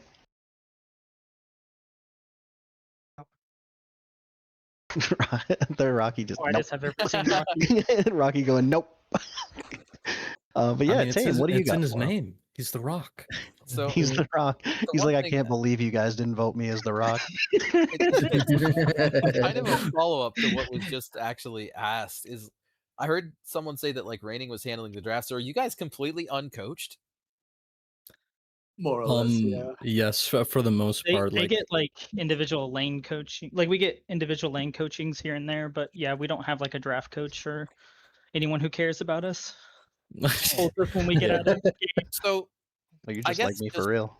since you all are playing under an org's banner, I just wanted to take an opportunity to ask about the org. Like, did you guys join XSV on a whim? Do one of you own it? Like, what's the story behind that and like you guys' relationship to the organization? Wavy, you take this. Yeah. So I dragged Zolo into comp For me, I just kind of hit. I wanted to play comp because a while like years ago, I got a lot better at Rocket League by just joining like a draft league for fun, and so I thought I could do the same thing for League of Legends because that's now my game of choice. I hit gold. That was my threshold, and I think I joined like Risen or something. I looked in the promo, like the channel where like all the teams post like the tryouts things, and XSV was the first one I saw. So I signed up for the tryouts, did them, made the team. Zola made it with me, and kind of long story short, we kind of shuffled players around a little bit. We ended up signing up as friends with the team that did BOL, which was me, Raining, the jungler who we can't name, and PNK at the time, and then we played out that split. It was great. A couple roster changes happened. Now we have Abel and Rocky. And I was great to be at here. the very Rejoined end of that BOL split is when we kind of came back to XSV in preparation for playing this next split. Very cool. I was begged Much to be did you- here. Yeah. How much true, do you I guys did pay too. Excel for Rocky services? Listen You- here, you Excel didn't come pays to- me for Rocky services. Rocky is mine before Excel. Oh my god. Okay, let me stop. Raining just got successfully rage baited. That's crazy. It's been years in the making. So I got 2 more for you guys. First off, when you guys were drafting like later on in the series, did you guys feel at all like pressured, or would you say you actually got more comfortable when you started looking at GCCe's drafts versus your own? Like, say, let's not take game 5 because we know that they had a shaky draft. No one really needs to like stomp it or whatever. But like, say game 4, where you guys like, oh, we still have the pool to pull this off. Like, we're good to go. They're not. Was there like a point in the drafts that you guys felt like that? Honestly, I was think so. personally like happy that it went later because I know some players down here don't really have that big of a pool. Yeah. And I know if I can pinch somebody out, or if we can pinch somebody's pool out, then it's practically to me a 1 game. Yeah, and I mean, I was really surprised that the arguably best jungler on the patch was just not contested at all with Xin Zhao. Nobody even banned or picked it. And I was like, wow. Like I mentioned to Dory a couple times, like nobody's contesting the best junglers on patch. And someone chimed in there like, oh, I think Rocky is a Xin Zhao hater. Is that true? No, I'm a Xin Zhao player actually. I just haven't been like playing him much, and I was ready for somebody to pick Xin Zhao. Yeah, that's what I kept thinking like, wow, that would really fit the comp here. And it's like, but it's like you were saving it for game 7. Like if we're Yeah. playing like a And, yeah, and ironically, I'm a big Xin Zhao player. It's just they say I'm a player that you'll just suggest picks to, and you'll be like, can you pick this here? I'd be like, yeah, that's fine. I can play it. All right, and then I'm just a fill-in. the last question I really have for you guys, besides a quick just congratulations as a statement, it's I know it's early and I know everything's still forming and nebulous and stuff, but like what's next for you guys? Did anybody rank out? Is anybody moving up, moving on? Like what do you guys think? I'm not asking you to make roster decisions in this interview, but like have any of you decided like are you still interested in comp? Do you guys want to stay together ideally? Like anybody can answer this one. Yeah. Oh, is ranked out so far I can't even see him anymore. Yeah. I might have hit Emerald, but yeah, I mean, a quick shout out. I know this is a little bit of an aside, but to Wavy and I's coach, Chaos, Yes, I forgot about the this. best to ever do it. I swear to God. He's amazing. He's a pleasure to work with, and he's been here with us since day 1 at XSV. Yeah, he is a large part of why we improved so quickly. And kind of following in that, like he's inspiring us, like the desire to like keep going and just like keep pushing higher and higher and just kind of play the best we can. So as for Wavy and I, we definitely intend on moving up and playing as much as we can. That's great That's to awesome. hear. And Thank it's you, like 'cause- Chaos. #1 Kaisa on the server. Sorry for interrupting you. It's okay. True. Well, it's all right. I was just gonna ask, do any of the rest of you have any shout outs to send anyone's way? Anyone got their Oh. mom watching? I have a shout out. I want to do a shout out to our sub Squash. I don't know if he's still watching, but he was watching because he was Yes, thank messaging you, me, Squash, and he yes. also helped get us here. So thank you, Squish Squash. Yeah, he feels in And a lot. and I guess yeah, I'll shout goats. out Fish because he's watching some Yumi player. Some Yumi player. I've personally known Squash for oh my god, like 8 years now. So good job you guys bringing him on as a sub. He's a really good Dude, dude. So I I'll saw shout out Squash was a Squash. sub. I saw he was a sub, and I was like, brother, come over here, man. You might as well win a chip if you're going to be a sub. Like, literally would be a top 3 mid laner in this league, and the dude sitting on the bench. I'm like, what is this crime? I agree with you. 100% agree with you. But yeah, Anybody again, else? congrats to you guys. Like, really good job. For the next step of competitive, I'm not particularly sure. Yeah, I'm doing like a thing with MVE where people are like getting together. It's like a Blue Lock style-esque type of thing. But people are trying their best to like rank out, etc. So I'm in that. So it seems like I'm probably gonna try to rank out at some point. For sure. And just It kind of looks go like wherever the wave takes me. the wavy. I'm sorry. Yeah. I'll just show myself out now. Yeah. Match made in heaven. Anyways, the only person it looks like Yukio's been attempting to talk this entire time. His light just keeps lighting up. I think it's just my mic picking up my voice in the background. But as far as like what I'm gonna do next, probably just gonna put League aside for a bit and just stop playing for a little bit. Just kind of focus on other things at the moment. But Yeah, it's he's been too great like to keep playing. it's We been gotta grow honestly up like with it's it. been like really fun to play with this group of guys. I had like a blast playing with them, getting to know them, and like get to play together. I really had like a great time during this play. I can't lie. Yeah, Likewise. it's been really great, and I know you're already on staff. You can be working with us going forward, or you were this season, and maybe not anymore. But your graphics are great. You spawned a new meme today. Congratulations. For the record, like 4 people look at this and nobody told me that I could have fixed that in like 2 seconds, but nobody said anything until I saw it on the stream. For the record, We didn't want to bother you while you were in the series. You're so mad. It's no. laser Okay, league okay, now. okay. Stay mad. Stay mad. Now, for the record, this graphics were done when Blaze played. That was like 2-3 days ago. Somebody could have told me something to fix it before today. For the record. Literally none of us noticed until it was on the screen. So I actually have a quick like meme question for Yukio real quick. Yeah, go ahead. When you've been playing poorly, people in like Twitch chat and stuff have been calling you UKO. How do you feel about that? Honestly, I don't care. I won. You did Nah. win. I just thought it was funny, like Listen, Yukio versus you know UKO. what? It's fine. They can have their fun. Like at the end of the day, we do this because we have fun playing the game, and at the end of the day, we won. So we did what we needed to do to ensure the win. So I don't really mind. You're better than the other 7 teams of us. Tame and I were both victims of you guys, so I like that. Victims.